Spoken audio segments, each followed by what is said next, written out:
driving back. Jack looked at his car clock. It was almost midnight. He passed the offices of Patton. Shaw looked up at the stretch of darkened offices and wheeled his car around, turning into the garage. He slid his security card in, waved to the security camera posted outside the garage door, and a few minutes later was in the elevator heading up. He didn't know exactly why he was here. His days at Patton, Shaw were now clearly numbered. Without Baldwin as a client, Kirkson would ride him out on a rail. He felt a little sorry for Lord. He had promised the man protection. But he wasn't going to marry Jennifer Baldwin simply to ensure Lord's mammoth draw check, and the man had lied to him about Barry Alvis's departure from the firm. But Lord would land on his feet. Jack hadn't been kidding about his faith in the man's resiliency. A number of firms would snap him up in a New York minute. Lord's future was far more assured than Jack's. The elevator doors opened, and Jack stepped into the firm's lobby. The wall lights were on low, and the shadowy effect would have been a little unnerving if he hadn't been so completely preoccupied with his thoughts. He walked down the hallway toward his office, stopped at the kitchen, and grabbed a glass of soda. Ordinarily, even at midnight, there were a few people beating their brains out over some impossible deadline. Tonight there was only stone-cold silence. Jack turned on his light and closed his office door. He looked around at the domain of his personal partnership, his kingdom, if only for another day. It was impressive. The furniture was tastefully expensive, the carpet and wall coverings luxurious. He went down his line of diplomas, some hard-earned, others freebies that you got for just being a lawyer. He noticed that the scattered papers had been picked up, the work of the meticulous and sometimes overzealous cleaning crew who were used to attorney sloppiness and the occasional full-blown tantrum. He sat down, leaned back in his chair. The soft leather was more comfortable than his bed. He could visualize Jennifer talking with her father. Ransom Baldwin's face would flame red at what he would perceive as an unforgivable insult to his precious little girl. The man would lift the phone tomorrow morning, and Jack's corporate career would be over. And Jack couldn't have cared less. His only regret was not instigating that result sooner. Hopefully PD would take him back. That was where he belonged anyway. No one could stop him from doing that. No, his real troubles had started when he had tried being something and someone he wasn't. He would never make that mistake again. His attention shifted to Kate. Where would she go? Had she really been serious about quitting her job? Jack recalled the fatalistic look on her face and concluded that, yes, she had been quite serious. He had pleaded with her once more, just like 4 years before. Pleaded with her not to go, not to leave his life again. But there was something there he could not break through. Maybe it was the enormous guilt she carried. Maybe she simply did not love him. Had he ever really addressed that possibility? The fact was, he hadn't. Consciously had not. The possible answer scared the hell out of him. But what did it matter now? Luther dead, Kate leaving. His life hadn't really changed all that much, despite all the recent activity. The Whitneys were finally, irreversibly, gone from him. He looked at the pink pile of messages on his desk. All routine. Then he hit a button on his phone to check his voicemail, which he hadn't done in a couple of days. Patton, Shaw let their clients have their choice of the antiquated written phone message or the technologically advanced voicemail. The more demanding clients loved the latter. At least then they didn't have to wait to scream at you. There were 2 calls from Tar Crimson. He would find Tar another lawyer. Patton Shaw was too expensive for him anyway. There were several Baldwin-related matters, right? Those could wait for the next guy Jennifer Baldwin set her laser sights on. The last message jolted him. It was a woman's voice, small, hesitant, elderly, clearly uncomfortable with the concept of voicemail. Jack played it back again. "Mr. Graham, you don't know me. My name is Edwina Broom. I was a friend of Luther Whitney. Broom." The name was familiar. The message continued. "Luther told me that if anything happened to him, I was to wait a little bit, and then I was to send the package on to you. He told me not to open it, and I didn't." He said it was like a Pandora's box. If you looked, you might get hurt. God rest his soul. He was a good man. Luther was. "I hadn't heard from you. Not that I expected to, but it just occurred to me that I should call and make sure that you got the thing. I've never had to send something like that before. Overnight delivery, they call it, and I think I did it right, but I don't know. If you didn't get it, please call me. Luther said it was very important." And Luther never said anything that wasn't true. Jack listened to the phone number and wrote it down. He checked the time of the call. Yesterday morning. He quickly searched his office. There was no package lurking there. He jogged down the hallway to his secretary's workstation. There was no package there either. He went back to his office. My God, a package from Luther Edwina Broom. He put his hand through his hair, assaulted his scalp, forced himself to think. Suddenly the name came to him. The mother of the woman who had killed herself. Frank had told him about her. Luther's alleged partner. Jack picked up the phone. It seemed to ring for an eternity. H? Hello? The voice was sleepy, distant. Mrs. Broom? This is Jack Graham. I'm sorry for calling you so late. Mr. Graham? The voice was no longer sleepy. It was alert, sharp. Jack could almost envision her sitting up in bed, clutching at her nightgown, looking anxiously at the phone receiver. I'm sorry, I just got your message. I didn't get the package, Mrs. Broom. When did you send it? Let me think for a minute. Jack could hear the labored breathing. Why, it was 5 days ago, counting today. Jack thought furiously. Do you have the receipt with a number on it? The man gave me a piece of paper. I'll have to go get it. I'll wait. He tapped his fingers against his desk, tried to stop his mind from flying apart. Just hold on, Jack. Just hold on. I've got it right here, Mr. Graham, please call me Jack. Did you send it by Federal Express? That's right, yes. All right, what's the tracking number? The what? I'm sorry, the number on the upper right-hand corner of the piece of paper. It should be a long series of numbers. Oh, yes. She gave it to him. He scribbled the numbers down, read them back to her to confirm it. He also had her confirm the address of the law firm. Jack, is this very serious? I mean, Luther dying the way he did and all. Has anyone called you? Anyone you don't know, besides me? No, well, if they do, I want you to call Seth Frank, Middleton Police Department. I know him. He's a good guy, Mrs. Broom. You can trust him, all right, Jack. He hung up and phoned Federal Express. He could hear the computer keys clicking on the other end of the line. The female voice was professional and concise.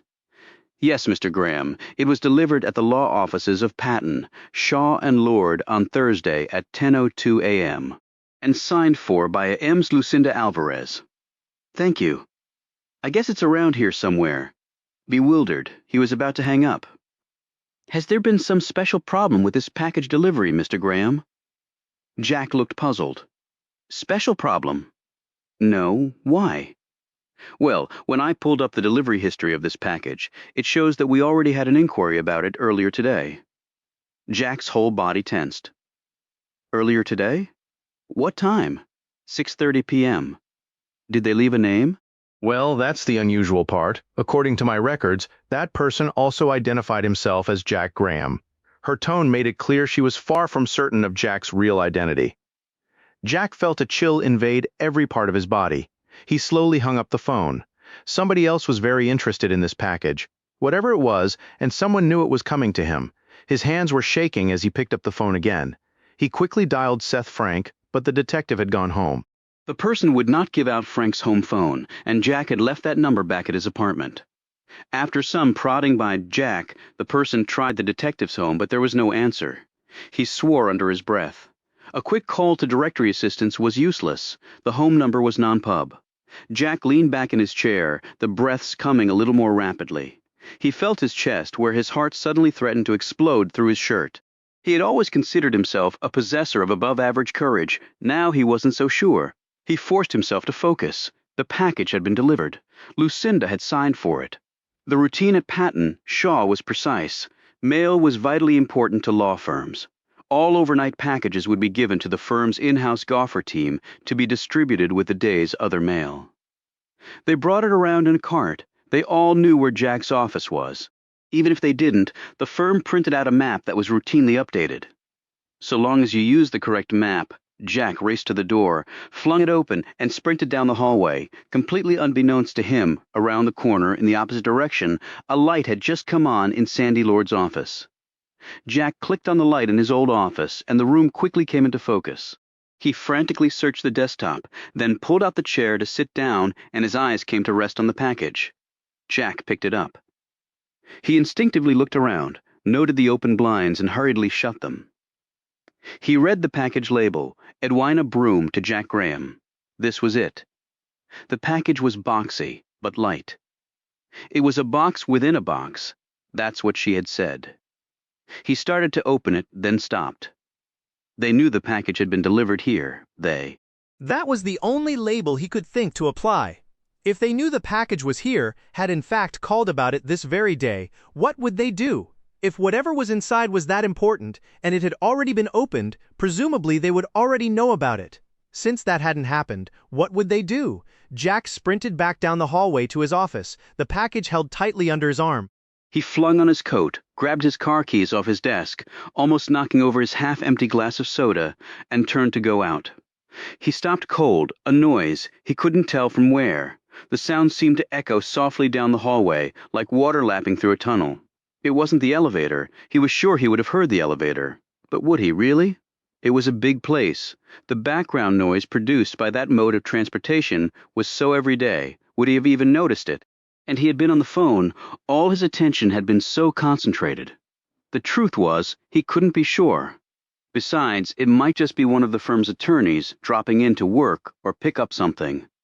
All his instincts told him that conclusion was the wrong one. But this was a secure building. But then again, how secure could any public building be? He softly closed his office door. There it was again. His ears strained to pick up its location without success. Whoever it was, they were moving slowly, stealthily. No one who worked here would do that.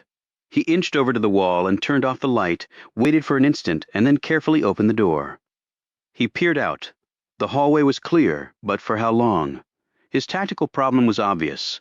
The firm's office space was configured such that if he started down one way, he was more or less committed to that path, and he would be totally exposed. The hallways were absolutely devoid of furnishings. If he met whoever it was going that way, he wouldn't have a chance. A practical consideration struck him, and he looked around the darkness of his office. His gaze finally fell upon a heavy granite paperweight, one of the many knickknacks he had received upon making partner. It could do some real damage if wielded properly, and Jack was confident he could do so. If he was going down, he wouldn't make it easy for them. That fatalist approach helped to stiffen his resolve, and he waited another few seconds before venturing out into the hallway, closing the door behind him. Whoever it was probably would have to make a door-to-door search to find his office. He crouched low as he came to a corner. Now he desperately wished the office was in total darkness. He took a deep breath and peered around. The way was clear, at least for now, he thought quickly. If there was more than one intruder, they would probably split up, cut their search time in half. Would they even know if he was in the building? Maybe he had been followed here. That thought was especially troubling. They might even at this moment be circling him, coming from both ways. The sounds were closer now, footsteps he could make out at least one pair. His hearing was now raised to its highest level of acuteness. He could almost make out the person's breathing, or at least he imagined he could. He had to make a choice, and his eyes finally fell upon something on the wall, something that gleamed back at him, the fire alarm, as he was about to make a run for it. A leg came around the corner at the other end of the hallway. Jack jerked back, not waiting for the rest of the body to catch up with the limb. He walked as swiftly as he could in the opposite direction. He turned the corner, made his way down the hall, and came to a stairwell door. He jerked it open, and a loud creak hit him full in the face. He heard the sounds of running feet. Shit! Jack slammed the door closed behind him and clattered down the stairs. A man hurtled around the corner. A black ski mask covered his face. A pistol was in his right hand. An office door opened and Sandy Lord, dressed in his undershirt, with his pants halfway off, stumbled out and accidentally plowed into the man. They went down hard. Lord's flailing hands instinctively gripped the mask, pulling it off. Lord rolled to his knees, sucking in blood from his battered nose. What the goddamn hell is going on? Who the hell are you? Lord angrily looked eye to eye with the man. Then Lord saw the gun and froze. Tim Collin looked back at him, shaking his head half in disbelief, half in disgust. There was no way around it now. He raised his gun. Jesus Christ, please no. Lord wailed and fell back. The gun fired and blood spurted from the very center of the undershirt. Lord gasped once, his eyes glazed, and his body landed back against the door. It fell the rest of the way open to reveal the nearly naked figure of the young legislative liaison, who stared in shock at the dead lawyer. Collins swore under his breath. He looked at her. She knew what was coming. He could see it in the terror-filled eyes. Wrong place, wrong time. Sorry, lady. His gun exploded a second time, and the impact knocked her slender body back into the room. Her legs splayed, her fingers clenched, she stared blankly at the ceiling. Her night of pleasure turned abruptly into her last night on Earth. Bill Burton ran up to his kneeling partner and surveyed the carnage with incredulity, which was quickly replaced with anger. "Are you fucking crazy?" he exploded. "They saw my face. What the hell was I supposed to do? Make them promise not to tell? Fuck it." Both men's nerves were at their breaking point. Colin gripped his gun hard. "Where is he? Was it Graham?" Burton demanded. "I think so. He went down the fire stairs. So he's gone."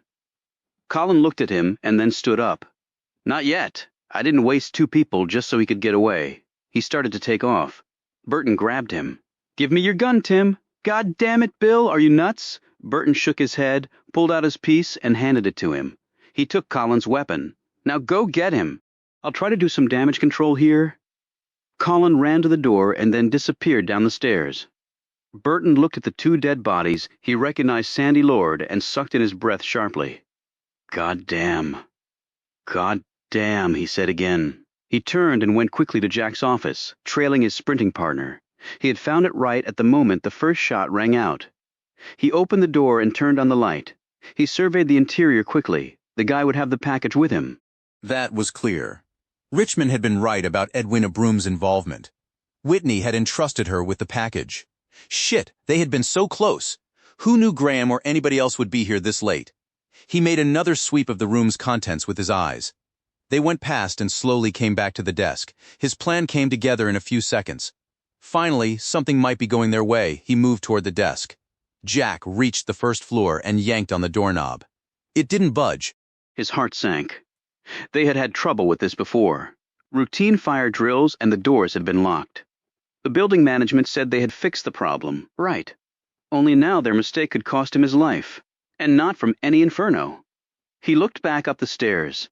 They were coming fast. Silence was no longer an issue. Jack raced back up the stairs to the second floor, prayed silently before he grabbed the knob, and a rush of relief swept over him as it turned in his sweating hand. He turned the corner, hit the elevator bank, pushed the button. He checked his backside, ran to the far corner, and crouched down out of sight. Come on! He could hear the elevator heading up, but then an awful thought ran through his mind. Whoever was following him could be on that elevator.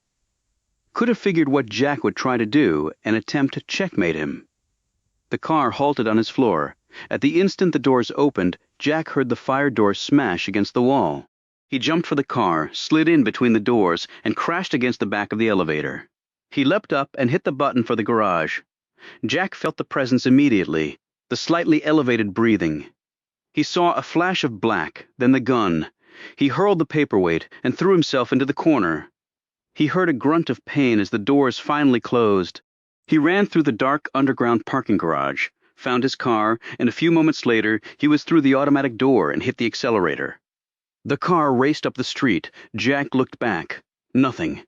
He looked at himself in the mirror. His face was drenched with sweat. His entire body was one large knot. He rubbed his shoulder where he had slammed into the elevator wall. Jesus, that had been so close, so close. As he drove, he wondered where he could go. They knew him, knew all about him, it seemed. He clearly couldn't go home. Where then? The police? No, not until he knew who was after him. Who had been able to kill Luther, despite all the cops, who seemed to always know what the cops knew? For tonight he would stay someplace in town. He had his credit cards. In the morning, first thing in the morning, he would hook up with Frank. Everything would be okay then. He eyed the box. But tonight he would see what had almost cost him his life. Russell lay underneath the sheets. Richmond had just finished on top of her. And without a word he had climbed off and left the room, her sole purpose brutally fulfilled. She rubbed her wrists where he had clenched them. She could feel the abrasions. Her breasts hurt where he had mauled them. Burton's warning came back to her. Christine Sullivan, too, had been mangled, and not just by the agent's bullets. She slowly moved her head back and forth, fought to hold back the tears. She had wanted this so badly, had wanted Alan Richmond to make love to her. She had imagined it would be so romantic, so idyllic. Two intelligent, powerful, and dynamic people. The perfect couple. How wonderful it should have been. And then the vision of the man startled her back to reality, pounding away at her, with no more emotion on his features than if he had been masturbating alone in the toilet with the latest penthouse. He had never even kissed her, had never even spoken. He had just pulled off her clothes as soon as she came in the bedroom, sunk his hardened flesh into her, and now he was gone. It had all taken barely 10 minutes, and now she was alone. Chief of staff. Chief whore, more like it. She wanted to scream out, "I fucked you, you bastard. I fucked you in that room that night, and there wasn't a damn thing you could do about it, you son of a bitch." Her tears wet the pillow, and she cursed herself for breaking down and crying yet again.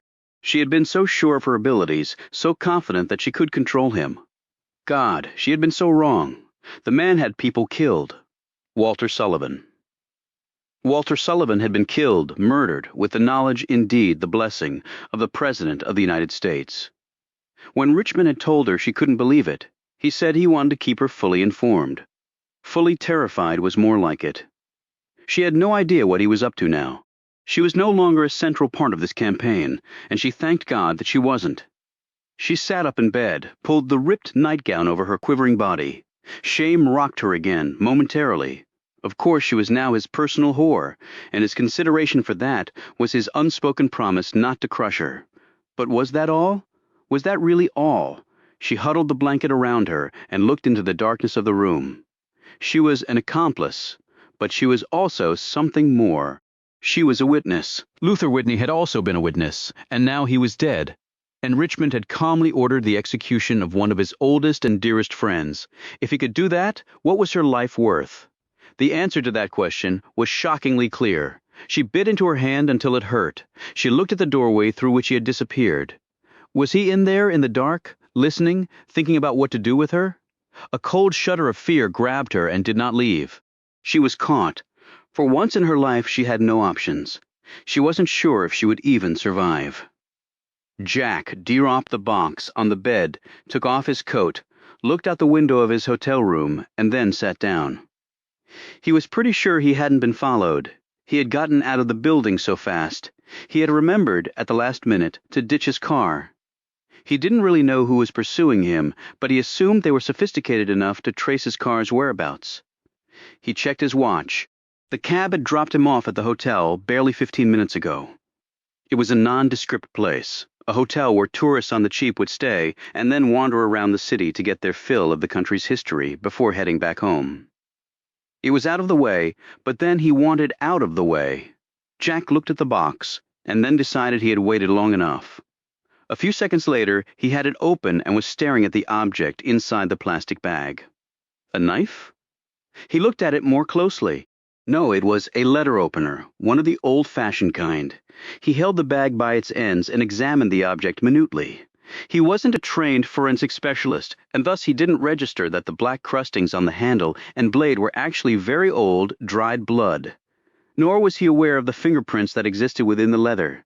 He laid the bag carefully down and leaned back in the chair. This had something to do with the woman's murder of that.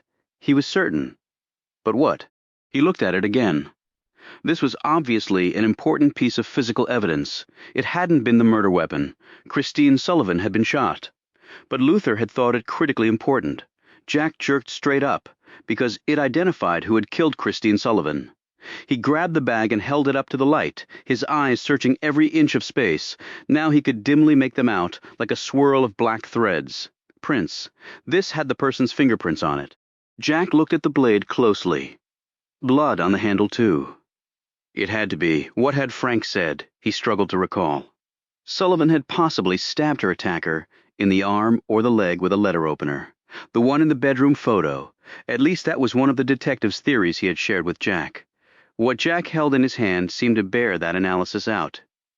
He carefully placed the bag back into the box and slid it onto the bed. He went over to the window and again looked out. The wind had picked up. The cheap window rattled and shook. If only Luther would have told him, confided in him. But he was scared for Kate.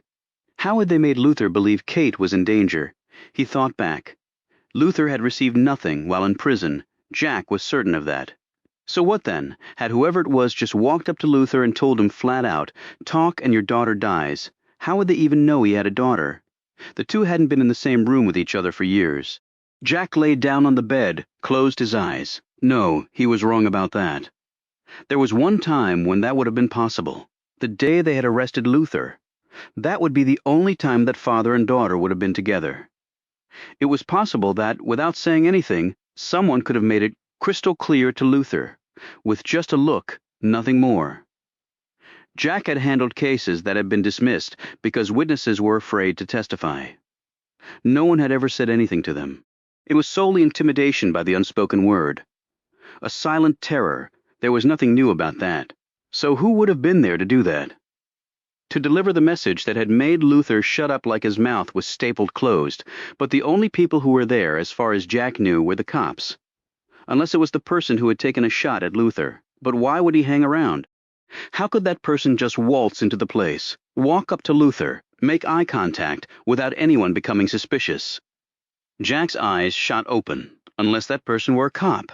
His immediate thought hit him hard in the chest, Seth Frank. He dismissed it quickly.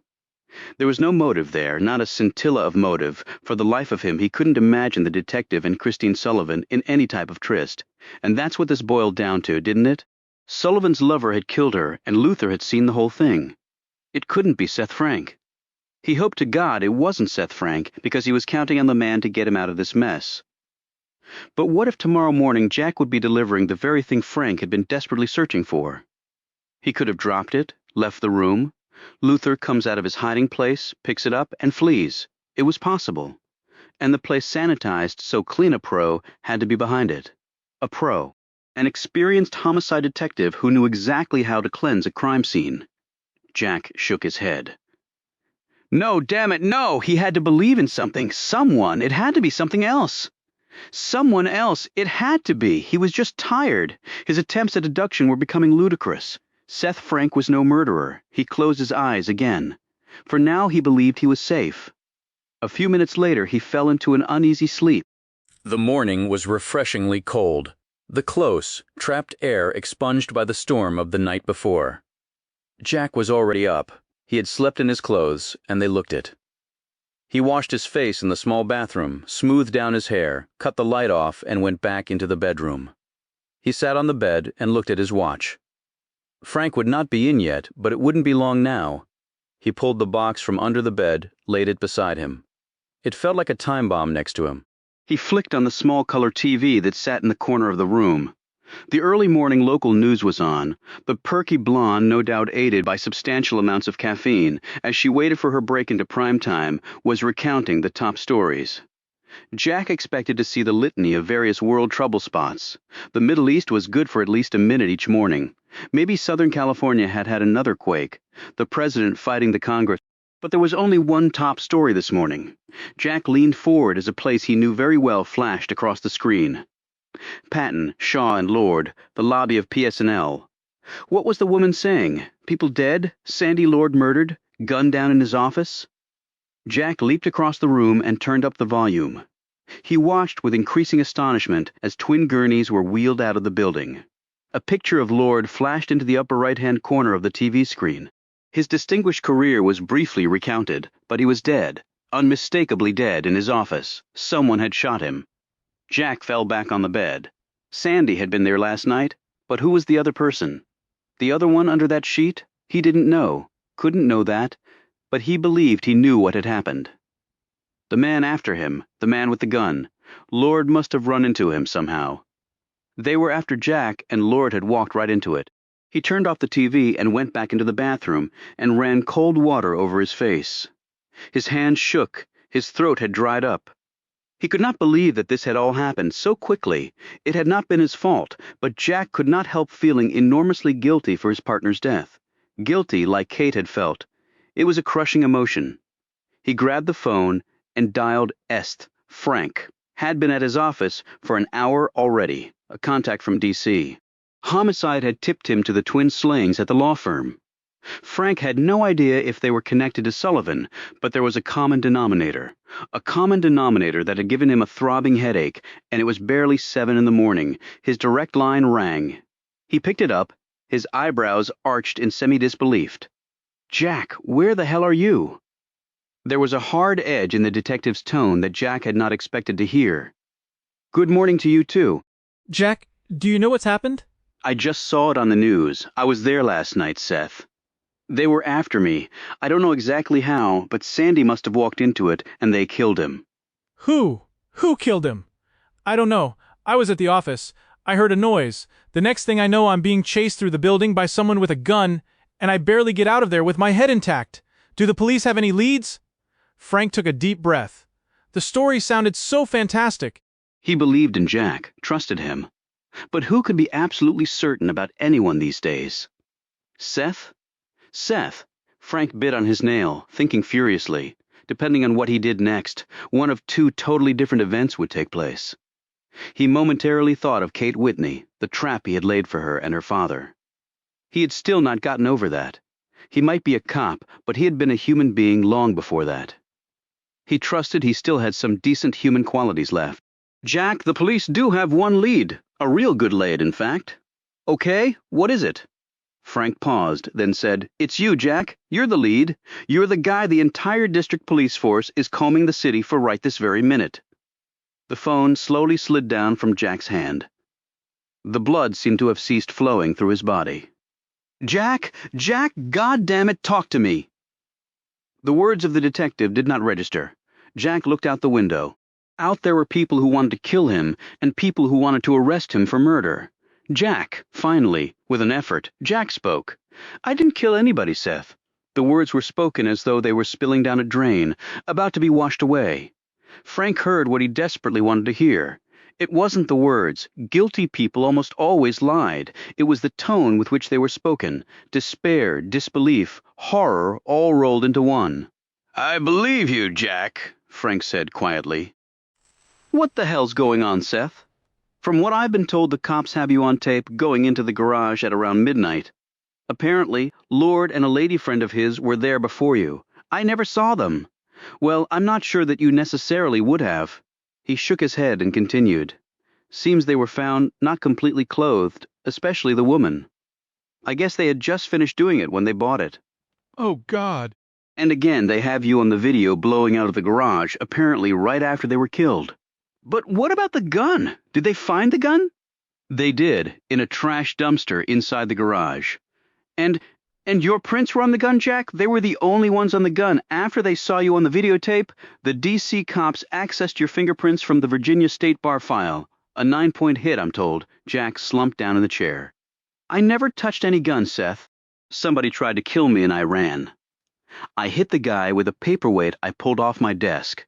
That's all I know. He paused. What do I do now? Frank knew that question was coming. In all honesty, he wasn't sure what to answer. Technically, the man he was speaking to was wanted for murder. As a law enforcement officer, his actions should have been absolutely clear, only it wasn't.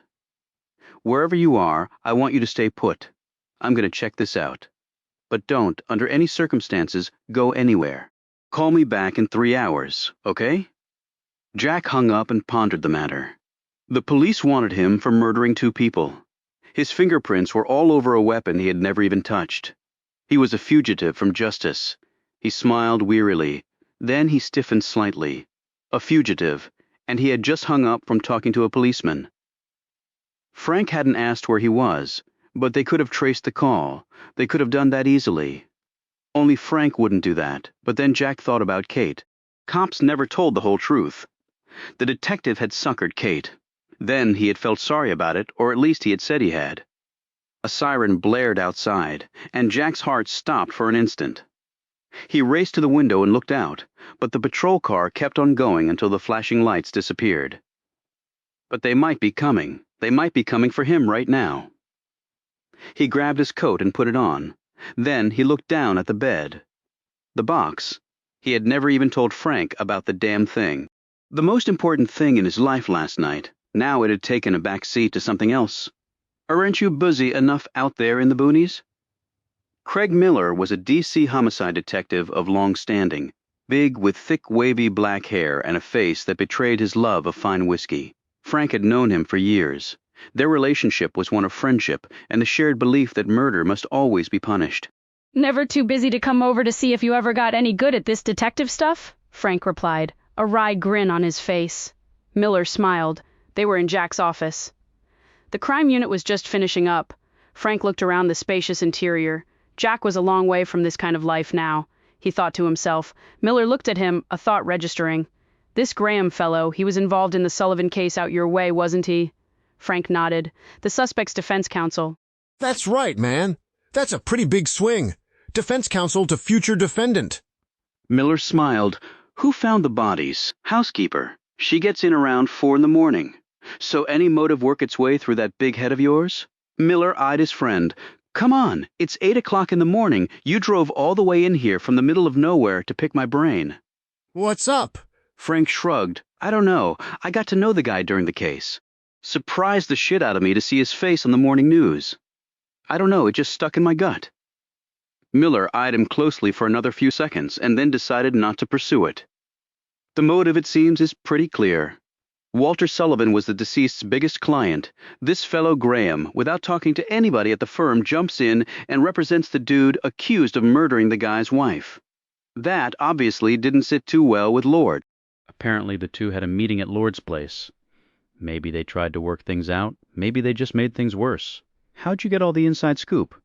Managing partner of the place. Miller flipped open his notebook.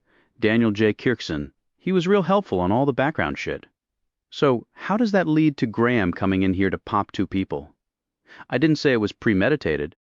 The video timetables show pretty clearly that the deceased was here several hours before Graham showed up. So the two don't know the other's here.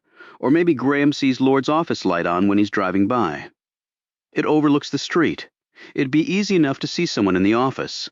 Yeah, except if the man and woman were getting it on, I'm not sure they'd be showcasing it to the rest of the city. The blinds were probably down. Right. But come on, Lord wasn't in the best of shape, so I doubt if they were doing it the whole time. In fact, the office light was on when they were found, and the blinds were partially open anyway.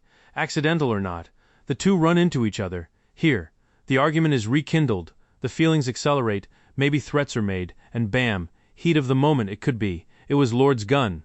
They struggle. Graham gets the piece away from the old guy. Shots fired. Woman sees it all. She has to eat around, too. All over in a few seconds. Frank shook his head. Excuse me for saying so, Craig, but that sounds awfully far-fetched. Oh yeah, well, we got the guy blowing out of here, white as a sheet. The camera got a clear shot of him. I've seen it. There was no blood left in the guy's face, Seth. I'm telling you. How come security didn't come and check things out then? Miller laughed. Security? Shit! Half the time those guys aren't even looking at the monitors. They got a tape backup. You're lucky if they even review on any consistent basis. Let me tell you, it is not hard to get into one of these office buildings after hours. So maybe somebody did. Miller shook his head, grinning. Don't think so, Seth. That's your problem. You look for a complicated answer when the simple one's staring you in the face. So where did this gun mysteriously appear from? A lot of people keep guns stashed in their office. A lot? Like how many is a lot, Craig? You'd be surprised, Seth. Maybe I would. Frank shot back. Miller looked puzzled. Why do you have such a bug up your ass about this? Frank didn't look at his friend. He stared over at the desk. I don't know, like I said, I got to know the guy. He didn't seem like the type, so his prints were on the weapon. 2 perfect hits, right thumb and index. Never seen clearer ones. Something in his friend's words jolted Frank. He was looking at the desk. The highly polished surface had been defaced. The small water ring was clearly visible. So where's the glass? What's that? Frank pointed to the mark. The glass that left that mark? Have you got it? Miller shrugged and then chuckled. I haven't checked the dishwasher in the kitchen, if that's what you're asking. Be my guest. Miller turned to sign off on a report. Frank took the opportunity to check out the desk more closely. In the middle of the desk was a slight dust ring. Something had been there, square in shape, about 3 inches across. The paperweight, Frank smiled. A few minutes later, Seth Frank walked down the hallway. The gun had perfect prints on it. Too perfect, more like it. Frank had also seen the weapon and the police report on it. A .44 caliber, serial numbers obliterated, untraceable, just like the weapon found next to Walter Sullivan. Frank had to allow himself a smile. He had been right in what he had done, or more accurately, what he had not done. Jack Graham had been telling the truth. He hadn't killed anybody. You know, Burton, I'm becoming a little tired of having to devote so much time and attention to this matter. I do have a country to run, in case you've forgotten. Richmond sat in a chair in the Oval Office in front of a blazing fire. His eyes were closed, his fingers formed a tight pyramid. Before Burton could respond, the president continued. Instead of having the object back safely in our possession, you have managed only to contribute 2 more entries to the city's homicide fiasco, and Whitney's defense attorney is out there somewhere with possibly the evidence to bury us all. I'm absolutely thrilled with the result. Graham's not going to the police, not unless he's real fond of prison food and wants a big, hairy man as his date for life. Burton stared down at the motionless president. The shit he, Burton, had gone through to save all their asses while this prize stayed safely behind the lines. And now he was criticizing, like the veteran Secret Service agent had really enjoyed seeing 2 more innocent people die. I do congratulate you on that part. It showed quick thinking. However, I don't believe we can rely on that as a long-term solution. If the police do take Graham into custody, he'll certainly produce the letter opener if he has it. But I bought us some time. The president stood up, grabbed Burton's thick shoulders. And in that time, I know you will locate Jack Graham and persuade him that taking any action detrimental to our interests would not be in his best interests. Do you want me to tell him that before or after I put a bullet in his brain? The president smiled grimly. I'll leave that to your professional judgment. He turned to his desk. Burton stared at the president's back. For one instant, Burton visualized pumping a round from his weapon into the base of the president's neck. Just end the bullshit right here and now. If anyone ever deserved it, this guy did. Any idea where he might be, Burton?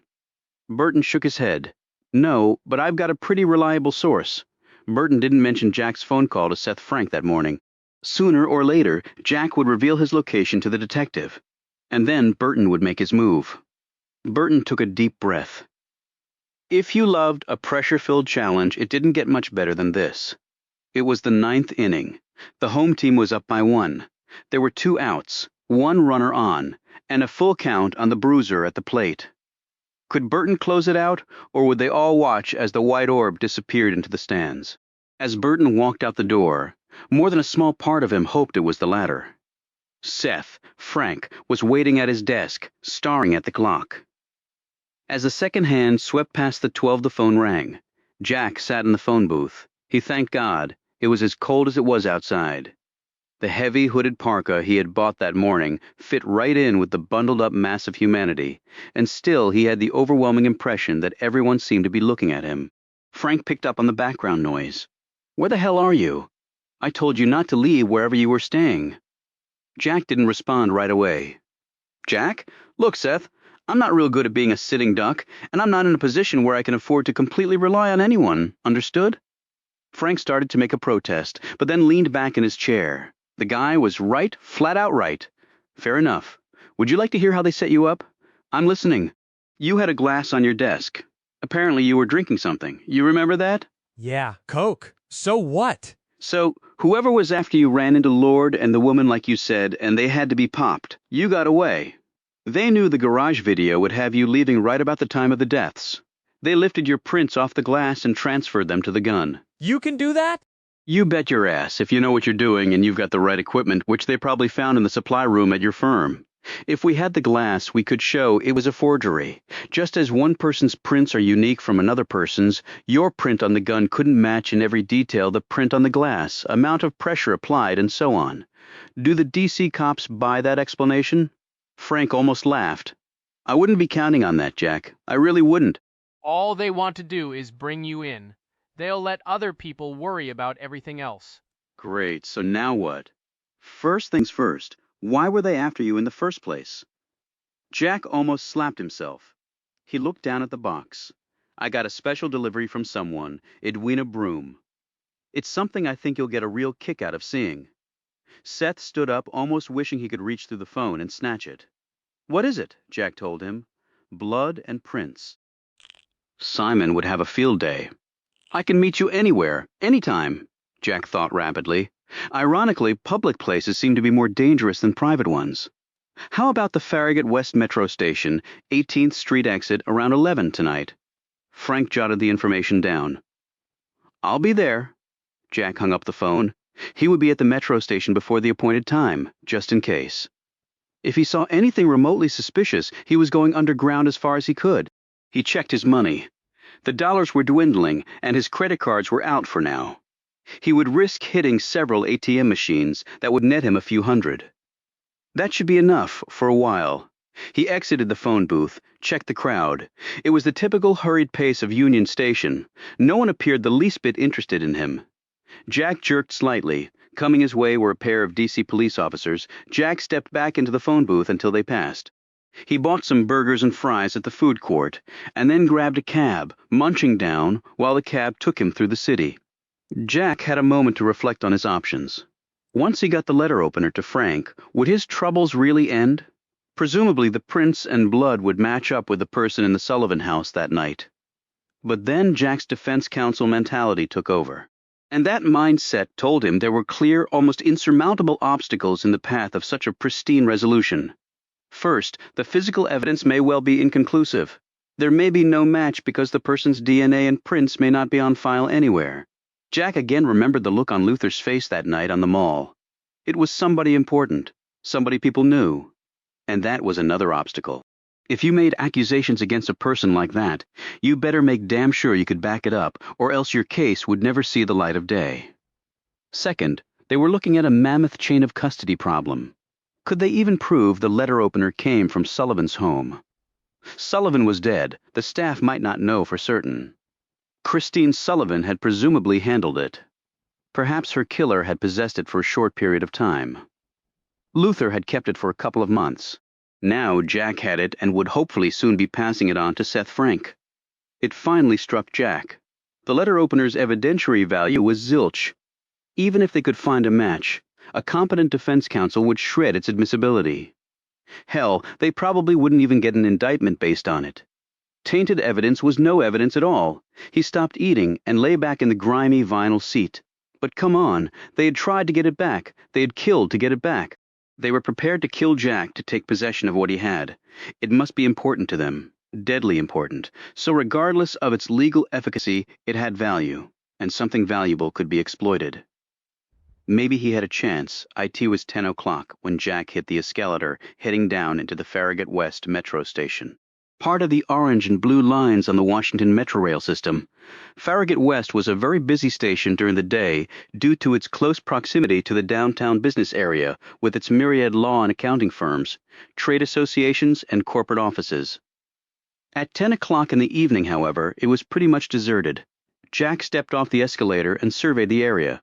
The underground metro stations of the system were really huge tunnels with vaulted honeycombed ceilings and floors consisting of six-sided brick.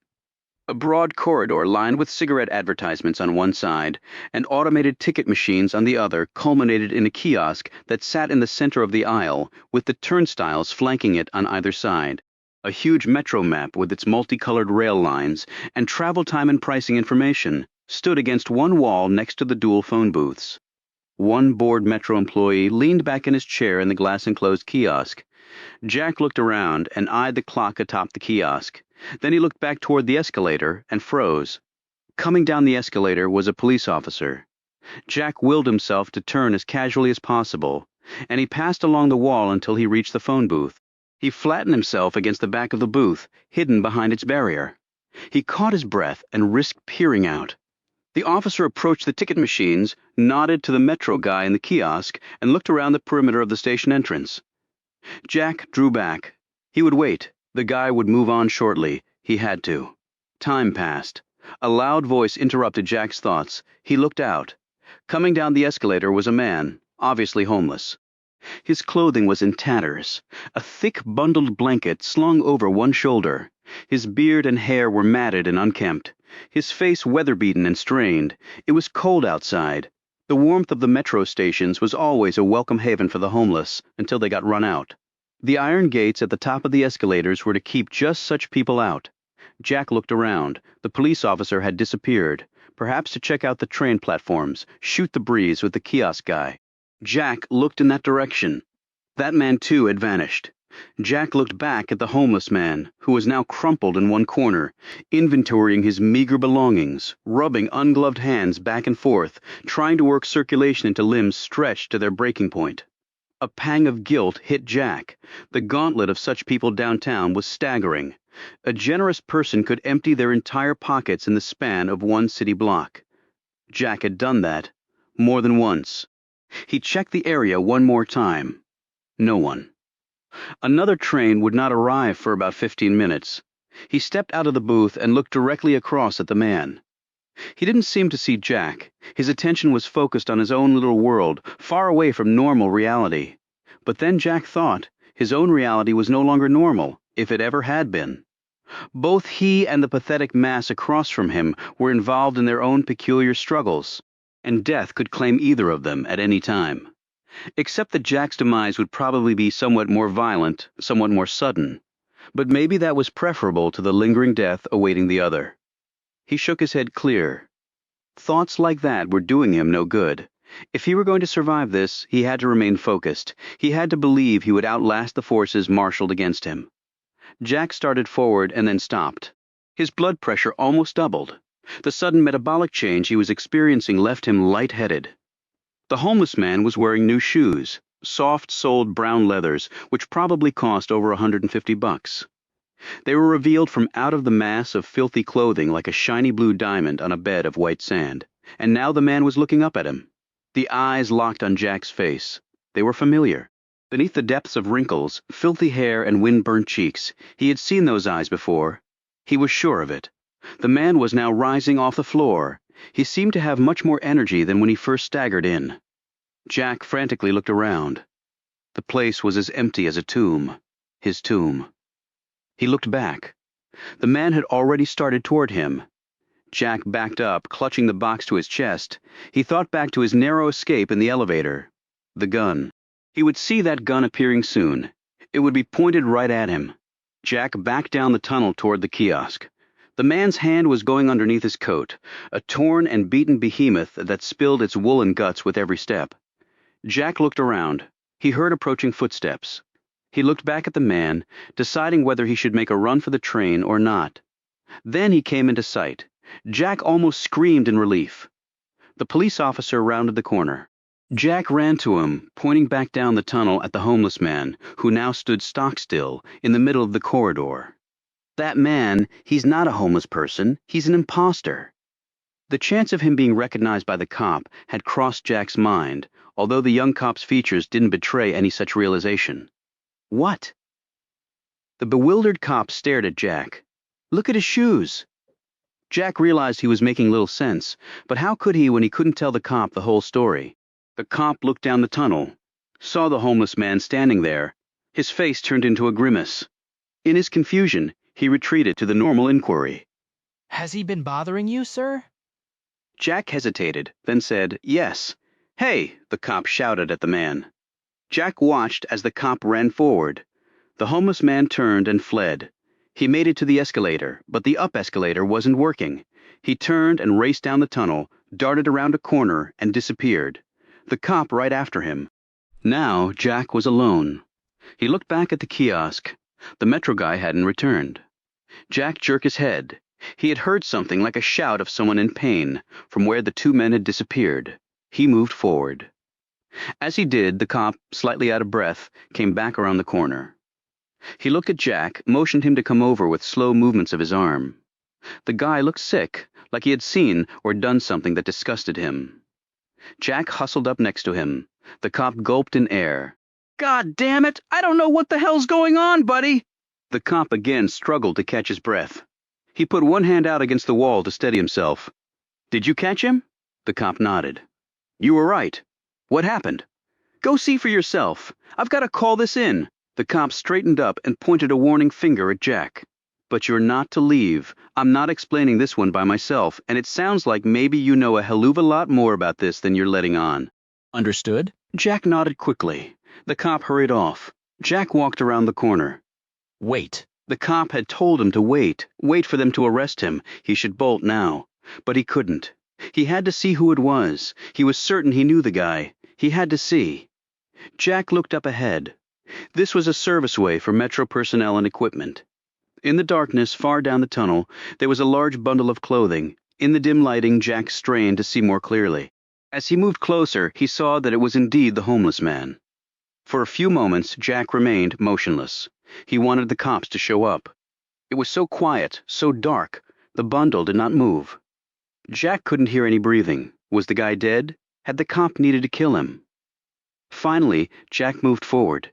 He knelt beside the man. What an elaborate disguise. Jack moved his hand briefly across the matted hair. Even the pungent odor of the street person was authentic. And then Jack saw the stream of blood as it trickled down the side of the man's head. He moved the hair away.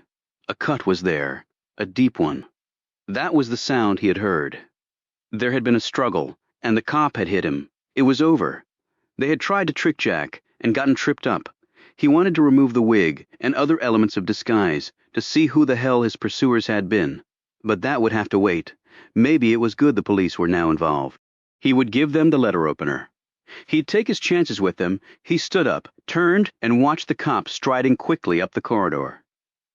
Jack shook his head. What a surprise this guy was about to get. Chalk it up to being your lucky day, pal. Jack moved toward the cop and then stopped as the 9mm swiftly came out of the holster. The cop glared at him. Mr. Graham. Jack shrugged and smiled. The guy had finally identified him. In the flesh, he held up the box. I've got something for you. I know you do, Jack, and that's exactly what I want. Tim Collin watched the smile fade from Jack's lips. His hand tightened on the trigger as he moved forward. Seth Frank could feel his pulse quicken as he drew nearer to the station. Finally, he would have it. He could envision Laura Simon devouring the evidence like it was a slab of aged beef, and Frank was almost 100% certain they would score a hit on some database somewhere. And then the case would crack open like an egg hurled from the Empire State Building. And finally, his questions, the nagging questions, would be answered. Jack looked at the face, absorbing every detail. Not that it would do him any good. He glanced over at the crumpled clothing on the floor, at the new shoes covering lifeless feet. Poor guy had probably wangled his first new pair of shoes in ages, and now would never enjoy them. Jack looked back at Colin and said angrily, "The guy's dead. You killed him. Let me have the box, Jack. Who the hell are you? That really doesn't matter, does it?" Colin flipped open a compartment on his belt and pulled out a suppressor that he quickly twirled onto the barrel of his gun. Jack eyed the hardware pointed at his chest. He thought of the gurneys wheeling out Lord and the woman. His turn would come in tomorrow's paper. Jack Graham and a homeless man, twin gurneys. Of course they'd work it so Jack would be blamed for having done in the poor, wretched street person. Jack Graham, from partner at Patton, Shaw, to deceased mass murderer. It matters to me, so? Colin moved forward, placed both hands on the butt of his weapon. "Fuck you, take it!" Jack flung the box at Colin's head right as the muffled explosion occurred. A bullet tore through the edge of the box and embedded itself in the concrete wall. In the same instant, Jack hurled himself forward and made impact.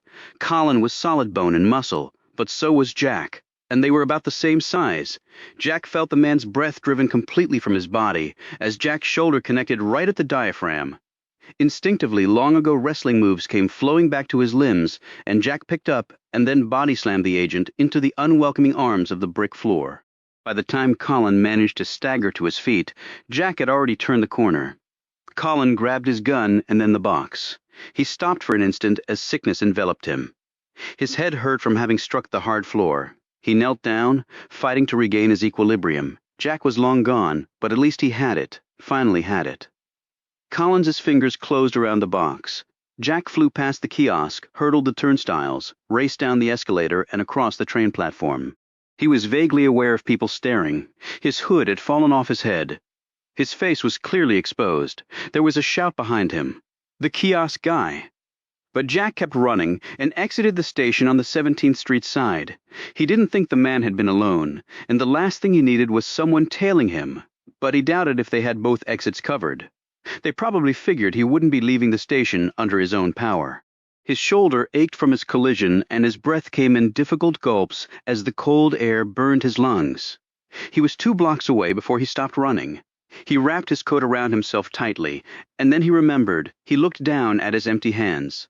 The box. He had left the goddamned box behind. He slumped against the front glass of a darkened McDonald's. A car's lights came down the road.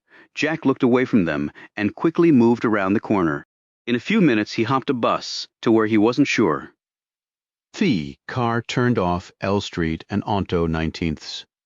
Seth Frank made his way up to I Street and then turned toward 18th. He parked on the corner across from the metro station, got out of his car, and went down the escalator. Across the street, hidden behind a collection of trash cans, debris, and metal fencing, the products of a massive demolition project, Bill Burton watched. Swearing under his breath, Burton put out his cigarette, checked the street, and made his way quickly across to the escalator. As he got off the escalator, Frank looked around and checked the time. He wasn't as early as he thought he would be. His eyes fell upon a collection of junk that lay against one wall. Then his gaze drifted over to the unmanned kiosk. There was no one else around. It was quiet. Too quiet. Frank's danger radar instantly lit up. With an automatic motion, he pulled his gun. His ears had pricked up at a sound that came from his right. He moved quickly down the corridor, away from the turnstiles. There a darkened corridor awaited him. He peered around and at first saw nothing. Then, as his eyes adjusted to the diminished light, he saw two things. One was moving, one wasn't. Frank stared as the man slowly rose to his feet. It wasn't Jack. The guy was in a uniform, a gun in one hand, a box in the other. Frank's fingers tightened on his own weapon. His eyes locked on the other man's weapon. Frank stealthily moved forward. He hadn't done this in a long time. The image of his wife and 3 daughters veered across his mind until he pushed it back out. He needed to concentrate. He was finally close enough. He prayed his accelerated breathing would not betray him. He leveled his pistol at the broad back. Freeze. I'm a police officer. The man did indeed stop all motion. Lay the gun down, butt first. I don't want to see your finger anywhere near the trigger, or I'm going to put a hole right in the back of your head. Do it, now. The gun slowly went toward the floor. Frank watched its progression, inch by inch. Then his vision became blurry. Frank's head pounded. He staggered, and then he slumped to the floor. At the sound, Collins slowly looked around to see Bill Burton standing there, holding his pistol by the barrel. He looked down at Frank. Let's go, Tim. Collins shakily got to his feet, looked at the fallen officer, and put his gun to Frank's head. Burton's massive hand stopped him. He's a cop. We don't kill cops. We're not killing anybody else, Tim. Burton stared down at his colleague. Discomforting thoughts flickered in and out of Burton's head at the calm and accepting manner in which the younger man had stepped into the role of conscienceless assassin. Collins shrugged, put his gun away. Burton took the box, looked down at the detective, and then over at the other crumpled mass of humanity. He shook his head disdainfully and looked reproachfully at his partner. Several minutes after they were gone, Seth Frank let out a loud groan, tried to rise, and then floated back into unconsciousness. Chapter 27. Kate lay in bed, but was as far from sleep as she could possibly be. The ceiling of her bedroom had been replaced with a torrent of images, each one more terrifying than its predecessor. She looked across at the small clock on the nightstand. 3 o'clock in the morning, her window shade was open enough to reveal the pitch-black darkness outside. She could hear the raindrops on the window pane, normally comforting.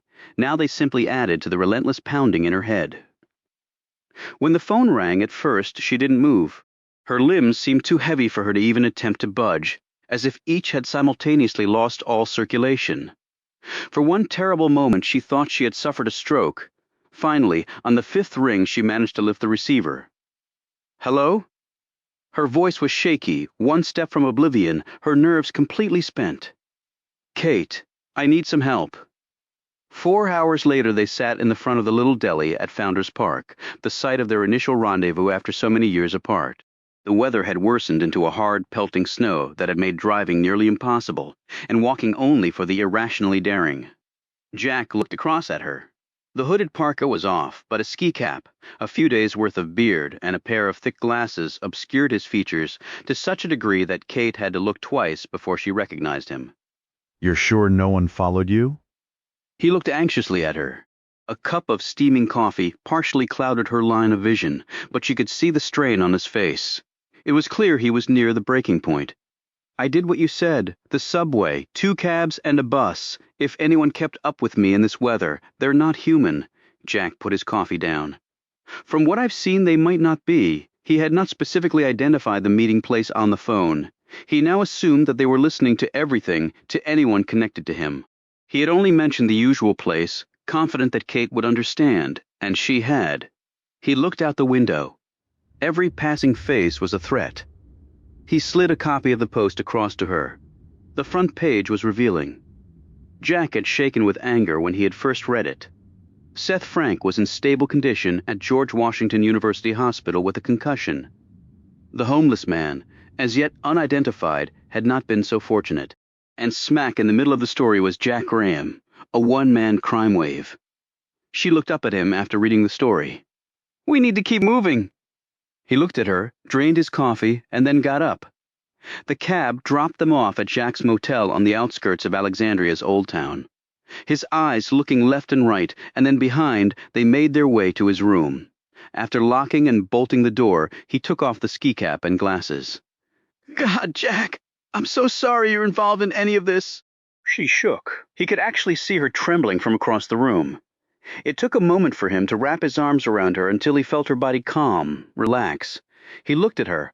"I got myself involved. Now I just need to get myself uninvolved." He attempted a smile, but it didn't dent the fear she was feeling for him, the awful dread that he might soon join her father. "I left a dozen messages for you on your machine. I never thought to check, Kate." He took the next half hour to tell her the events of the last few days. Her eyes reflected the growing horror with each new revelation. My God. They were silent for a moment. "Jack, do you have any idea who's behind all this?" Jack shook his head. A small groan escaped his lips. "I've got a bunch of loose threads sliding around in my head, but none of them have added up to spit so far. I'm hoping that status will change, soon." The finality with which the last word was spoken hit her like a sudden slap. His eyes told her the message was clear. Despite the disguises, the elaborate travel safeguards, despite whatever innate ability he could bring to the battlefield, they would find him. Either the cops or whoever wanted to kill him. It was only a matter of time, but at least if they got what they wanted back. Her voice drifted off. She looked at him, almost pleadingly. He lay back on the bed, stretched exhausted limbs that didn't seem to belong to him any longer. "That's not something I can really hang my hat on forever, Kate, is it?" He sat up and looked across the room. At the cheap picture of Jesus hanging on the wall, he would take a dose of divine intervention right now. A small miracle would do. "But you didn't kill anyone, Jack. You told me Frank's already figured that out. The DC cops will too." "Will they?" "Frank knows me, Kate." "He knows me," and I could still hear the doubt in his voice at first. He picked up on the glass, but there's no evidence that anyone tampered with it, or the gun. On the other hand, there's clear take-it-to-the-bank proof, pointing to me killing 2 people. 3, if you count last night. My lawyer would recommend my negotiating a plea and hoping for 20 to life with the possibility of parole. I'd recommend it myself. If I go to trial, I've got no shot. Just a bunch of speculation trying to tie Luther and Walter Sullivan and all the rest into some landscape of conspiracy, of, you have to admit, mind-boggling proportions. The judge will laugh my ass right out of court. The jury will never hear it. Really, there's nothing to hear. He stood up and leaned against the wall, hands shoved in his pockets. He didn't look at her. Both his short and long-term prospects had doomsday written all over them. "I'll die an old man in prison, Kate. That is, if I make it to old age, which is a big question mark in itself." She sat down on the bed, her hands in her lap, a gasp caught midway in her throat, as the sheer hopelessness sank in like a boulder dropped in deep, dark waters. Seth Frank opened his eyes. At first, nothing came into focus.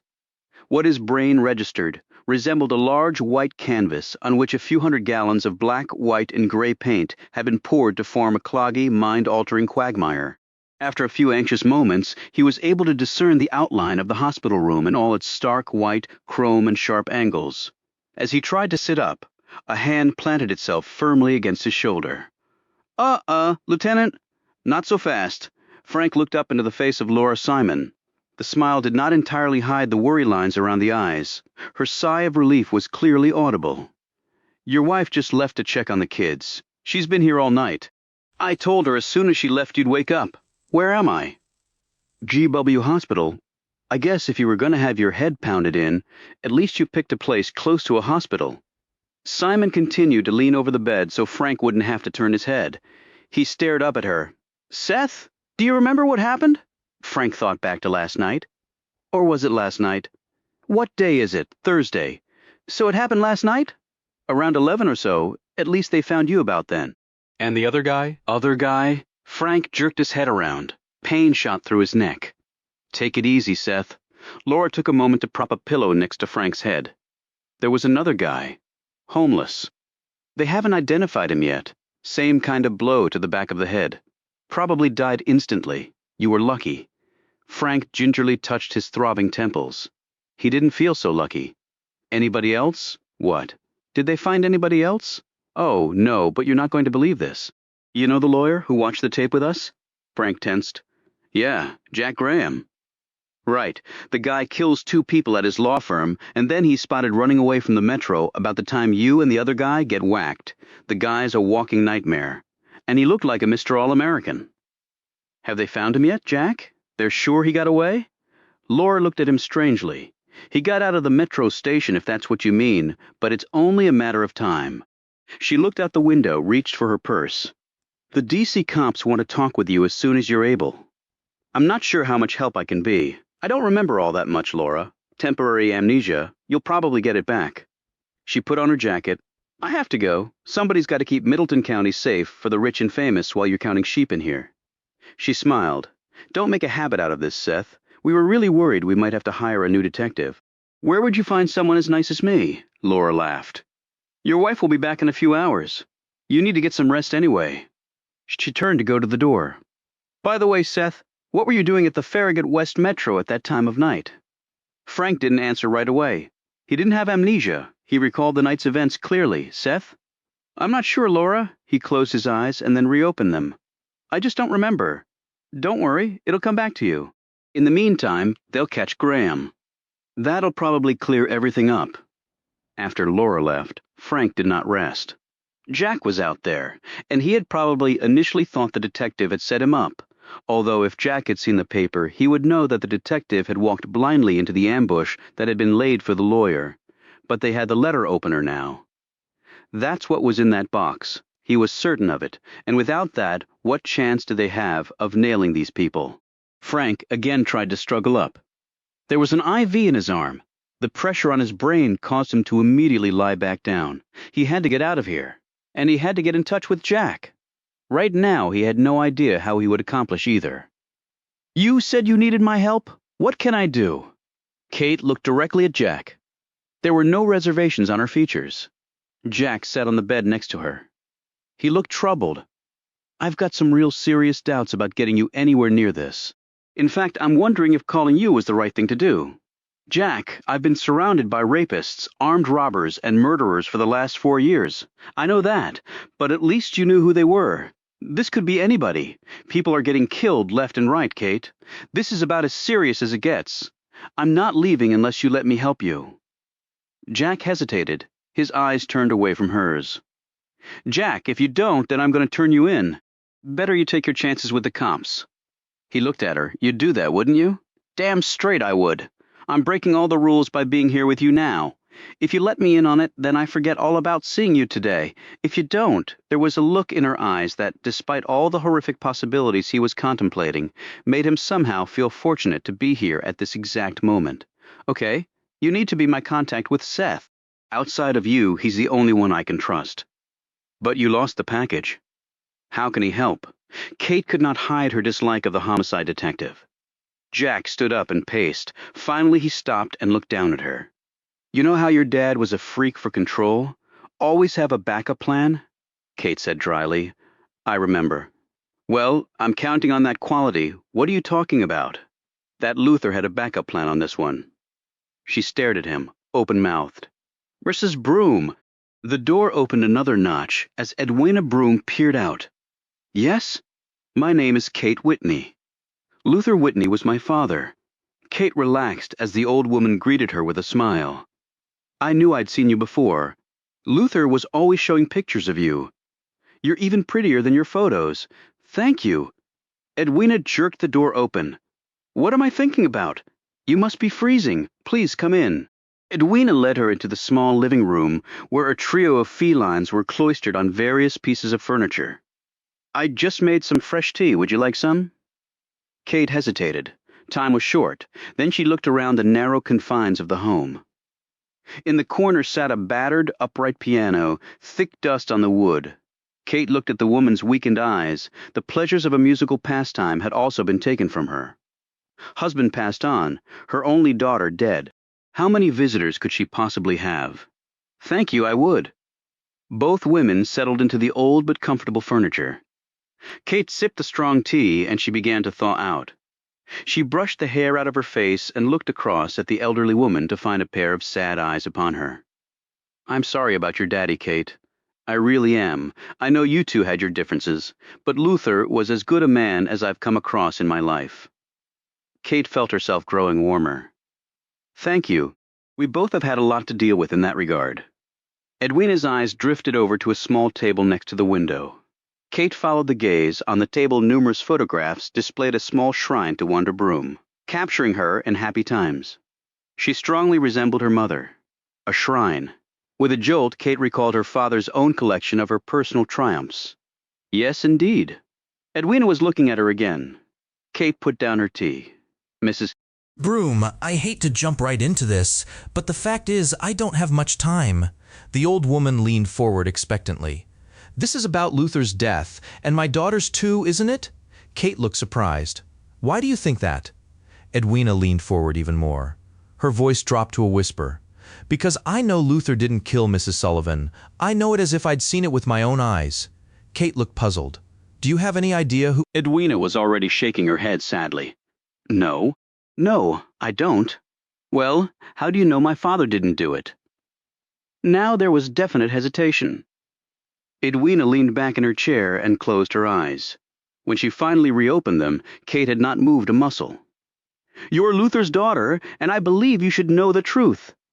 She paused, took a sip of her tea, pressed her lips dry with a napkin, and then settled back into her chair. A black Persian drifted across and promptly went to sleep in her lap. I knew about your father. His past, so to speak. He and Wanda got to know each other. She got into trouble years back, and Luther helped her get back on her feet and get settled into a respectable life. I will always be grateful to him for that. He was always there when Wanda or I needed anything. The fact is, Kate, your father would never have been in the house that night if it weren't for Wanda. Edwina spoke for some minutes. When she had finished, Kate sat back in her chair and realized she was holding her breath. She let out a loud gasp that seemed to echo around the room. Edwina didn't say anything, but continued to watch the young woman with her large, sad eyes. Finally, she stirred. A thickly wrinkled hand patted Kate's knee. Luther loved you, child, more than anything. I realized that. Edwina slowly shook her head. He never blamed you for the way you felt. In fact, he said you were entirely right to feel that way. He said that? He was so proud of you, your being a lawyer, and all he used to say to me, my daughter's a lawyer and a damned fine one. Justice is what matters for her, and she's right, dead right. Kate's head began to swirl. She was feeling emotions she was ill-equipped right now to deal with. She rubbed the back of her neck and took a moment to look outside. A black sedan pulled down the street and then disappeared. She quickly looked back at Edwina. Mrs. Broom, I appreciate your telling me these things, but I really came here for a specific reason. I need your help. I'll do whatever I can. My father sent you a package. Yes, and I sent it on to Mr. Graham, like Luther said to, yes, I know, Jack got the package, but someone took it away from him. Now we're wondering if my father sent you something else that might help us. Edwina's eyes no longer looked sad. They had collected into twin masses of stark intensity. She looked over Kate's shoulder. Behind you, Kate, in the piano seat, the hymnal on the left. Kate opened the piano seat and lifted out the hymnal. Inside the pages was a small packet. She looked down at it. Luther was the most prepared man I have ever met in my life. Said if anything went wrong with my sending the package that I was to send this to Mr. Graham. I was getting ready to do that when I heard about him on the TV. Am I right in thinking Mr. Graham didn't do any of the things they say he did? Kate nodded. I wish everybody thought like you did. Kate started to open the package. Edwina's voice was sharp. Don't do that, Kate. Your father said that only Mr. Jack Graham was to see what was inside of there. Only him. I think it best if we took him at his word. Kate hesitated, fighting her natural curiosity, and then closed the package. Did he tell you anything else? Whether he knew who had killed Christine Sullivan? He did know. Kate looked at her sharply, but he didn't say who. Edwina shook her head vigorously. He did say one thing, though. What was that? He said, if he told me who had done it, I wouldn't have believed him. Kate sat back, thought for several anxious moments. What could he have meant by that? Well, it surprised me. I can tell you that. Why? Why did that surprise you? Because Luther was the most honest man I'd ever met. I would have believed anything he would have told me, accepted it as the gospel. So whatever he saw, whoever he saw, must have been someone so unlikely as to be unbelievable. Even to you. Exactly. That's exactly what I thought, too. Kate rose to go. Thank you, Mrs. Broom. Please call me Edwina. Funny name, but it's the only one I have. Kate smiled. After this is all over, Edwina, I'd like to come back and visit if you don't mind. Talk about things some more. I'd like nothing better. Being old has its good and bad. Being old and lonely is all bad. Kate put on her coat and went to the door. She put the package safely in her purse. That should narrow your search, shouldn't it, Kate? Kate turned around. What? Someone that unbelievable. Can't be too many of them around, I wouldn't think. The hospital security guard was tall, beefy, and uncomfortable as hell. I don't exactly know what happened. I was gone maybe 2-3 minutes tops.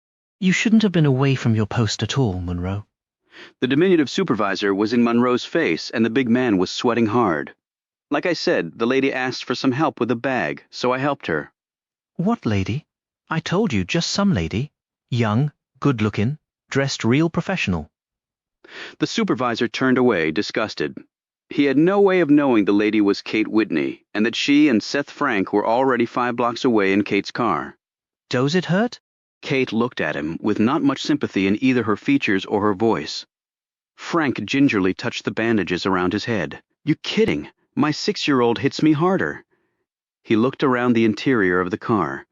You got some smokes? Since when the hell are hospitals non-smoking? She rummaged in her purse and flipped him an open pack. He lit up and eyed her over the cloud of smoke. By the way, nice job on the rent-a-cop. You should be in the movies. Great. I'm in the market for a career change. How's our boy? Safe, for now. Let's keep him that way. She turned the corner and looked hard at him. You know, it wasn't exactly my plan to let your old man buy it right in front of me. That's what Jack said. But you don't believe him. What does it matter what I believe? It does. It matters to me, Kate. She stopped for a red light. Okay, let's put it this way. I'm coming around to the idea that you didn't want it to happen. Is that good enough? No, but it'll do for now. Jack turned the corner and treed to relax. The latest storm front had finally wearied of the capital city, but although there no longer was any pelting icy rain, the thermometer had remained consistently in the 20s, and the wind had returned with a vengeance. He blew on stiff fingers and rubbed sleep-deprived eyes against a drift of black sky. A sliver of moon hung soft and luminous. Jack checked his surroundings. The building across the street was dark and empty. The structure he was standing in front of had closed its doors a long time ago. A few passers-by braved the inclement conditions, but for large chunks of time Jack stood alone. Finally, he took shelter inside the doorway of the building and waited 3 blocks away. A rusting cab pulled to the curb. The back door opened, and a pair of low heels touched the cement sidewalk. The cab immediately pulled off, and a moment later the street was silent again. Kate tugged her coat around her and hurried off. As she passed the next block, another car, lights out, turned the corner and drifted along in her wake. Her thoughts focused on the steps that lay ahead of her. Kate did not look back. Jack saw her turn the corner. He looked in all directions before moving, a habit he had quickly cultivated and hoped he would be able to discard very soon. He moved quickly to meet her. The street was quiet. Neither Kate nor Jack saw the sedan's nose as it crept past the corner building's front. Inside, the driver zeroed in on the couple with a night vision device. The mail-order catalog had trumpeted as being the very latest in Soviet technology. And although the former communists had no clue as to how to run a democratic capitalist society, they did, for the most part, build sound military hardware. Jesus, you're freezing. How long have you been waiting? Kate had touched Jack's hand, and the icy feel had coursed through her entire body.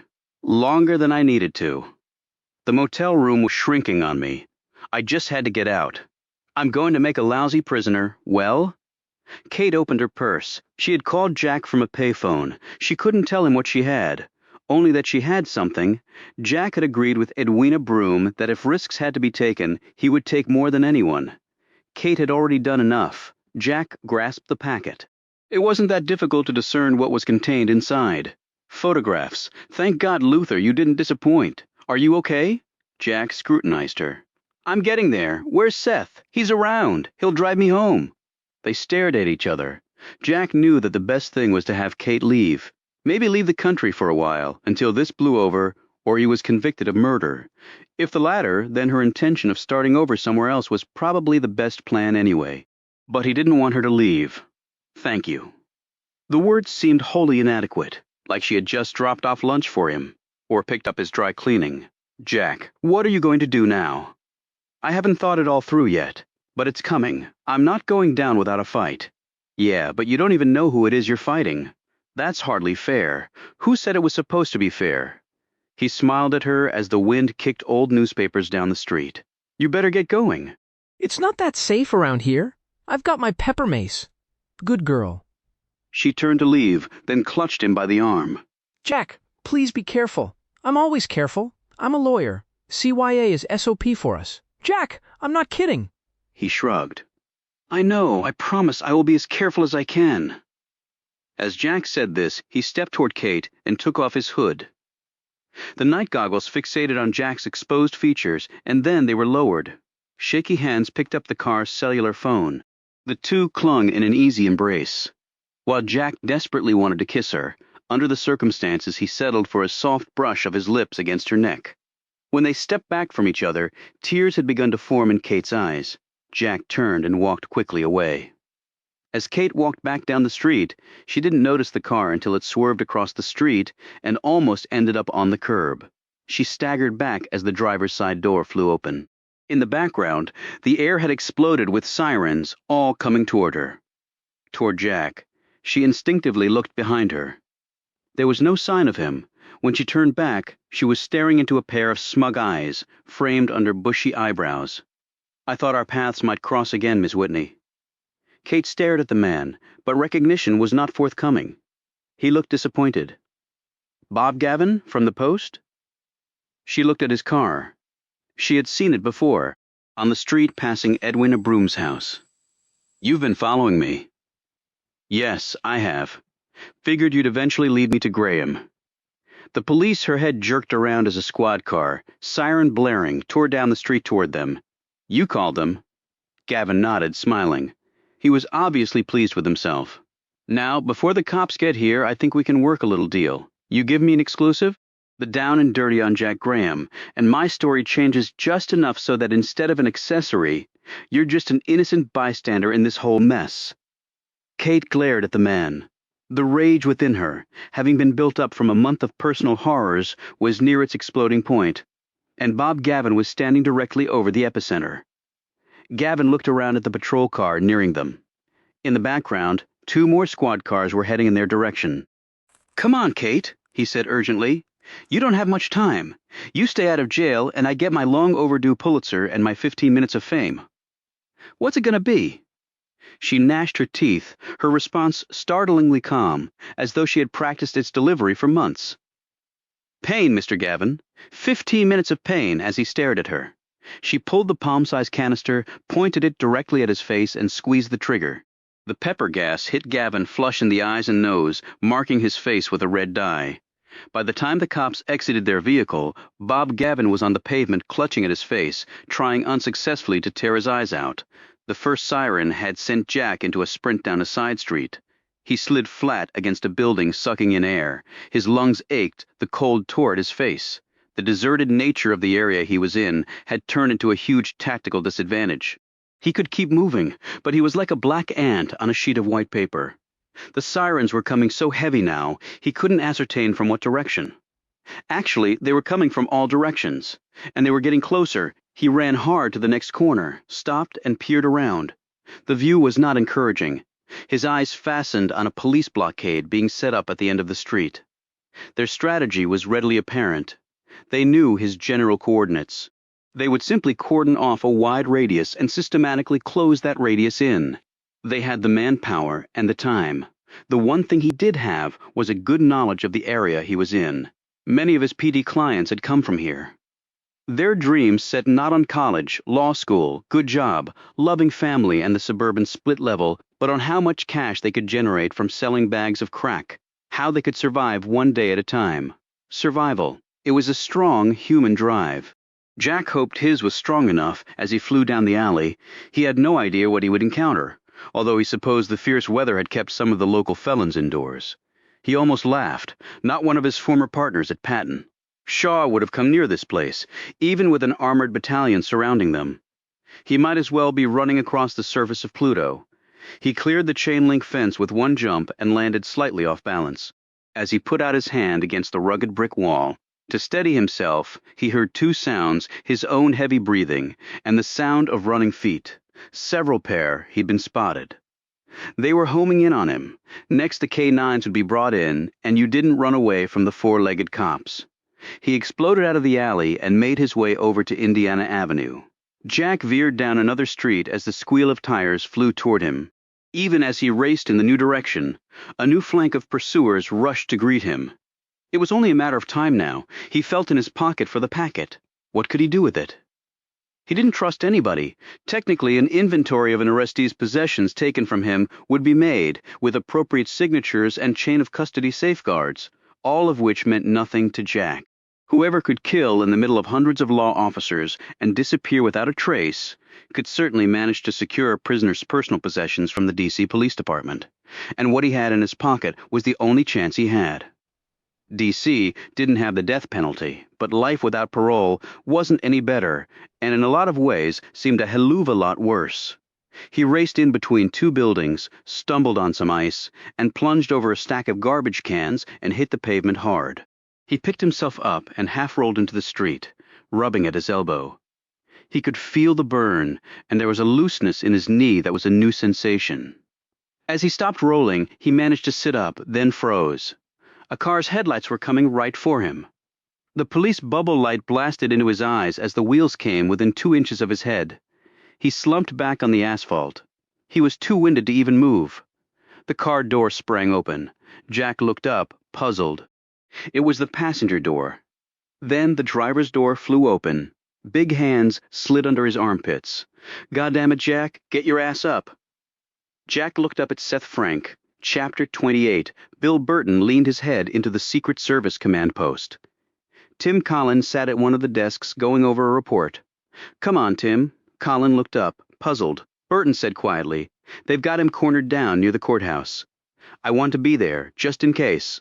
Seth, Frank's Eden flew down the street, the blue bubble light commanding immediate respect from a traffic population unaccustomed to conveying any whatsoever to fellow motorists. "Where's Kate?" Jack lay in the back seat, a blanket over him. Right now she's probably being read her rights, then she's going to get booked on a slew of accessory charges for helping you. Jack sprung up. "We've got to go back, Seth. I'll turn myself in. They'll let her go." "Yeah, right. I'm not kidding, Seth." Jack was halfway over the front seat. "I'm not either, Jack. You go back and turn yourself in. That'll do nothing to help Kate, and it'll snuff out what little shot you've got to get your life back to reality. But Kate? I'll take care of Kate. I've already called a buddy at D.C. He'll be waiting for her. He's a good guy." Jack slumped back down. Shit. Frank opened his window, reached out and flicked the bubble light off and tossed it on the seat beside him. What the hell happened? Frank looked in his rearview mirror. "I'm not sure. The best I can figure is that Kate picked up a tail somewhere. I was cruising the area. We were going to meet at the convention center after she made the drop with you. Heard over my police radio that you had been spotted. I followed the chase over the airwaves, tried to guess where you might go. Got lucky when I saw you blow out of the alley. I couldn't believe it. Damn near ran you down. How's the body, by the way? Never better. I ought to do this crap once or twice a year just to keep me limber. Get ready for the fleeing Phelon Olympics." Frank chuckled. "You're still alive and kicking, my friend. Count your blessings. So did you get any nice presents?" Jack swore under his breath. He had been so busy running from the police that he had never even looked. He took out the packet. "Got a light?" Frank flicked on the dome light. Jack flipped through the photographs. Frank checked the mirror. "So what do we got?" "Photos. Of the letter opener. Knife. Whatever the hell you want to call it, huh?" Not surprising, I guess. Can you make out anything? Jack looked closely in the poor light. Not really. You guys must have some gadget that'll do some good. Frank sighed. I gotta be straight with you, Jack. Unless there's something else, we don't have much of a shot. Even if we can somehow pull something that looks like a print off there, who's to say where it came from? And you can't do DNA testing on blood from a friggin' photograph. At least not that I'm aware of. I know that. I didn't spend 4 years as a defense counsel picking my ass. Seth slowed the car down. They were on Pennsylvania Avenue, and the traffic had grown heavier. So what's your idea then? Jack rubbed back his hair, dug his fingers into his leg until the pain in his knee subsided, and then laid down on the seat. Whoever's behind all this wanted the letter opener back really bad. Enough to kill you, me, anybody else that got in the way. We're talking paranoia at its peak. Which fits in with our theory of some big shot with a lot to lose if this comes out. So, they got it back. Where does that leave us, Jack? Luther didn't make these photos just in case something happened to the original article. What are you talking about? He came back into the country, Seth. Remember? We could never figure that one out. Frank stopped at a red light. He turned around in his seat. Right. He came back. You think you know why? Jack carefully sat up in the back seat, keeping his head below the window line. I think so. Remember, I told you that Luther wasn't the kind of guy to let something like this lie. If he could, he'd do something about it. But he did leave the country at first. I know. Maybe that was his initial plan. Maybe that was his plan all along if the job had gone according to plan. But the fact is, he came back. Something made him change his mind, and he came back. And he had these photographs. Jack spread them fan-like. The light turned green, and Frank started up again. I'm not getting this, Jack. If he wanted to nail the guy, why not just send the stuff in to the police? I think that was his plan, eventually. But he told Edwina Broom that if he told her who he had seen, she wouldn't have believed him. If even she, a close friend, wouldn't have believed his story, considering he'd have to admit to burglary to convince someone, he probably thought that his credibility was zip. Okay, so he has a credibility problem. Where do the photos come in? Let's say you're doing a straight exchange, cash for a certain item. What's the hardest part? Frank's reply was immediate. The payoff. How to get your money without getting killed or caught. You can send instructions later on for the pickup of the item. It's getting the money that's tough. That's why the number of kidnappings have plummeted. So how would you do it? Frank thought for a moment. Since we're talking about the payoff coming from people who ain't gonna bring in the police, I'd go for speed, take minimal personal risk, and give yourself time to run. How would you do that? EFT, electronic fund transfer, a wire. I was involved in a bank embezzlement case when I was in New York. Guy did it all through the wire transfer department at his own bank. You wouldn't believe the dollars that fly through those places on a daily basis. And you also wouldn't believe how much stuff gets lost in the shuffle. A smart perp could take a little chunk here and there, and by the time they caught it, he'd be long gone. You send your wire instructions, the money is sent out, only takes a few minutes. Helluva lot better than rummaging through a dumpster, in a park where somebody can take a nice little bead on your head with a cannon. But the sender can presumably trace the wire. Sure, you have to identify the bank it's going to, ABA routing number. You have to have an account at the bank, all that shit. So, assuming the sender is sophisticated enough, they trace the wire. Then what? Then they can follow the flow of money. They might be able to dig some info on the account. Although no one would be stupid enough to use their own name or social security number. Besides, a real smart guy like Whitney would probably have preset instructions in place. Once the funds hit the first bank, bam, they get sent out to another place, and then another and another. At some point, the trail probably disappears. It's instant money after all. Immediately available funds. Fair enough. I'm betting Luther did something just like that. Frank carefully scratched around the edges of his bandage. His hat was pulled down tight, and the whole thing was greatly uncomfortable. But what I can't figure is why do it at all? He didn't need the money after the Sullivan hit. He could have just stayed, disappeared. Let the whole thing blow over. After a while, they figure he's permanently retired. You don't bother me. I don't bother you. You're right, he could have done that. Retired, given it up. But he came back, and more than that, he came back and apparently blackmailed whoever he saw kill Christine Sullivan. And if he presumably didn't do it for money, then why? The detective thought for a moment. To make him sweat. to let them know he was out there, with the evidence to destroy them. But evidence he wasn't sure was enough, because the perp was so respectable. Right, so what would you do given those facts? Frank pulled to the curb and put the car in park. He turned around. I'd try to get something else on them. That's what I'd do. How? If you're blackmailing someone? Frank finally threw up his hands. I give. You said the wire transfer could be traced by the sender. So what about the other way? Receiver, back up the line. Goddamn stupid. Frank momentarily forgot his concussion and slapped his forehead. Whitney put a tracer on the wire going the other way. The person sending out the money thinks all along that they're playing cat and mouse with Whitney. They're the cat. He's the mouse. He's hiding, getting ready to run. Only Luther didn't mention the fact that he was into role reversal, that he was the cat and they were the mouse. And that tracer would eventually lead right to the bad guys, probably no matter how many shields you put up, if they thought to put up any at all. Every wire in this country has to go through the Federal Reserve. You get the wire reference number from the Fed or the sending bank's wire room. You got something to hang your hat on, even if Whitney didn't trace it back. The fact that he received the money, a certain amount, is damaging enough. If he could give that info to the cops with the name of the sender and they check it out. Jack finished the detective's thought, and suddenly the unbelievable becomes very believable. Wire transfers do not lie. Money was sent. If it was a lot of money like I'm sure it was here, then that cannot be explained away. That is pretty damn close to bullseye evidence. He set them up with their own payoff. I just thought of something else, Jack. If Whitney was building a case against these people, then he was eventually planning to go to the police. He was going to just walk in the door and deposit himself and his evidence. Jack nodded. That's why he needed me. Only they were quick enough to use Kate as a way to ensure his silence. Later, they used a bullet to accomplish that. So he was going to turn himself in, right? Frank rubbed his jaw. You know what I'm thinking? Jack answered immediately. He saw it coming. The two men looked at each other. Frank spoke first. The words came out low, almost hushed. He knew Kate was a setup, and he went anyway. And I thought I was so fucking clever. Probably figured it was the only way he'd ever get to see her again. Shit! I know the guy stole for a living, but I gotta tell you, my respect for him grows by the second. I know what you mean. Frank put the car back in gear and pulled off. Okay, again, where does all this conjecture leave us? Jack shook his head, lay back down. I'm not sure. I mean, so long as we don't have a clue as to who it is, I'm not sure what we can do. Jack exploded back up. But we do have clues. He sat back, as though all his energy had suddenly evaporated after that one thrust. I just can't make any sense out of them.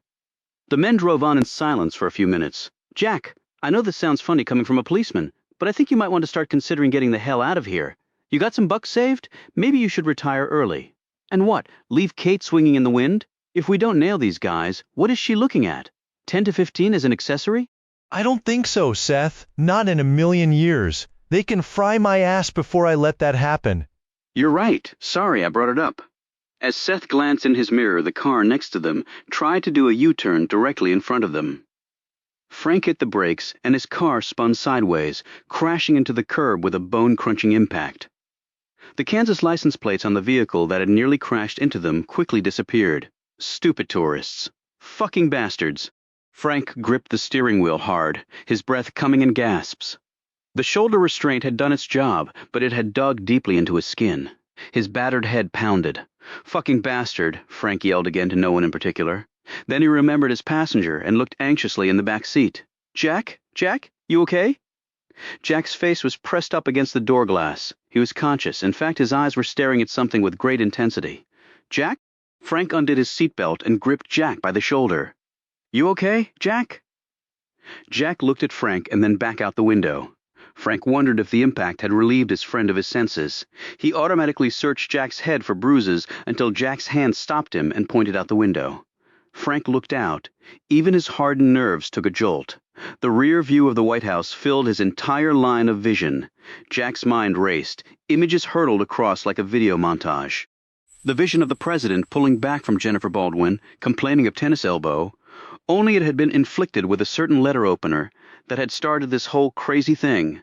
The unusual interest taken by the president and the Secret Service in Christine Sullivan's murder. Alan Richmond's timely appearance at Luther's arraignment led me right to him. That's what the detective had said. Their videotaping citizen had reported, led me right to him. It also explained killers who killed in the middle of an army of law enforcement officers and walked away. Who would stop a Secret Service agent protecting the president? No one. No wonder Luther felt no one would believe him. The President of the United States. And there had been a significant event right before Luther had returned to the country. Alan Richmond had held a press conference where he had told the public how terrible he felt about the tragic murder of Christine Sullivan. He was probably fucking the man's wife, and somehow she had gotten killed, and this slimeball was gaining political dollars, showing what a sensitive and good friend he was. A man who would get tough on crime. It had been a tour de force performance, and that was truly what it had been. Nothing about it had been true. It had been broadcast to the world. What would Luther have thought? Seeing that, Jack believed he knew. That was why Luther had come back, to settle the score.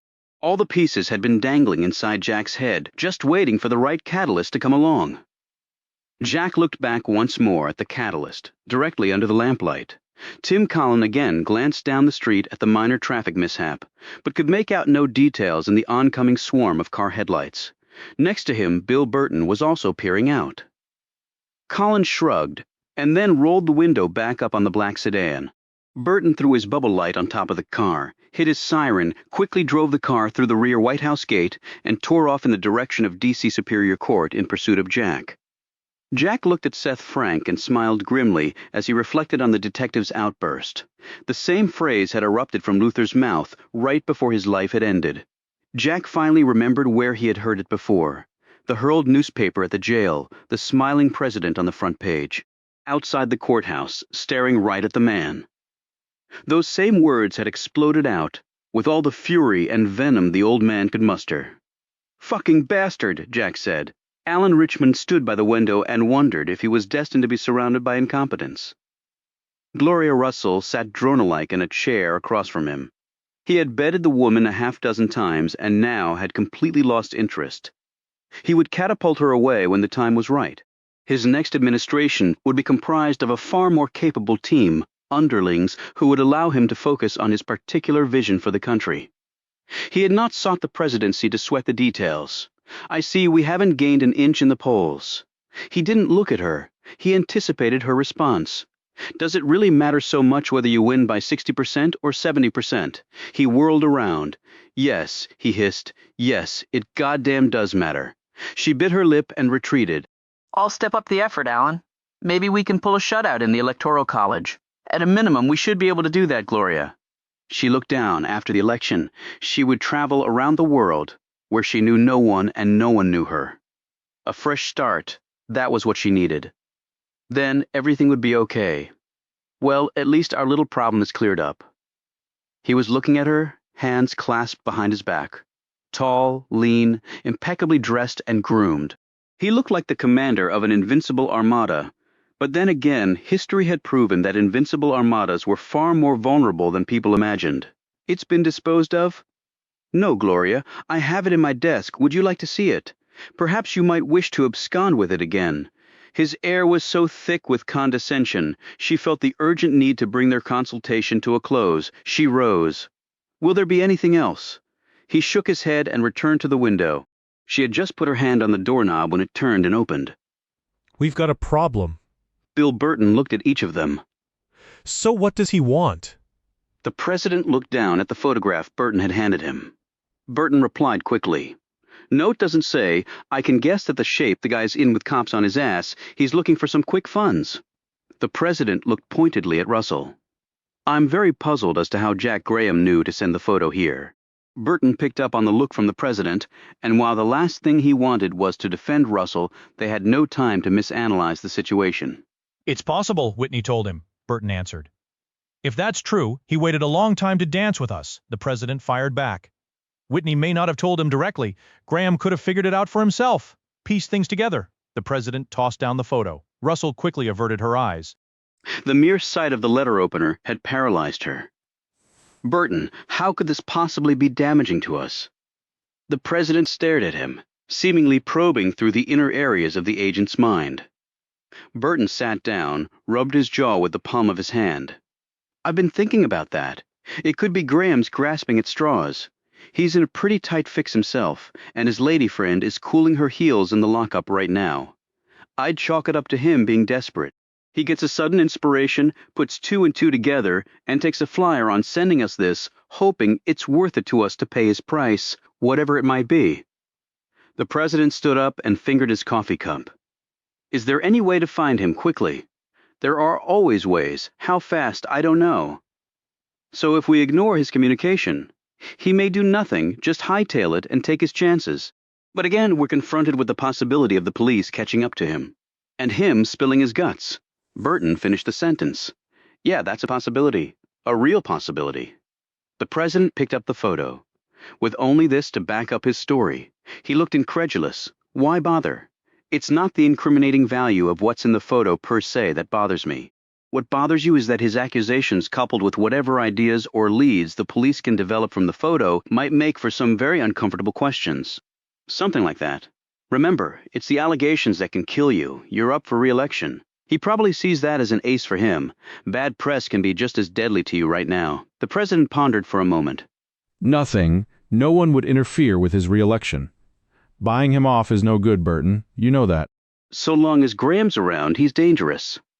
Richmond looked over at Russell, who had sat the entire time, hands in her lap, eyes pointed down, his eyes bored into her. So weak. The president sat down at his desk and started to sift through some papers. He said dismissively, "Do it, Burton, and do it soon." Frank looked at the wall, clock went over and shut his door and picked up the phone. His head still ached, but the doctors predicted a full recovery. The phone was answered. D.C. Executive Inn. Room 233, please. Just a moment. The seconds dragged by and Frank started to get anxious. Jack was supposed to be in his room. Hello, it's me. So how's life? Better than yours, I bet. How's Kate? She's out on bail. Got him to let her go into my custody. I'm sure she's thrilled. That wasn't the word I was thinking of. Look, it's getting close to shit or get off the pot time. Take my advice and run like hell. You're wasting valuable time right now. But Kate? Come on, Jack. They've got the testimony of one guy who was trying to hit her up for an exclusive. His word against hers. Nobody else even saw you. It's a slam dunk she'll beat that charge. A slam dunk. I've talked to the assistant U.S. attorney. He's looking seriously at dropping the whole case. I don't know. God damn it, Jack. Kate is going to come out of this a whole hell of a lot better than you are if you don't start thinking about your future. You've got to get out of here. That's not just me talking. That's her too, Kate. I saw her today. We don't agree on much, but on that we do. Jack relaxed, then let out a heavy sigh. Okay, so where do I go, and how do I get there? I get off duty at 9. At 10 o'clock, I'll be at your room. Have your bags packed. I'll take care of the rest. In the meantime, stay put. Frank hung up the phone and took a deep breath. The chances he was taking, it was better not to think about them. Jack checked his watch and looked at the single bag on the bed. He wouldn't be running with much. He looked at the TV set in the corner, but there wouldn't be anything on he cared to watch. Suddenly thirsty, he pulled some change from his pocket, opened the door to his room, and peered out. The drink machine was just down the hallway. He plopped on his baseball cap, donned his Coke bottle glasses, and slipped out. He didn't hear the door to the stairwell at the other end of the hallway open. He had also forgotten to lock his door. When he slipped back in, it struck him that the light was off. He had left it on.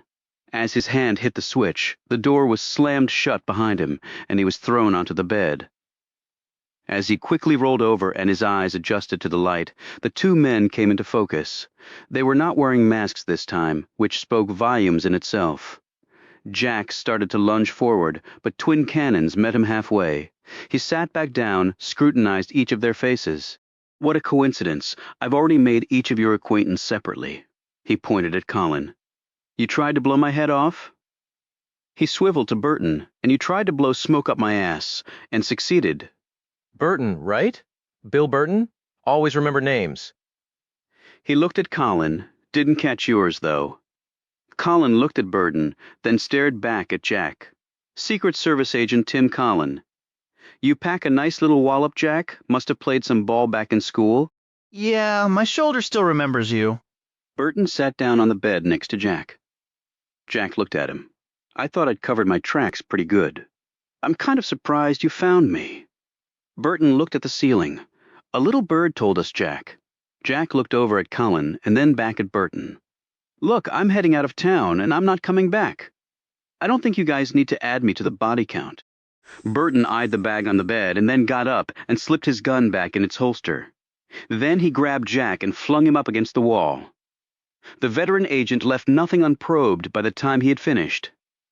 Burton spent the next 10 minutes examining every inch of the room for listening devices and other items of interest, ending his search at Jack's bag. He pulled out the photos and examined them. Satisfied, Burton secreted them in his inner coat pocket and smiled at Jack. Excuse me, but in my line of work, paranoia is part of the mentality. He sat back down. I would like to know, Jack, why you sent that photo to the president. Jack shrugged. Well, since my life here happens to be over, I thought your boss might want to contribute to my going-away fund. You could have just wired the funds like you did with Luther. Colin grunted, shook his head, and grinned. The world doesn't work that way, Jack. Sorry. You should have found another solution to your problem. Jack shot back. I guess I should have followed your example. Got a problem? Just kill it. Colin's smile evaporated. His eyes glittered darkly at the lawyer. Burton stood up and paced around the room. He pulled out a cigarette and then crunched it up and put it in his pocket. He turned to Jack and said quietly, You should have just gotten the hell out of town, Jack. Maybe you would have made it. Not with you two on my butt. Burton shrugged. You never know. How do you know I haven't given one of those photos to the cops? Burton pulled out the photos and looked down at them. Polaroid one-step camera. The film comes in a standard pack of 10 shots.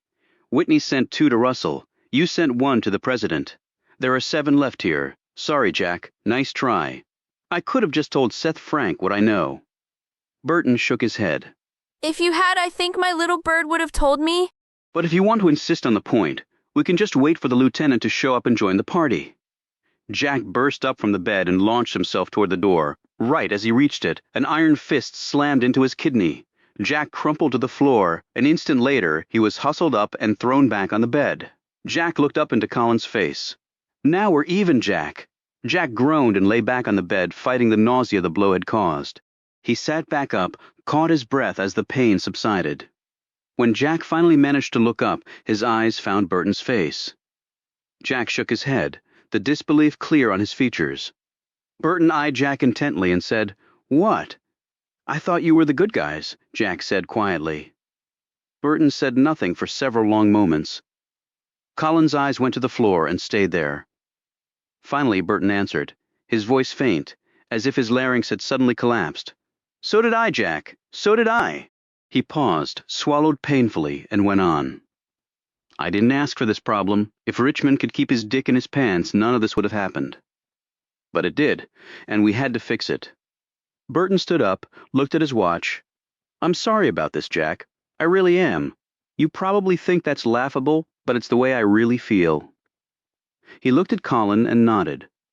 Colin motioned Jack to lie back on the bed.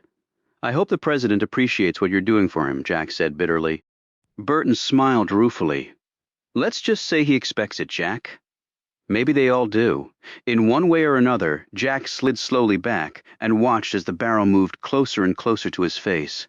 He could smell the metal. He could envision the smoke, the projectile racing out faster than any eye could follow. Then the door to the room was hit with an enormous blow. Colin whirled around. The second blow crashed the portal inward, and a half-dozen DC cops bowled in, guns drawn, freeze. Everybody freeze, guns on the floor now. Colin and Burton quickly put their guns down on the floor. Jack lay back on the bed, his eyes closed. He touched his chest, where his heart threatened to explode. Burton looked at the men in blue. We're United States Secret Service, IDs in our right inner pockets. We've tracked this man down. He was making threats against the president. We were just about to take him into custody. The cops warily pulled out the IDs and scrutinized them. 2 other cops pulled Jack roughly up. One began to read him his rights. Handcuffs were placed on his wrists. The IDs were given back. Well, Agent Burton, you're just going to have to wait until we get done with Mr. Graham here. Murder takes a priority even over threatening the president. Might be a long wait unless this guy's got 9 lives.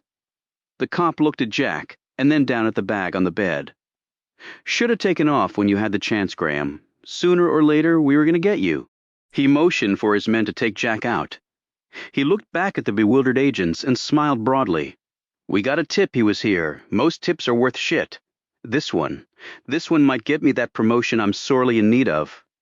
Have a good day, gentlemen. Say hello to the president for me. They left with their prisoner. Burton looked at Colin and then pulled out the photos. Now Graham had nothing. He could repeat everything they had just told him to the police, and they'd just get him ready for the rubber room, poor son of a bitch. A bullet would have been a lot better than where he was headed. The two agents picked up their hardware and left.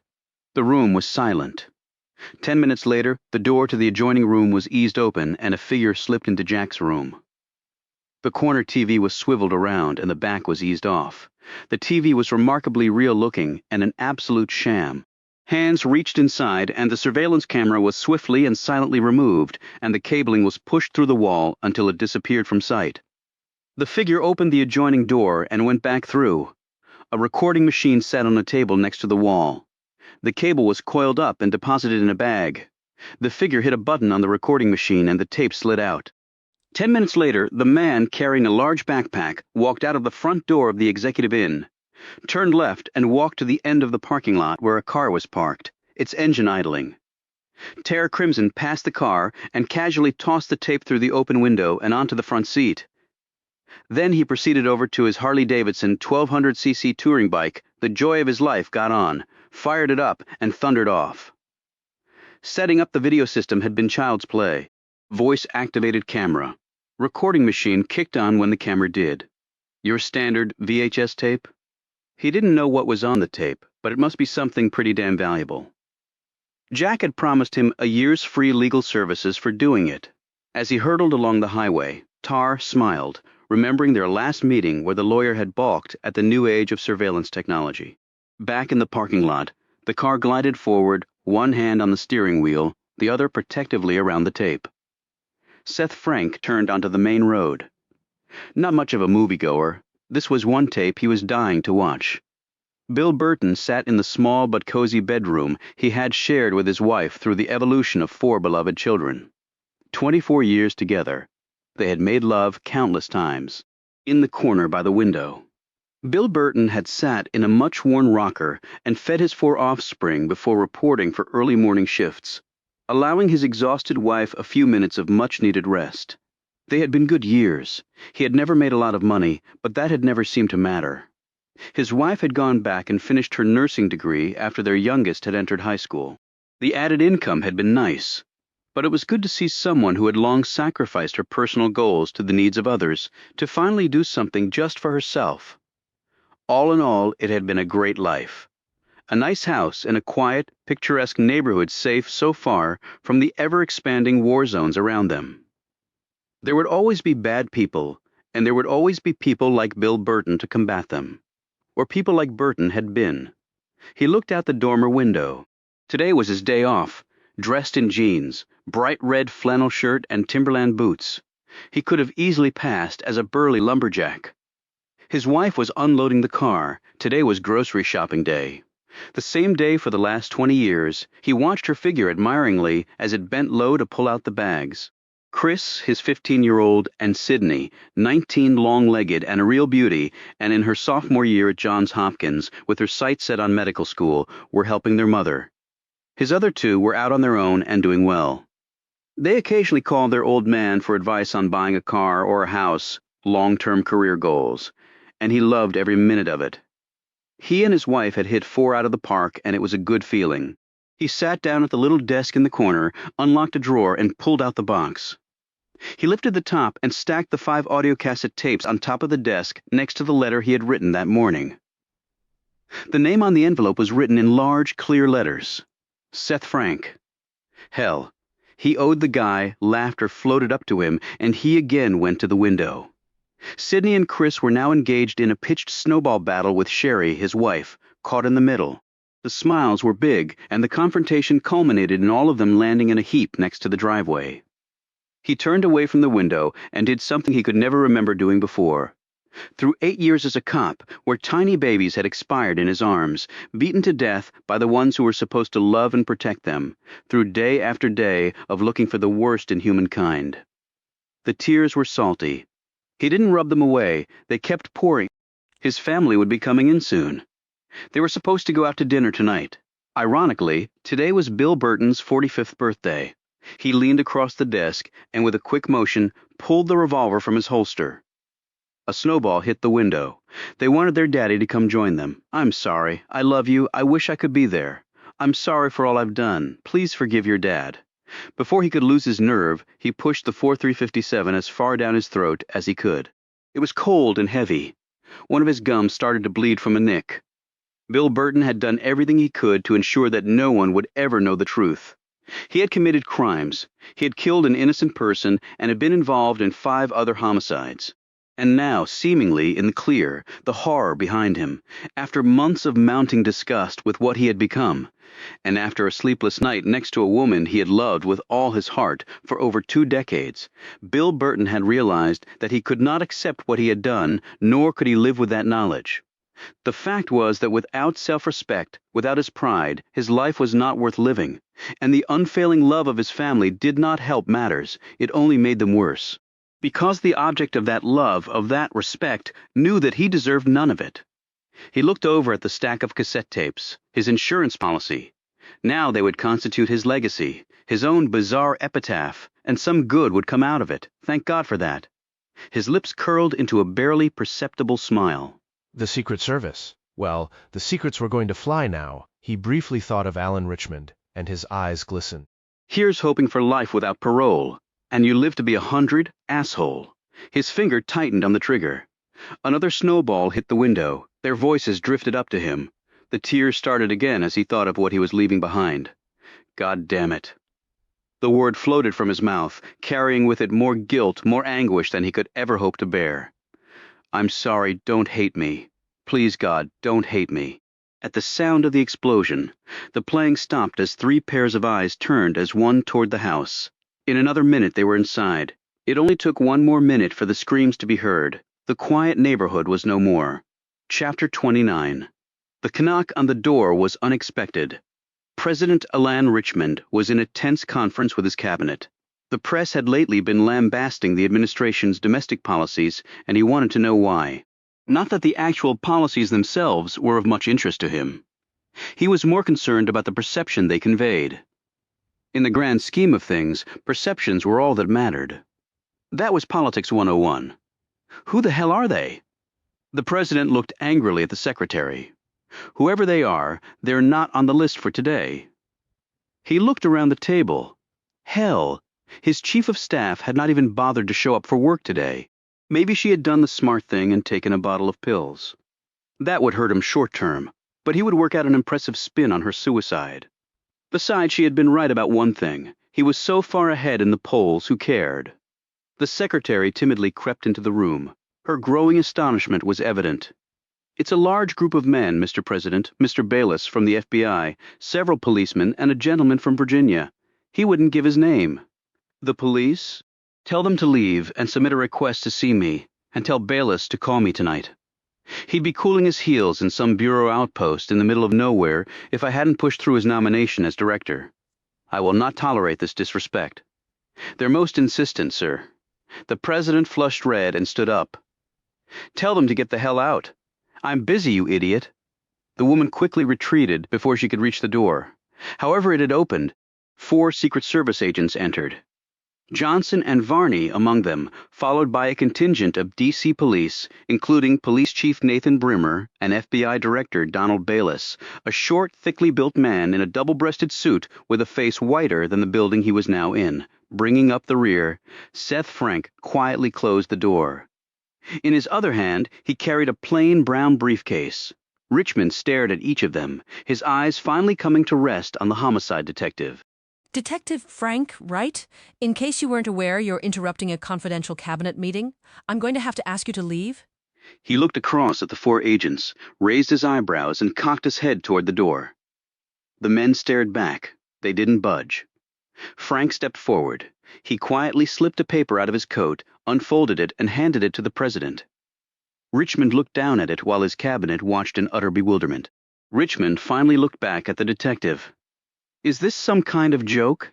That is a copy of an arrest warrant naming you on capital murder charges for crimes committed in the Commonwealth of Virginia. Chief Brimmer here has a similar arrest warrant for murder. 1 accessory charges that will be brought against you in the district. That is, after the Commonwealth finishes with you. The president looked over at Brimmer, who met his gaze and sternly nodded. There was a cold look in the lawman's eyes that told exactly how he felt about the chief executive. I'm the president of the United States. You can't serve me with anything unless it's coffee. Now get out. The president turned to go back to his chair. Technically, that may be true. However, I don't really care. Once the impeachment process is complete, you won't be President Alan Richmond. You'll just be Alan Richmond. And when that happens, I'll be back. Count on it. The president turned back around, his face bloodless. Impeachment? Frank moved forward until he was eye to eye with the man. On any other occasion, this would have triggered prompt action on the part of the Secret Service. Now, they simply stood motionless. It was impossible to tell that each one of them was inwardly reeling over the loss of a respected colleague. Johnson and Varney seethed at having been duped as to the events of that night at the Sullivan estate, and the man they blamed for it all was now crumpling in front of them. Frank said, "Let's cut through the bullshit. We already have Tim Collin and Gloria Russell in custody. They've both waived right to counsel, and each has given detailed depositions regarding all of the events involving the homicides of Christine Sullivan, Luther Whitney, Walter Sullivan, and the 2 killings at Patton. Shaw. I believe they've already cut deals with the prosecutors, who are really only interested in you anyway. This case is a real career builder for a prosecutor, let me tell you." The president staggered back a step, then righted himself. Frank opened the briefcase and pulled out a videotape and 5 audio cassette tapes. "I'm sure your counsel will be interested to see these. The video is of Agents Burton and Collin when they attempted to murder Jack Graham. The tapes are of several meetings at which you were present and at which the plannings for the various crimes took place. Over 6 hours of testimony. Mr. President, copies have been delivered to the Hill, the FBI, CIA, the Post, the Attorney General, White House counsel, and anybody else I could think of, and no gaps on the tapes. Also included is the tape Walter Sullivan made of your telephone conversation on the night of his murder. It doesn't exactly coincide with the version you gave me. All compliments of Bill Burton said in his note he was cashing in his insurance policy. And where is Burton?" The president's voice was filled with rage. He was pronounced DOA at Fairfax Hospital at 10:30 this morning, self-inflicted gunshot wound. Richmond barely made it to his chair. No one offered to assist him. He looked up at Frank. "Anything else?" "Yeah, Burton left behind one other paper. It's his proxy for the next election." "Sorry, but it seems you didn't get his vote." One by one, the cabinet members got up and left. Fear of political suicide by association was alive and well in the capital city. The lawmen and Secret Service agents followed. Only the president remained. His eyes stared blankly at the wall. Seth Frank popped his head back in the door. "Remember? Be seeing you soon." He quietly closed the door.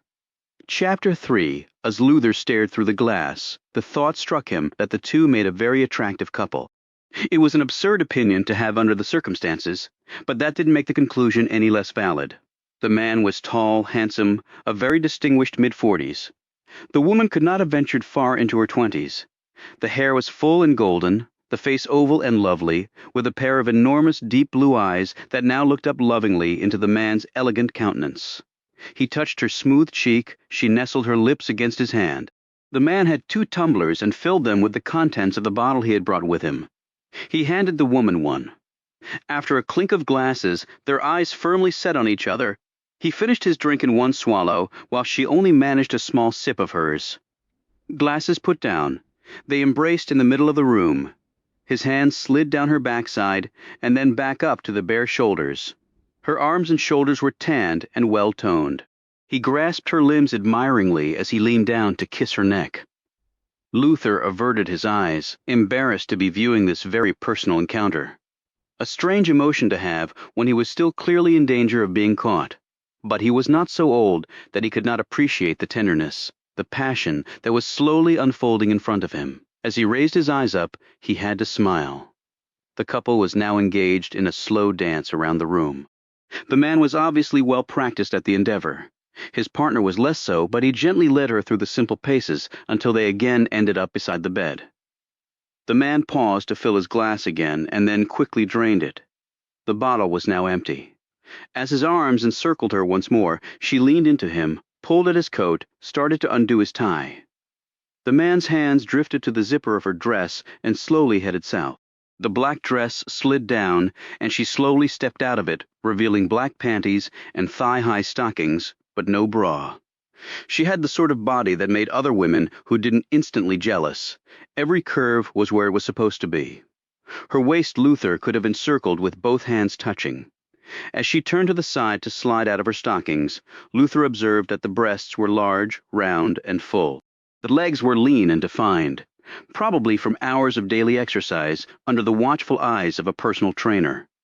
The man quickly undressed down to his boxers and sat on the side of the bed watching the woman as she took her time slipping out of her underwear. Her rear end was round and firm and creamy white against the backdrop of a flawless tan. With her last piece of clothing shed, a smile cut across the man's face. The white teeth were straight and thick. Despite the alcohol, his eyes seemed clear and focused. She smiled at his attention and slowly advanced. As she drew within his reach, his long arms gripped her, pulled her to him. She rubbed up and down against his chest. Again, Luther began to avert his eyes, wishing more than anything else that this spectacle would soon be over, and that these people would leave. It would only take him a few minutes to return to his car, and this night would be filed away in his memory as a unique, if potentially disastrous, experience. That's when he saw the man grip the woman's buttocks hard and then slap them, again and again. Luther winced in vicarious pain at the repeated blows. The white skin now glowed red, but either the woman was too drunk to feel the pain, or she enjoyed this sort of treatment, because her smile didn't fade.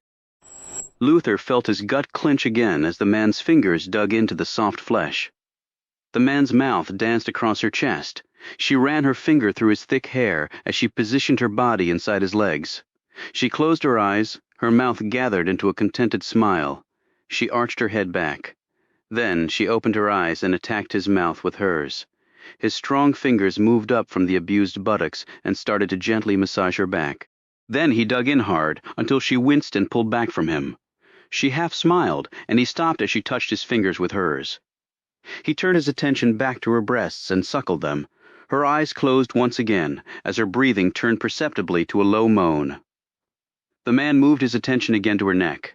His eyes were wide open, looking across at where Luther sat, but with no idea of his presence. Luther stared at the man, at those eyes, and didn't like what he saw. Pools of darkness surrounded by red, like some sinister planet seen through a telescope. The thought struck him that the naked woman was in the grip of something not so gentle, not so loving as she probably anticipated. The woman finally grew impatient and pushed her lover down on the bed. Her legs straddled the man, giving Luther a view from behind that should have been reserved for her gynecologist and husband. She hoisted herself up, but then with a sudden burst of energy, he roughly pushed her aside and went on top of her, grabbing her legs and lifting them up until they were perpendicular with the bed. Luther stiffened in his chair at the man's next movement.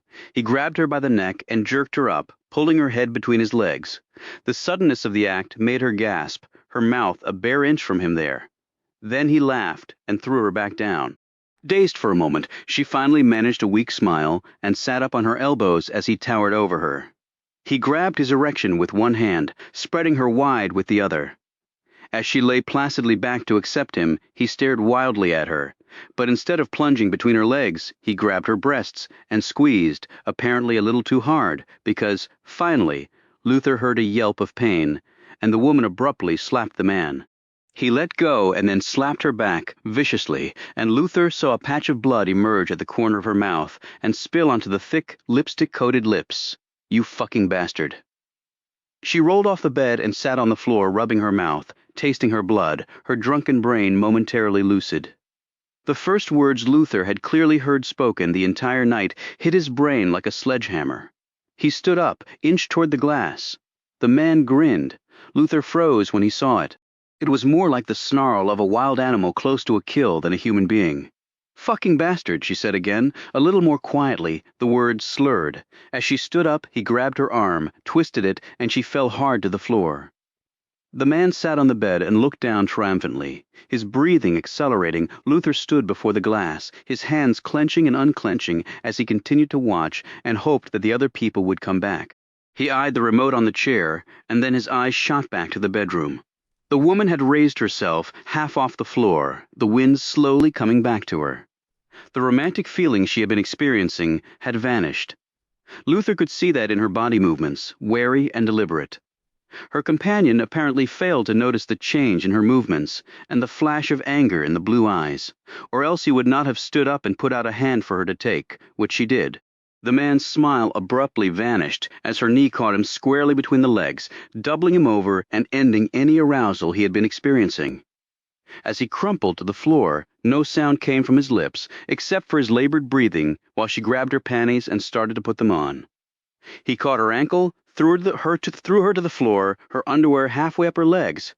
"You little cunt!" The words came out in short gasps as he tried to get his breath back, all the time holding onto that ankle, drawing her closer to him. She kicked at him again and again. Her feet thudded against his rib cage, but still he hung on. "You fucking little whore," he said. At the menace he heard in those words, Luther stepped toward the glass, one of his hands flying to its smooth surface as if to reach through it, to grab the man, make him let go. The man painfully dragged himself up, and his look made Luther's flesh turn cold. The man's hands gripped the woman's throat. Her brain, clouded by the alcohol, snapped back to high gear. Her eyes, now completely filled with fear, darted to the left and right as the pressure on her neck increased and her breath started to weaken. Her fingers clawed at his arms, scratching deeply. Luther saw the blood rise to the man's skin where she attacked him, but his grip did not loosen. She kicked and jerked her body, but he was almost twice her weight. Her attacker didn't budge. Luther again looked at the remote. He could open the door. He could stop this, but his legs would not move. He stared helplessly through the glass. Sweat poured from his forehead. Every pore in his body seemed to be erupting. His breath came in short bursts as his chest heaved. He placed both hands against the glass. Luther's breath stopped as the woman fixed on the nightstand for an instant. Then, with a frantic motion, she grabbed the letter opener, and with one blinding stroke, she slashed the man's arm. He grunted in pain, let go, and grabbed his bloody arm. For one terrible instant he looked down at his wound, almost in disbelief that he had been damaged like that. Pierced by this woman, when the man looked back up, Luther could almost feel the murderous snarl before it escaped from the man's lips. And then the man hit her, harder than Luther had seen any man hit a woman. The hard fist connected with the soft flesh and blood flew from her nose and mouth. Whether it was all the booze she had consumed, or what, Luther didn't know. But the blow that ordinarily would have crippled a person merely incensed her. With convulsive strength, she managed to stagger up. As she turned toward the mirror, Luther watched the horror in her face as she suddenly viewed the abrupt destruction of her beauty. Eyes widening in disbelief, she touched the swollen nose. One finger dropped down and probed the loosened teeth. She had become a smeared portrait. Her major attribute had vanished. She turned around to face the man, and Luther saw the muscles in her back tense, so hard they looked like small pieces of wood. With lightning quickness, she again slammed her foot into the man's groin. Instantly, the man was weak again, his limbs useless as nausea overcame him. He collapsed to the floor, rolled over onto his back, moaning. His knees curled upward, his hand protectively at his crotch. With blood streaming down her face, with eyes that had gone from stark horror to homicidal in an instant. The woman dropped to her knees beside him and raised the letter opener high above her head.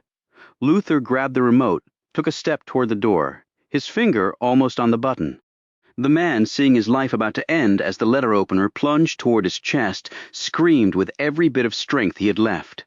The call did not go unheeded. His body frozen in place, Luther's eyes darted to the bedroom door as it flew open.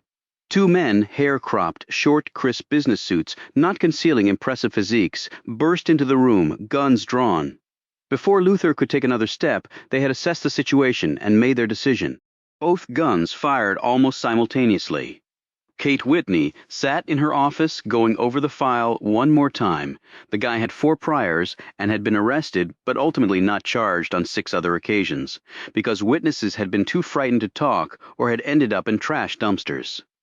He was a walking time bomb ready to explode on another victim, all of whom had been women. The current charge was murder during the commission of robbery and rape, which met the criteria for capital murder under Virginia's laws. And this time, she decided to go for the home run. Death. She had never asked for it before. But if anybody deserved it, this guy did, and the Commonwealth was not squeamish about authorizing it. Why allow him life when he had cruelly and savagely ended the one given to a 19-year-old college student who made the mistake of going to a shopping mall in broad daylight to pick up some nylons and a new pair of shoes? Kate rubbed her eyes and, using a rubber band from the pile on her desk, pulled her hair back into a rough ponytail. She looked around her small, plain office. The case files were piled high around the room, and for the millionth time she wondered if it would ever stop. Of course it wouldn't. If anything, it would get worse, and she could only do what she could do to stem the flow of blood. She would start with the execution of Roger Simmons, Jr., 22 years old, and as hardened a criminal as she had ever confronted, and she had already faced an army of them in her as yet short career. She remembered the look he had given her that day in court. It was a countenance totally without remorse or caring or any other positive emotion. It was also a face without hope, an observation substantiated by his background history, which read like a horror story of a childhood. But that was not her problem. It seemed like the only one that wasn't. She shook her head and checked her watch. Well, after midnight, she went to pour some more coffee. Her focus was starting to wander. The last staff attorney had left 5 hours ago. The cleaning crew had been gone for 3. She moved down the hallway in her stocking feet to the kitchen. If Charlie Manson were out and doing his thing now, he'd be one of her milder cases. An amateur compared to the monsters roaming loose today. Cup of coffee in hand, she walked back into her office and paused for a moment to look at her reflection in the window. With her job looks were really unimportant. Hell, she hadn't been on a date in over a year. But she couldn't pull her eyes away. She was tall and slender, perhaps too skinny in certain areas, but her routine of running 4 miles every day had not changed while her caloric intake had steadily dwindled. Mostly she subsisted on bad coffee and crackers, although she limited herself to 2 cigarettes a day and was hoping with luck to quit altogether. She felt guilty about the abuse her body was taking with the endless hours and stress of moving from one horrific case to another. But what was she supposed to do? Quit because she didn't look like the women on the cover of Cosmopolitan. She consoled herself with the fact that their job 24 hours a day was to make themselves look good. Hers was to ensure that people who broke the law, who hurt others, were punished. Under any criteria, she reasoned, she was doing far more productive things with her life. She swiped at her own mane. It needed to be cut, but where was the time to do that? The face was still relatively unmarked by the burden she found increasingly difficult to carry. Her 29-year-old face, after 4 years of 19-hour days and countless trials, had held its own. She sighed, as she realized that probably would not last. In college, she had been the gracious recipient of turned heads, the cause of raised heartbeats and cold sweats. But as she got ready to enter her 30s, she realized that what she had taken for granted for so many years, that what she had, in fact, derided on so many occasions, would not be with her that much longer. And like so many things you took for granted or dismissed as unimportant, being able to quiet a room by your mere entrance was one she knew she was going to miss. That her looks had remained strong over the last few years was remarkable, considering she had done relatively little to preserve them. Good genes, that must be it. She was fortunate. But then she thought of her father and decided that she wasn't very lucky at all in the genes department. A man who stole from others and then pretended to live a normal life. A man who deceived everyone, including his wife and daughter. A man you could not depend on to be there. She sat at her desk, took a quick sip of the hot coffee, poured in more sugar, and looked at Mr. Simmons while she stirred the black depths of her nighttime stimulus. She picked up the phone, called home to check messages. There were 5, 2 from other lawyers, 1 from the policeman she would put on the stand against Mr. Simmons, and 1 from a staff investigator who liked to call her at odd hours with mostly useless information. She should change her telephone number. The last message was a hang-up. But she could hear very low breathing on the end. She could almost make out a word or two. Something in the sound was familiar, but she couldn't place it. People with nothing better to do. The coffee flowed through her veins. The file came back into focus. She glanced up at her little bookshelf. On top was an old photo of her deceased mother and 10-year-old Kate. Cut out from the picture was Luther Whitney. A big gap next to mother and daughter. A big nothing. Jesus fucking Christ! The President of the United States sat up, one hand covering his limp and damaged privates, the other holding the letter opener that a moment before was to have been the instrument of his death. It had more than just his blood on it now. Jesus fucking Christ, Bill, you fucking killed her.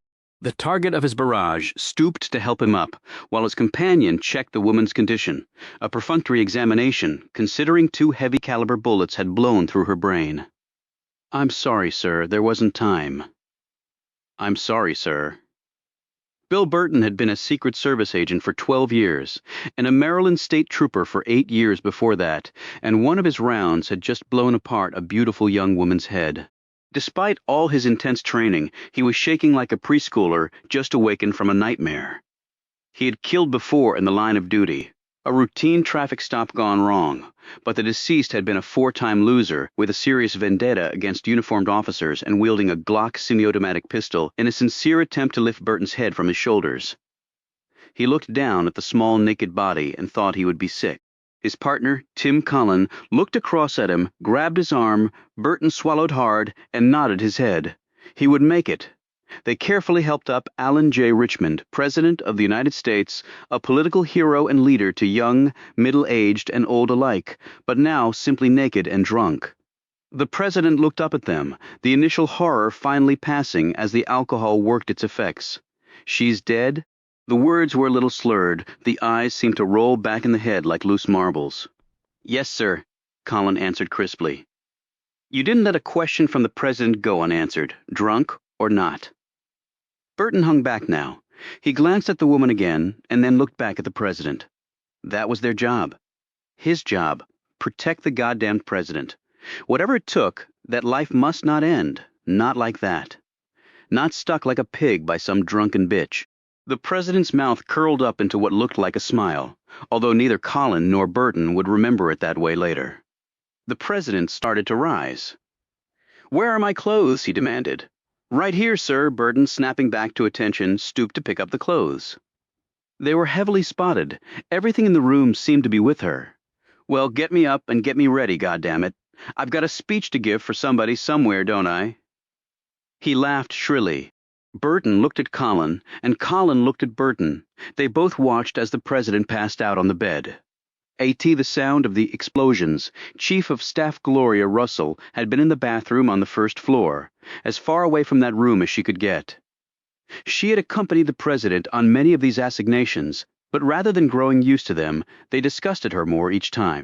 To imagine her boss, the most powerful man on the face of the earth, bedding all these celebrity whores, these political groupies, it was beyond comprehension. And yet she had almost learned to ignore it. Almost. She had pulled her pantyhose back up, grabbed her purse, flung open the door, run down the hallway, and even in heels took the steps 2 at a time. When she reached the bedroom door, Agent Burton stopped her. "Ma'am, you don't want to see this. It's not pretty." She pushed past him and then stopped. Her first thought was to run back out, down the stairs, into the limo, out of there, out of the state, out of the miserable country. She wasn't sorry for Christy Sullivan, who'd wanted to get screwed by the President. That had been her goal for the last 2 years. Well, sometimes you don't get what you want. Sometimes you get a lot more. Russell steadied herself and faced off with Agent Colin. What the hell happened? Tim Colin was young, tough, and devoted to the man he was assigned to protect. He was trained to die defending the President, and there was no question in his mind that if the time came, he would. Several years had passed since he had tackled an assailant in the parking lot of a shopping center, where then presidential candidate Alan Richmond had been making an appearance. Colin had had the potential assassin down on the asphalt and completely immobile before the guy had even gotten his gun fully out of his pocket, before anyone else had even reacted. To Colin, his only mission in life was to protect Alan Richmond. It took Agent Colin 1 minute to report the facts to Russell in succinct, cohesive sentences. Burton solemnly confirmed the account. It was either him or her, Miss Russell. There was no other way to cut it. Burton instinctively glanced at the President, who still lay on the bed, oblivious to anything. They had covered the more strategic portion of his body with a sheet. "Do you mean to tell me you heard nothing? No sounds of violence before? Before this?" She waved at the mess of the room. The agents looked at each other. They had heard many sounds emanating from bedrooms where their boss happened to be. Some might be construed as violent, some not. But everybody had always come out okay before. "Nothing unusual," Burton replied. Then we heard the President scream, and we went in. That knife was maybe 3 inches from going into his chest. Only thing fast enough was a bullet. He stood as erect as he could and looked her right in the eye. He and Colin had done their job, and this woman wasn't going to tell them otherwise. No blame would be put on his shoulders. There was a goddamned knife in the room. She looked at Burton incredulously. If it was up to me, the president wouldn't go out on these little excursions. Half the time he won't let us check anything out beforehand. We didn't get a chance to scope the room. He looked at her. He's the president, ma'am, he added, for good measure, as if that justified everything. And for Russell, it usually did, a fact Burton was well aware of. Russell looked around the room, taking in everything.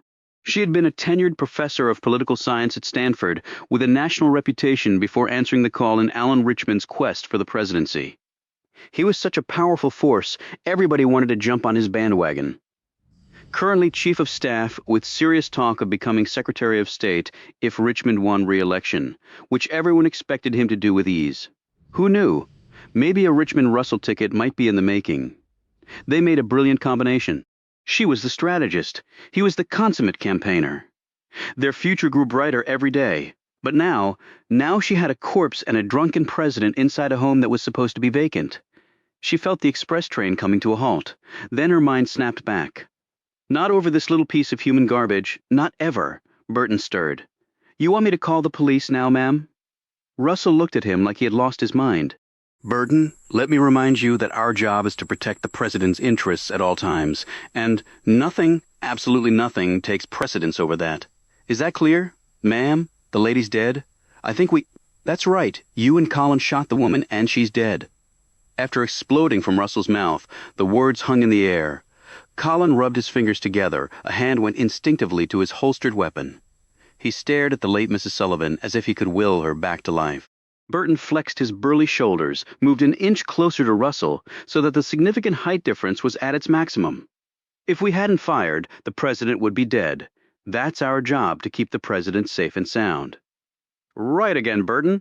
And now that you have prevented his death, how do you intend to explain to the police and the president's wife and your superiors and the lawyers and the media and the Congress and the financial markets and the country and the rest of the goddamned world why the president was here, what he was doing while he was here, and the circumstances that led up to you and Agent Colin having to shoot the wife of one of the wealthiest and most influential men in the United States? Because if you call the police, if you call anybody, that is exactly what you will have to do. Now, if you are prepared to accept full responsibility for that undertaking, then pick up that phone over there and make that call. Burton's face changed color. He backed up a step. His superior size useless to him now, Colin was frozen, watching the two square off. He had never seen anyone talk that way to Bill Burton. The big man could have snapped Russell's neck with a lazy thrust of his arm. Burton looked down at the corpse one more time. How could you explain that so that everybody came out all right? The answer was simple. You couldn't. Russell watched his face carefully. Burton looked back at her. His eyes twitched perceptibly. They would not meet hers now. She had won. She smiled benignly and nodded. The show was hers to run. Go, make some coffee, a whole pot, she ordered Burton, momentarily relishing this switching of roles. And then stay by the front door just in case we get any late-night visitors. Colin, go to the van and talk to Johnson and Varney. Don't tell them anything about this. For now, just tell them there was an accident. But that the president's okay, that's all, and that they're to stay put, understood? I'll call when I want you. I need to think this out. Burton and Colin nodded and headed out. Neither had been trained to ignore orders so authoritatively given. And Burton didn't want to be calling the shots on this one. They couldn't pay him enough to do that. Luther hadn't moved since the shots had blown apart the woman's head. He was afraid to, his feelings of shock had finally passed. But he found his eyes continually wandering to the floor and to what had once been a living, breathing human being. In all his years as a criminal, he had only seen one other person killed. A thrice-convicted pedophile whose spinal cord had collided with a 4-inch shiv wielded by an unsympathetic fellow inmate. The emotions sweeping over him now were totally different, as though he were the sole passenger on a ship that had sailed into a foreign harbor. Nothing looked or seemed familiar at all. Any sound now would do him no good, but he slowly sat back down before his trembling legs gave way. He watched as Russell moved around the room, stooped next to the dead woman, but did not touch her.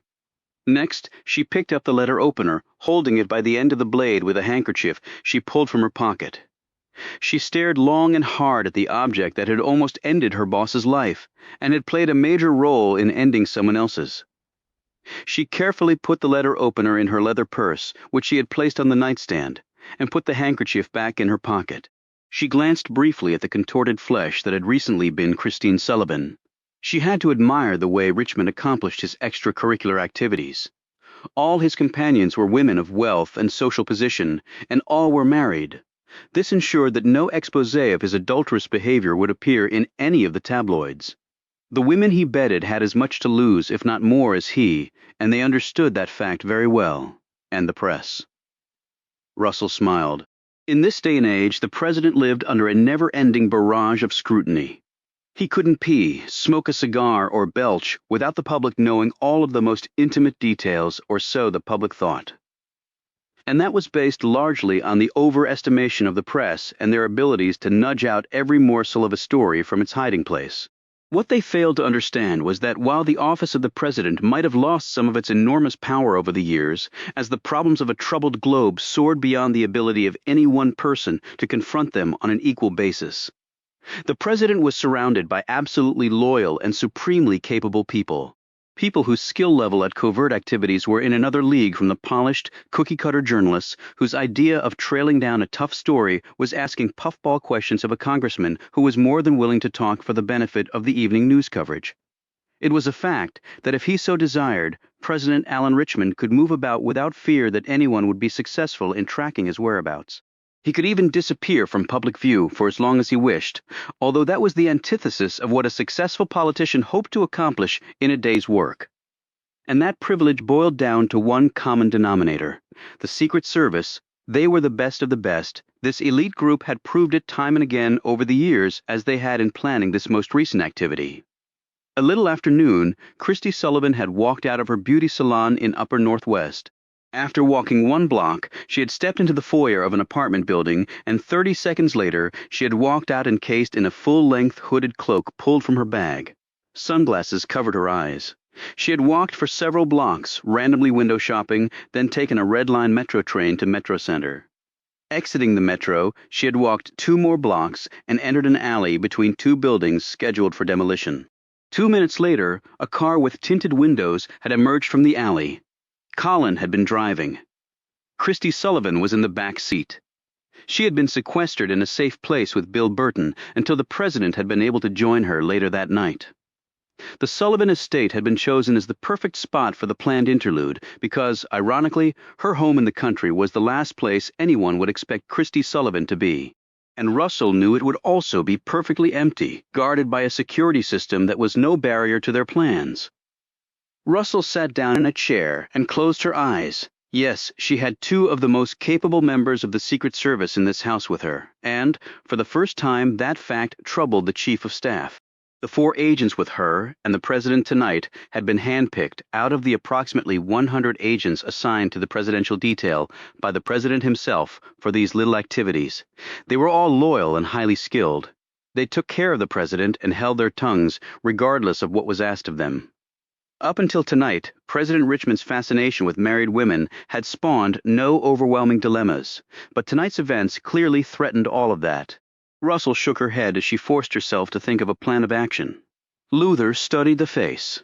It was intelligent, attractive, but also a very hard face. You could almost see the mental maneuvering as the forehead alternately wrinkled and then went lax.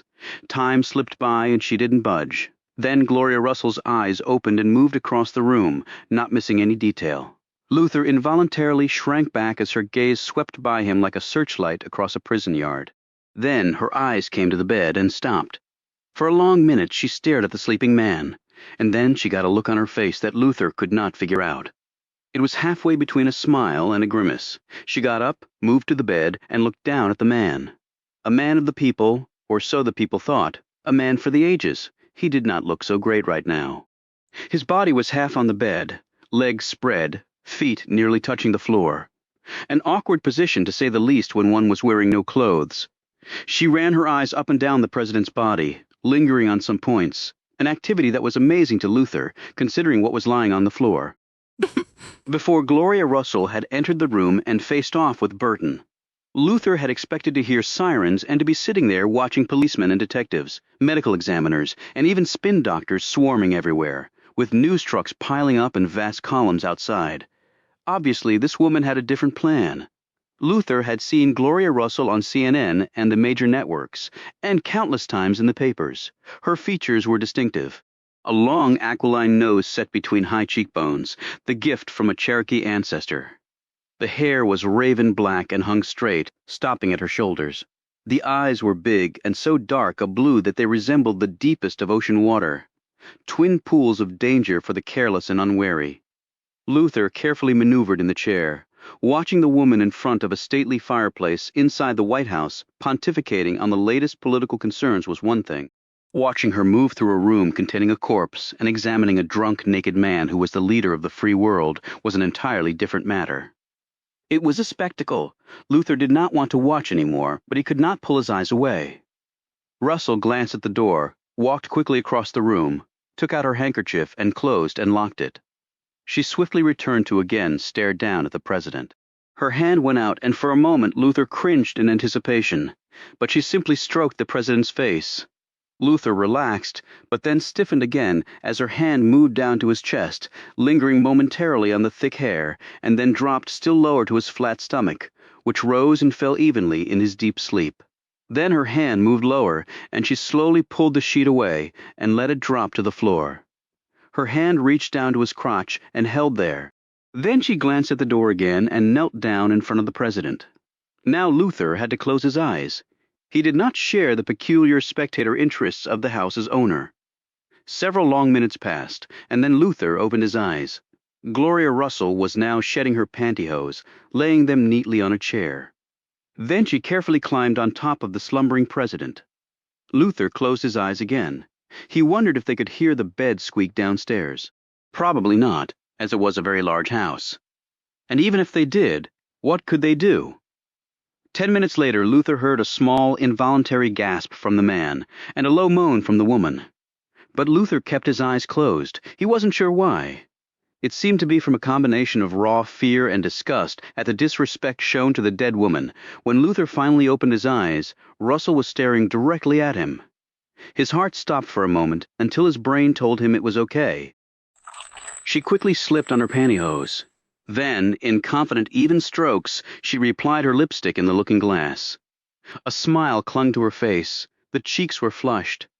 She looked younger. Luther glanced at the president. He had returned to a deep sleep. The last 20 minutes probably filed away by his mind as an especially realistic and pleasant dream. Luther looked back at Russell. It was unnerving to see this woman smile directly at him in this room of death without knowing he was there. There was power in that woman's face, and a look Luther had already seen once in this room. This woman, too, was dangerous. I want this entire place sanitized except for that. Russell pointed to the late Mrs. Sullivan. Wait a minute. He was probably all over her. Burton, I want you to check every inch of her body. And anything that looks remotely like it doesn't belong there, I want you to make disappear. Then put her clothes on. Hands gloved, Burton moved forward to carry out this order. Colin sat next to the president, forcing another cup of coffee down the man's throat. The caffeine would help clear away the grogginess, but only the passage of time would clean the slate completely. Russell sat down next to him. She took the president's hand in hers.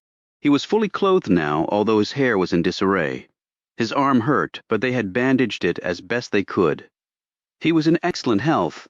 It would heal quickly. Mr. President? Alan? Alan. Russell gripped his face and pointed it toward her. Had he sensed what she had done to him? She doubted it. He had so desperately wanted to get laid tonight. Wanted to be inside a woman. She had given him her body, no questions asked. Technically, she had committed rape. Realistically, she was confident she had fulfilled many a male's dream. It didn't matter if he had no recollection of the event, of her sacrifice, but he would damn sure know what she was going to do for him now. The president's eyes came in and out of focus. Colin rubbed his neck. He was coming around. Russell glanced at her watch. 2 o'clock in the morning. They had to get back. She slapped his face, not hard, but enough to get his attention. She felt Colin stiffen. God, these guys had tunnel vision. Alan, did you have sex with her? Did you have sex with her? No. Don't think so. Don't remem. Give him some more coffee. Pour it down his damned throat if you have to, but get him sober. Colin nodded and went to work. Russell walked over to Burton, whose gloved hands were dexterously examining every inch of the late Mrs. Sullivan. Burton had been involved in numerous police investigations. He knew exactly what detectives looked for and where they looked for it. He never imagined himself using that specialized knowledge to inhibit an investigation. But then he had never imagined anything like this ever happening either. He looked around the room, his mind calculating which areas would need to be gone over, what other rooms they had used. They could do nothing about the marks on the woman's throat and other microscopic physical evidence that was no doubt embedded in her skin. The medical examiner would pick those up regardless of what they tried to do. However, none of those things could be realistically traced to the president unless the police identified the president as a suspect, which was pretty much beyond the realm of possibility. The incongruity of attempted strangulation of a small woman with death caused by gunshot was something they would have to leave to the police's imagination. Burton turned his attention back to the deceased and started to carefully slide her underwear up her legs. He felt a tap on his shoulder. Check her. Burton looked up. He started to say something. Check her. Russell's eyebrows were arched. Burton had seen her do that 1,000,000 times with the White House staff. They were all terrified of her. He wasn't afraid of her, but he was smart enough to cover his ass whenever she was around. He slowly did as he was told. Then he positioned the body exactly as it had fallen. He reported back with a single shake of his head. Are you sure? Russell looked unconvinced, although she knew from her interlude with the president that chances were he had not entered the woman, or that if he had, he hadn't finished. But there might be traces. It was scary as hell, the things they could determine these days from the tiniest specimens. I'm not a goddamned OB-GYN. I didn't see anything, and I think I would have. But I don't carry a microscope around with me. Russell would have to let that one go. There was still a lot to do and not much time. Did Johnson and Varney say anything? Colin looked over from where the president was ingesting his 4th cup of coffee. They're wondering what the hell's going on, if that's what you mean. You didn't tea. I told them what you said to tell them, and that's all, ma'am. He looked at her. They're good men, miss. Russell, they've been with the president since the campaign. They're not going to do anything to mess things up, okay? Russell rewarded Colin with a smile. A good-looking kid, and more important, a loyal member of the president's personal guard. He would be very useful to her. Burton might be a problem, but she had a strong trump card. He and Colin had pulled the trigger, maybe in the line of duty, but who really knew? Bottom line, they too were in this all the way. Luther watched the activity with an appreciation that he felt guilty about under the circumstances.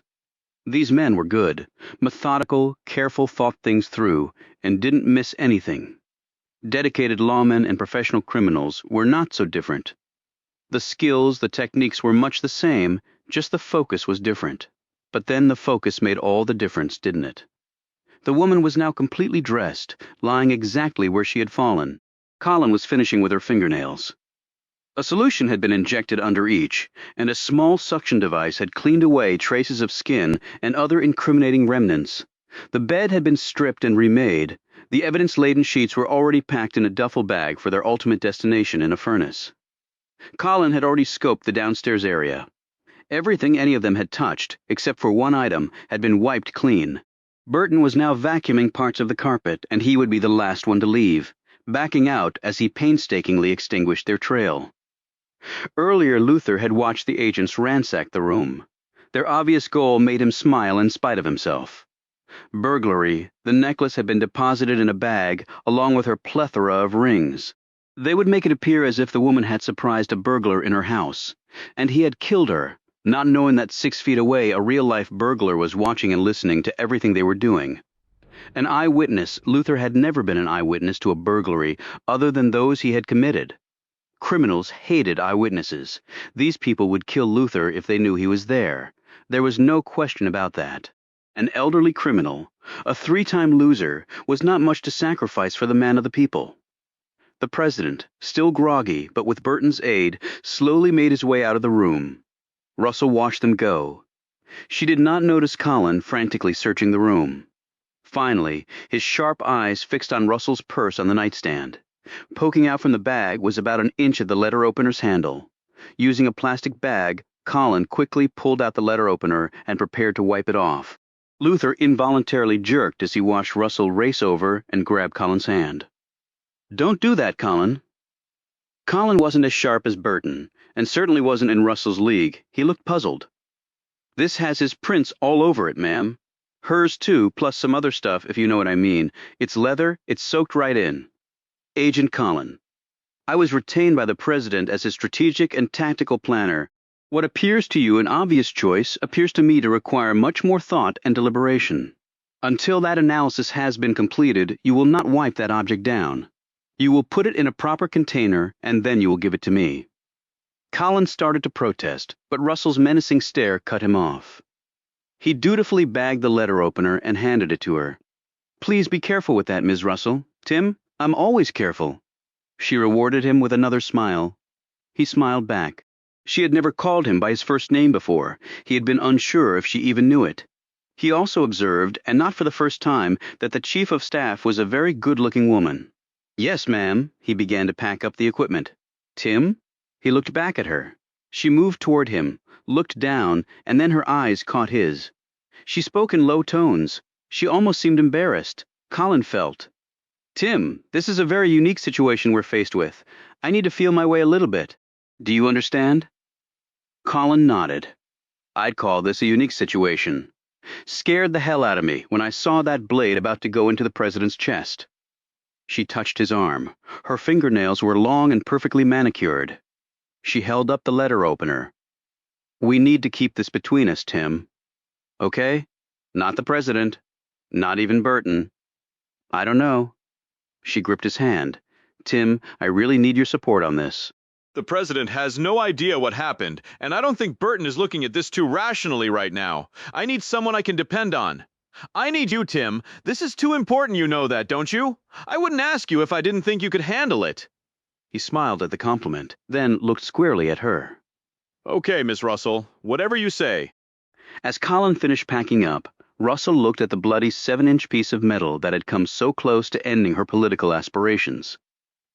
If the President had been killed, there could have been no cover-up. An ugly word, cover-up, but often necessary in the world of high politics. She shivered slightly at the thought of the headlines. "President found dead in bedroom of close friend's home. Wife arrested in slaying. Chief of Staff Gloria Russell held responsible by party leaders."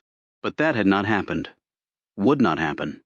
This thing she held in her hand was worth more than a mountain of weapons-grade plutonium, more than the total oil production of Saudi Arabia. With this in her possession, who knew? Perhaps even a Russell Richmond ticket. The possibilities were absolutely infinite. She smiled and put the plastic bag inside her purse. The scream made Luther whip his head around. The pain shot through his neck and he almost cried out. The President ran into the bedroom. He was wide-eyed, but still half-drunk. The memory of the last few hours had come back like a Boeing 747 landing on his head. Burton ran up behind him. The President started toward the body. Russell dropped her purse on the nightstand, and she and Colin met him halfway. "God damn it! She's dead! I killed her! Oh, sweet Jesus, help me! I killed her!" he screamed, and then cried, and then screamed again. He tried to push through the wall in front of him, but was still too weak. Burton pulled at the President from behind. Then, with convulsive strength, Richmond tore loose and launched himself across the room and slammed into the wall, rolling into the nightstand. And finally, the President of the United States crumpled to the floor and curled up like a fetus, whimpering, next to the woman he had intended to have sex with that night. Luther watched in disgust. He rubbed at his neck and slowly shook his head. The incredibility of the entire night's events was becoming too much to endure. The President slowly sat up. Burton looked like Luther felt, but said nothing. Colin eyed Russell for instructions. Russell caught the look and smugly accepted this subtle changing of the guard. "Gloria?" "Yes, Alan." Luther had seen the way Russell had looked at the letter opener. He also knew something now that no one else in the room knew. "Will it be okay?" "Make it okay, Gloria, please." "Oh, God, Gloria." She rested her hand on his shoulder in her most reassuring manner, as she had done across hundreds of thousands of miles of campaign dust. "Everything's under control, Alan. I've got everything under control." The President was far too intoxicated to catch the meaning, but she didn't really care. Burton touched his radio earpiece, listening intently for a moment. He turned to Russell. "We better get the hell out of here." Varney just scoped a patrol car coming down the road. The alarm. Russell looked puzzled. Burton shook his head. "It's probably just a rent-a-cop on routine, but if he sees something, he didn't need to say anything else." Leaving in a limo in this land of wealth was the best cover they could have. Russell thanked God for the routine she had developed for using rented limos without the regular drivers for these little adventures. The names on all the forms were dummies, the rental fee and deposit paid in cash. The car picked up and dropped off after hours. There were no faces associated with the transaction. The car would be sterilized. That would be a dead end for the police if they ever snagged that line, which was highly doubtful. "Let's go!" Russell was now slightly panicked. The president was helped up. Russell went out with him. Colin grabbed the bags, then stopped cold. Luther swallowed hard. Colin turned back, grabbed Russell's purse off the nightstand, and headed out. Burton started up the small vacuum, completed the room, and then left, closing the door and turning off the light. Luther's world returned to inky darkness. This was the first time he had been alone in the room with the dead woman. The rest of them had apparently grown used to the bloody figure lying on the floor, unconsciously stepping over or around the now inanimate object. But Luther had not grown accustomed to the death barely 8 feet away. He could no longer see the pile of stained clothing and the lifeless body inside of them, but he knew it was there. Sleazy rich bitch would probably be her informal epitaph. And yes, she had cheated on her husband, not that he seemed to care about that, but she hadn't deserved to die like that. He would have killed her, there was no question about that. Except for her swift counterattack, the president would have committed murder. The Secret Service men he could not really fault. That was their job, and they did it. She had picked the wrong man to attempt to kill in the heat of whatever she had been feeling. Maybe it was better. If her hand had been a little faster, or the agent's response a little slower, she might be spending the rest of her life in jail. Or she'd probably get death for killing a president. Luther sat down in the chair. His legs were almost numb. He forced himself to relax. Soon he would be getting the hell out of there. He needed to be ready to run. He had a lot to think through, considering that they were unwittingly setting up Luther Whitney to be the #1 suspect in what would no doubt be deemed a heinous and gruesome crime. The wealth of the victim would demand that enormous law enforcement resources be expended in finding the perpetrator. But there was no way they would be looking to 1600 Pennsylvania Avenue for the answer. They would search elsewhere, and despite Luther's intense preparations, they might very well find him. He was good, very good, but then he had never faced the types of forces that would be unleashed to solve this crime. He quickly thought back through his entire plan leading up to tonight. He could think of no obvious holes, but it was the not-so-obvious ones that usually did you in. He swallowed, curled and uncurled his fingers, stretched his legs to calm himself. One thing at a time. He still wasn't out of here. Many things could go wrong, and 1 or 2 undoubtedly would. He would wait 2 more minutes. He ticked off the seconds in his head, visualized them loading the car. They would probably wait for any further sight or sound of the patrol car before heading out. He carefully opened his bag. Inside were much of the contents of this room. He had almost forgotten that he had come here to steal, and in fact had stolen. His car was a good quarter-mile away. He thanked God he had quit smoking all those years ago. He would need every ounce of lung capacity he could muster. How many Secret Service agents was he confronted with? At least 4. Shit. The mirrored door slowly opened and Luther stepped out into the room. He hit the remote 1 more time and then tossed it back onto the chair as the door swung closed. He eyed the window. He had already planned an alternate escape through that aperture. A 100-foot coil of extremely strong nylon rope, knotted every 6 inches, was in his bag. He made a wide berth around the body, careful not to step in any of the crimson, the position of which he had programmed into his memory. He glanced only once at the remains of Christine Sullivan. Her life could not be brought back. Luther was now faced with keeping his own intact. It took him a few seconds to reach the nightstand and probe down behind it. Luther's fingers clutched the plastic bag. The president's collision with the furniture had toppled Gloria Russell's purse on its side. The plastic bag and its immensely valuable occupant had fallen out and slid down behind the nightstand. Luther's finger nudged the blade of the letter opener through the plastic before secreting it in his duffel bag. He went quickly over to the window and carefully peered out. The limo and van were still there. That wasn't good. He went across to the other side of the room, took out his rope, secured it under the leg of the enormously heavy chest of drawers, and ran the line across to the other window, which would drop him at the opposite end of the house, hidden from the road. He carefully opened the window, praying for a well-oiled track, and was rewarded. He played out the rope and watched it snake down the brick sides of the house. Gloria Russell looked up at the massive face of the mansion. There was real money there. Money and position that Christine Sullivan did not deserve. She had won it with her boobs and artfully displayed ass and her trashy mouth that had somehow inspired the elderly Walter Sullivan, awakening some emotion buried deep within his complex depths. In 6 months he would not miss her anymore. His world of rock-solid wealth and power would hurtle on. Then it struck her. Russell was halfway out of the limo before Colin caught her arm. He held up the leather bag she had bought in Georgetown for $100 and was now worth incalculably more to her. She settled back down in her seat, her breath normalized. She smiled, almost blushed at Colin. The president, slumped in a semi-catatonic state, didn't notice the exchange. Then Russell peeked inside her bag, just to be sure. Her mouth dropped open, her hands frantically tore through the few contents of the bag. It took all her willpower not to shriek out loud as she stared horror-stricken at the young agent. The letter opener was not there. It must still be in the house. Colin tore back up the stairs, a thoroughly confused Burton racing after him. Luther was halfway down the wall when he heard them coming. 10 more feet. They burst in the bedroom door. 6 more feet. Stunned, the 2 Secret Service men spotted the rope. Burton dove for it. 2 more feet, and Luther let go, hitting the ground running. Burton flew to the window. Colin threw the nightstand aside. Nothing. He joined Burton at the window. Luther had already disappeared around the corner. Burton started to head out the window. Colin stopped him. The way they had come would be faster. They bolted out the door. Luther crashed through the cornfield.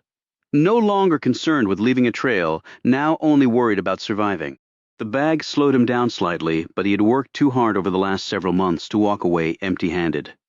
He exploded out from the friendly cover of the crops and hit the most dangerous phase of his flight, 100 yards of open field. The moon had disappeared behind thickening clouds, and there were no streetlights in the country. In his black clothing, he would be almost impossible to spot. But the human eye was best at spotting movement in the darkness, and he was moving as fast as he could. The 2 Secret Service agents stopped momentarily at the van. They emerged with Agent Varney and raced across the field. Russell rolled down the window and watched them, shock on her face. Even the president was somewhat awake, but she quickly calmed him and he returned to his half-slumber. Colin and Burton slipped on their night vision goggles and their view instantly resembled a crude computer game. Thermal images registered in red. Everything else was dark green. Agent Travis Varney, tall and rangy, and only vaguely aware of what was going on, was ahead of them. He ran with the easy motion of the collegiate miler he used to be.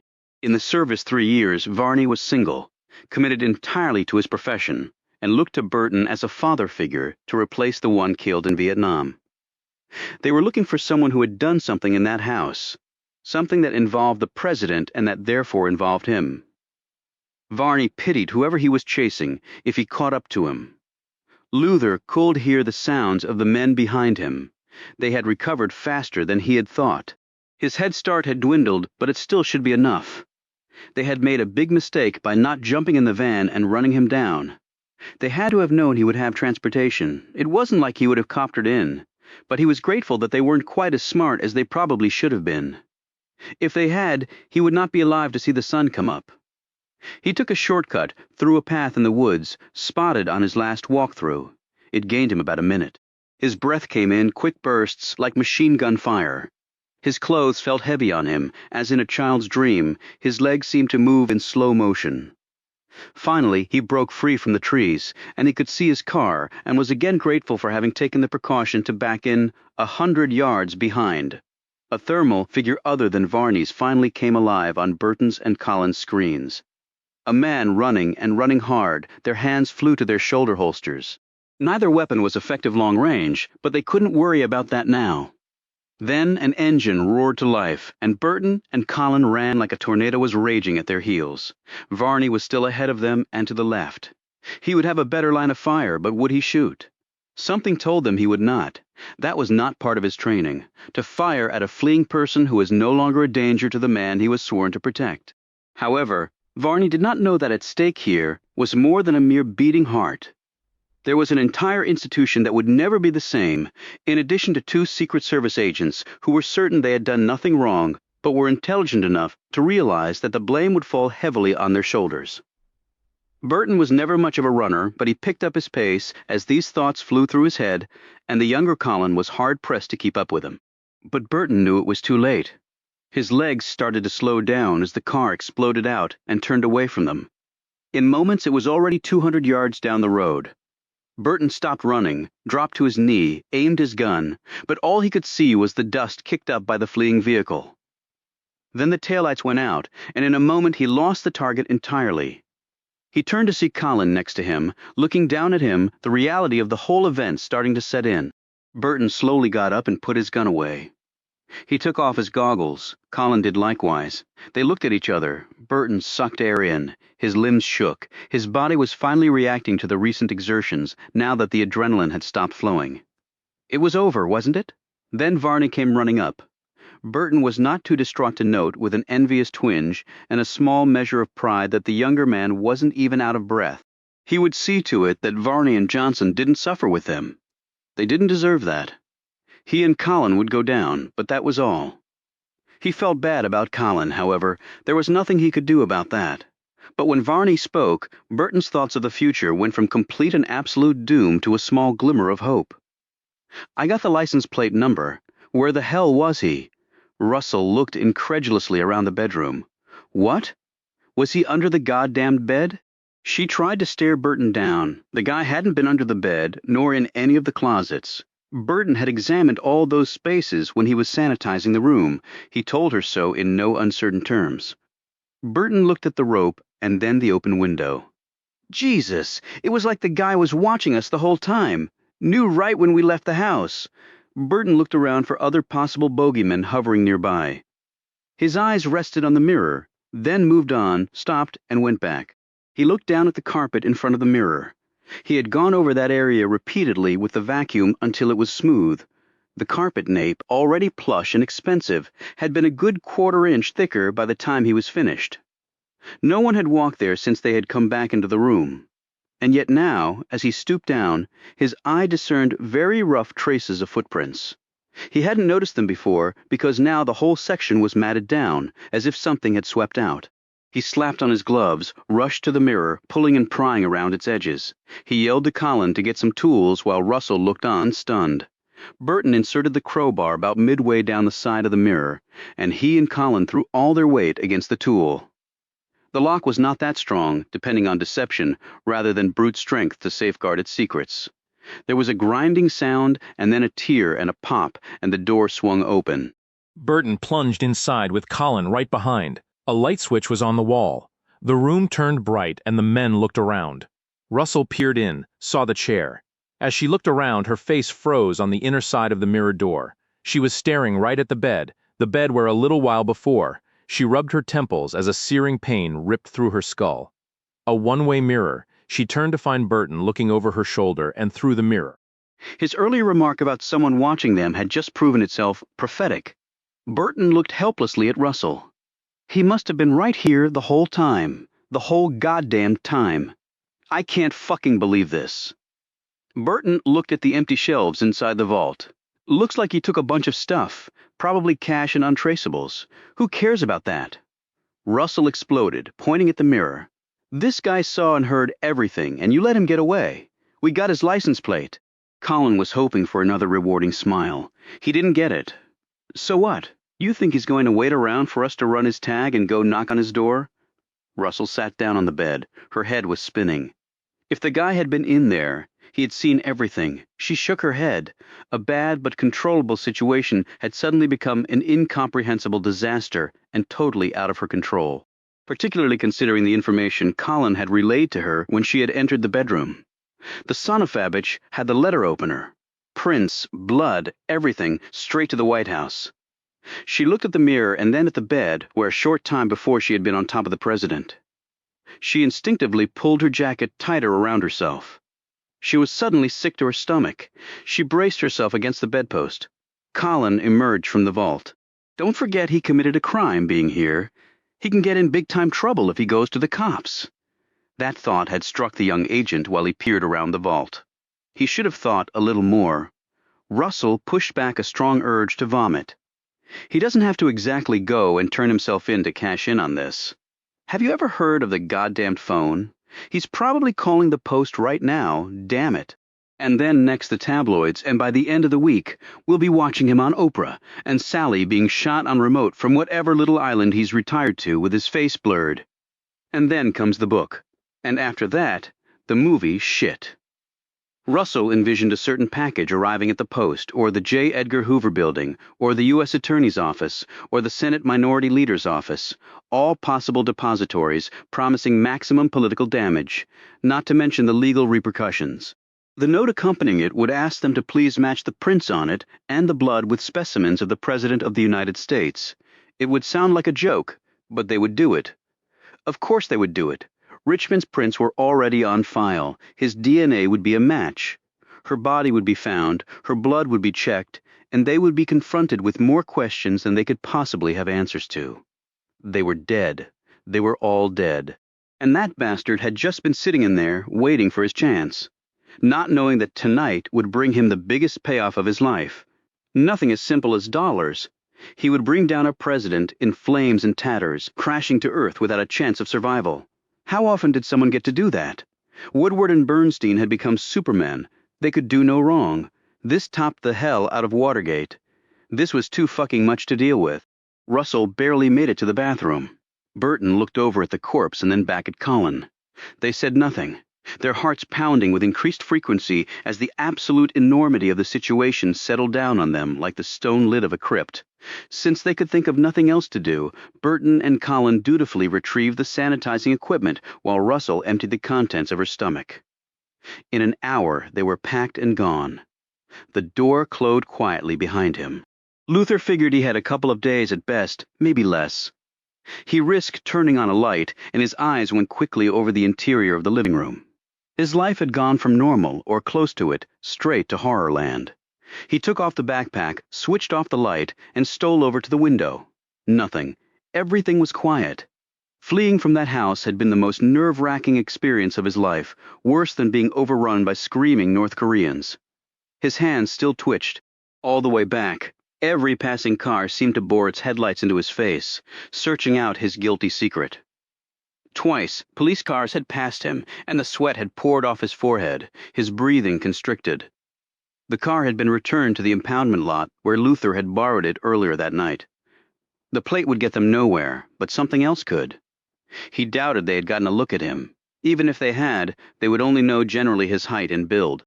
His age, race, and facial features would still be a mystery. And without that, they had nothing. And as fast as he had run, they probably figured him for a younger man. There was one open end, and he had thought about how to handle that on the ride back. For now he packed up as much of the last 30 years as he could into 2 bags. He would not be coming back here. He would clear out his accounts tomorrow morning. That would give him the resources to run far away from here. He had faced more than his share of danger during his long life. But the choice between going up against the President of the United States or disappearing was a no-brainer. The Knight's Hall was safely hidden away. 3 months of work for a prize that could end up getting him killed. He locked the door and disappeared into the night. Chapter 1. The apartment was small, unattractive, and possessed of an unsettling musty odor that suggested of long neglect. However, the few furnishings and personal belongings were clean and well organized. Several of the chairs and a small side table were clearly antiques of high quality. The largest occupant of the tiny living room was a meticulously crafted maple bookcase that might as well have rested on the moon, so out of place did it seem in the modest, unremarkable space. Most of the volumes neatly lining the shelves were financial in nature and dealt with such subjects as international monetary policy and complex investment theories. The only light in the room came from a floor lamp next to a rumpled couch. Its small arc of illumination outlined the tall, narrow-shouldered man sitting there, his eyes closed as though he were asleep. The slender watch on his wrist showed it to be 4 o'clock in the morning. Conservative gray-cuffed suit pants hovered over gleaming black-tasseled shoes. Hunter green suspenders ran down the front of a rigid white dress shirt. The collar of the shirt was open, the ends of a bow tie dangled around the neck. The large bald head was like an afterthought, because what captured one's attention was the thick, steel-gray beard that fronted the wide face. However, when the man abruptly opened his eyes, all other physical characteristics became secondary. The eyes were chestnut brown in color and piercing. They seemed to swell to a size that completely engulfed the eye sockets as they swept across the room. Then the pain racked the man, and he ripped at his left side. Actually, the hurt was everywhere now. Its origins, however, had been at the spot he now attacked with a fierce, if futile, vengeance. The breaths came deeply, the face grossly contorted. His hand slipped down to the apparatus attached to his belt, about the shape and size of a Walkman. It was actually a CAD pump attached to a Groshon catheter that was fully hidden under the man's shirt, where its other end was embedded in his chest. His finger found the correct button, and the computer resting inside the CAD pump immediately delivered an incredibly potent dose of pain-killing medication over and above what it automatically dispensed at regular intervals throughout the day. As the combination of drugs flowed directly into the man's bloodstream, the pain finally beat a retreat, but it would return. It always did. The man lay back, exhausted, his face clammy, his freshly laundered shirt soaked with perspiration. Thank God for the pump's on-demand feature. He had an incredible tolerance for pain, as his mental prowess could easily overpower any physical discomforts. But the beast, now devouring his insides, had introduced him to an altogether new level of physical anguish. He wondered briefly which would come first, his death or the drug's total and complete defeat at the hands of the enemy. He prayed for the former. He stumbled to the bathroom and looked into the mirror. It was at that moment that Arthur Lieberman started to laugh. The near-hysterical howls continued upward, threatening to explode through the thin walls of the apartment, until the outburst ended in sobs and then choked vomiting. A few minutes later, having replaced his soiled shirt with a clean one, Lieberman began calmly to coax his bow tie into shape in the reflection of the bathroom mirror. The violent mood swings were to be expected, he had been told. He shook his head and then, in a fit of anger, grabbed at his side as if to tear it from his body and hurl it out the window into the quiet darkness. He had always taken care of himself, exercised regularly, never smoked, never drank, watched his diet. Now, at a youthful 62, he would not live to see 63. That fact had been confirmed by so many specialists that finally, even Lieberman's massive will to live had given way. But he would not go quietly. He had one card left to play. He smiled as he suddenly realized that impending death had granted him a maneuverability that had been denied in life. It would indeed be an ironic twist that such a distinguished career as his would end on such an ignoble note. But the shock waves that would accompany his exit would be worth it. He walked into the small bedroom and took a moment to glance at the photos on the desk. Tears welled up in his eyes. He quickly left the room. At 5:30, precisely, Lieberman left the apartment and rode the small elevator down to the street level where a Crown Victoria, its government license plates a gleaming white in the wash of the streetlight, was parked at the curb, its engine idling. The chauffeur exited the car briskly and opened and held the door for Lieberman. The driver respectfully tipped his cap to his esteemed passenger and, as usual, received no response. In a few moments, the car had disappeared down the street. At about the time Lieberman's car entered the on-ramp to the Beltway, the Mariner L-800 jetliner was being rolled out of its hangar at Dulles International Airport in preparation for the non-stop flight to Los Angeles. Maintenance checks completed. The 155-foot-long plane was now being fueled. Western Airlines subcontracted out the fueling component of its operation. The fuel truck, squat and bulky, was parked underneath the starboard wing. On the L-800, the standard configuration had fuel tanks located within each wing and in the fuselage. The fuel panel under the wing, located about a third of the way out from the fuselage, had been dropped down, and the long fuel hose snaked upward into the wing's interior, where it had been locked into place around the fuel intake valve. The one valve served to fuel all three tanks through a series of connecting manifolds. The solitary fueler, wearing thick gloves and dirty overalls, monitored the hose as the highly combustible mixture flowed into the tank. The man looked slowly around at the increasing activity surrounding the aircraft. Mail and freight cargo were being loaded on. Baggage carts were winding their way to the terminal. Satisfied that he wasn't being observed, the fueler used one gloved hand to casually wipe the exposed part of the fuel tank around the intake valve. It was a perfectly natural action and would have prompted no undue suspicion even had it been observed by airline personnel. The metal of the fuel tank gleamed where it had been touched. Closer examination would have revealed a slight misting on the metal surface. But no closer examination would he made. Even the first officer making the rounds on the pre-flight check would never discover this little surprise lurking within the massive machine. The man replaced a small plastic container deep within one pocket of his overalls. He pulled from his other pocket a slender, rectangular-shaped object and raised his hand up into the wing's interior. Again, an action that would prompt no undue scrutiny. The fueling completed, the hose was loaded back on the truck, and the fuel panel on the wing was reattached. The truck drove off to complete work on another jet. The man looked back once at the L-800 and then continued on. He was scheduled to get off duty at 7 this morning. He did not intend to stay a minute longer. The 220,000-pound Mariner L-800 lifted off the runway, easily powering through the early morning cloud cover.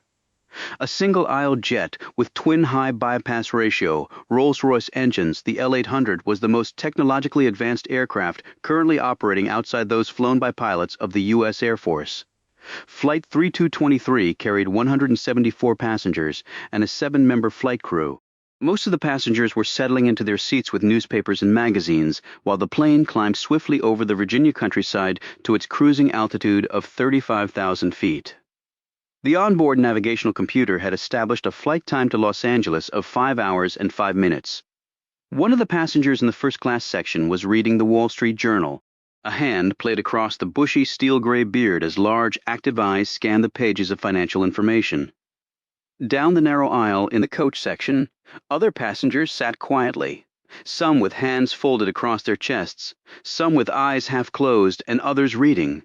In one seat, an old woman gripped rosary beads in her right hand, her mouth silently reciting the familiar words. As the L-800 climbed to 35,000 feet and leveled off, the captain came on the loudspeaker to make her perfunctory greetings while the flight attendants went about their normal routine. A routine that was about to be interrupted. All heads turned to the red flash that erupted on the right side of the aircraft. Those sitting in the window seats on that side watched in the starkest horror as the right wing buckled, metal skin tearing, rivets popping free. Bare seconds passed before 2/3 of the wing sheared off, carrying with it the starboard side Rolls-Royce engine. Like savaged veins, shredded hydraulic lines and cables whipped back and forth in the fierce headwind as jet fuel from the cracked fuel tank doused the fuselage. The L-800 immediately rolled left over on its back, making a shambles of the cabin. Inside the fuselage, every single human being screamed in mortal terror as the plane whipped across the sky like a tumbleweed, completely out of control. Passengers up and down the aisle were violently torn from their seats. For most of them, the short trip from the seats was fatal. Screams of pain were heard as heavy pieces of luggage, disgorged from compartments torn open, when the shock waves of air pressure gone wild exceeded their locking mechanisms' strength limits, collided with soft human flesh. The old woman's hand slipped open and the rosary beads slid down to the floor, which was now the ceiling of the upside-down plane. Her eyes were wide open now, but not in fear. She was one of the fortunate ones. A fatal heart attack had rescued her from the next several minutes of sheer terror. Twin-engine commercial jetliners are certified to fly on only one engine. No jetliner, however, can fly with only one wing. The airworthiness of Flight 3223 had been irreversibly destroyed. The L-800 settled into a tight nose-to-ground death spiral. On the flight deck, the 2-member crew struggled valiantly with the controls as their damaged aircraft shot downward through the overcast skies like a spear through cotton. Unsure of the precise nature of the catastrophe that had occurred, they nevertheless were well aware that the aircraft and all lives on board were in significant jeopardy. As they frantically tried to regain control of the aircraft, the 2 pilots silently prayed they would collide with no other plane as they hurtled to Earth. Oh my God! The captain stared in disbelief at the altimeter as it raced on its unstoppable course to zero. Neither the most sophisticated avionics system in the world, nor the most exceptional piloting skills could reverse the startling truth facing every human being on the fractured projectile. They were all going to die, and very soon, and as happens in virtually all air crashes, the two pilots would be the first to leave this world. But the others on board Flight 3223 would only be a fraction of a second behind. Lieberman's mouth sagged open as he gripped the armrests in total disbelief. As the plane's nose dropped to 6 o'clock, Lieberman was looking face down at the back of the seat in front of him, as if he were at the very top of some absurd roller coaster. Unfortunately for him, Arthur Lieberman would remain conscious until the very second the aircraft met the immovable object that it was now racing toward. His exit from the living would come several months ahead of schedule, and not at all according to plan. As the plane started its final descent, one word escaped from Lieberman's lips. Though monosyllabic, it was uttered in one continuous shriek that could be heard over all of the other terrifying sounds flooding the cabin. Chapter 4. At 7 a.m., the gold-colored elevator doors opened, and Jack stepped into the meticulously decorated expanse that was Patton Shaw's reception area. Lucinda wasn't in yet, so the main reception desk, solid teakwood, and weighing about 1,000 pounds, and costing about $20 for each of those pounds, was unmanned. He walked down the broad hallways under the soft lights of the neoclassical wall sconces, turned right, and then left, and in 1 minute opened the solid oak door to his office. In the background, a smattering of ringing phones could be heard as the city woke up for business. 6 floors, well over 100,000 square feet in one of the best addresses downtown housing, over 200 highly compensated attorneys with a 2-story library, fully equipped gymnasium, sauna, women's and men's showers and lockers, 10 conference rooms, a supporting staff of several hundred, and most important, a client list coveted by every other major firm in the country. That was the empire of Patton, Shaw, and Lord. The firm had weathered the miserable end to the 1980s and then picked up speed after the recession had finally subsided. Now it was going full bore as many of its competitors had downsized. It was loaded with some of the best attorneys in virtually every field of law, or at least the fields that paid the best. Many had been scooped from other leading firms, enticed by signing bonuses and promises that no dollar would be spared when chasing a new piece of business. 3 senior partners had been tapped by the current administration for top-level positions. The firm had awarded them severance pay in excess of $2 million each, with the implicit understanding that after their government stint they would be back in harness, bringing with them tens of millions of dollars in legal business from their newly forged contacts. The firm's unwritten, but strictly adhered to, rule was that no new client matter would be accepted unless the minimum billing would exceed $100,000. Anything less, the management committee had decided, would be a waste of the firm's time, and they had no problem sticking to that rule. And flourishing, in the nation's capital, people came for the best, and they didn't mind paying for the privilege. The firm had only made one exception to that rule, and ironically, it had been for the only client Jack had other than Baldwin. He told himself he would test that rule with increasing frequency. If he was going to stick this out, he wanted it to be on his terms as much as that was possible. He knew his victories would be small at first, but that was okay. He sat down at his desk, opened his cup of coffee, and glanced over the Post. Patton, Shaw, and Lord had 5 kitchens and 3 full-time housekeepers with their own computers. The firm probably consumed 500 pots of coffee a day, but Jack picked up his morning brew at the little place on the corner because he couldn't stand the stuff they used here. It was a special imported blend and cost a fortune, and tasted like dirt mixed in with seaweed. He tipped back in his chair and glanced around his office. It was a good size by big firm associate standards. About 14 by 14, with a nice view up Connecticut Avenue. At the public defender's service, Jack had shared an office with another attorney, and there had been no window. Only a giant poster of a Hawaiian beach Jack had tacked up one repulsively cold morning. Jack had liked the coffee at PD better. When he made partner, he would get a new office, twice this size. Maybe not a corner just yet, but that was definitely in the cards. With the Baldwin account, he was the 4th biggest rainmaker in the firm. And the top 3 were all in their 50s and 60s, looking more toward the golf courses than to the inside of an office. He glanced at his watch. Time to start the meter. He was usually one of the first ones in, but the place would soon be stirring. Patton, Shaw matched top New York firm wages, and for the big bucks, they expected big-time efforts. The clients were enormous, and their legal demands were of equal size. Making a mistake in this league might mean a $4 billion defense contract went down the tubes, or a city declared bankruptcy. Every associate and junior partner he knew at the firm had stomach problems. A quarter of them were in therapy of one kind or another. Jack watched their pale faces and softening bodies as they marched daily through the pristine hallways of PS&L, bearing yet another Herculean legal task. That was the trade-off for compensation levels that put them in the top 5% nationwide among all professionals. He alone among them was safe from the partnership gauntlet. Control of clients was the great equalizer in law. He had been with Patton, Shaw about a year, was a novice corporate attorney, and was accorded the respect of the most senior and experienced members of the firm. All of that should have made him feel guilty, undeserving, and it would have if he hadn't been so miserable about the rest of his life. He popped the final miniature donut into his mouth, leaned forward in his chair, and opened a file. Corporate work was often monotonous, and his skill level was such that his tasks were not the most exciting in the world. Reviewing ground leases, preparing UCC filings, forming limited liability companies, drafting memorandums of understanding, and private placement documents, it was all in a day's work, and the days were growing longer and longer, but he was learning fast. He had to in order to survive. His courtroom skills were virtually useless to him here. The firm traditionally did no litigation work, preferring instead to handle the more lucrative and steady corporate and tax matters. When litigation did arise, it was farmed out to select elite litigation-only firms, who in turn would refer any non-trial work that came their way to Patton. Shaw, it was an arrangement that had worked well over the years.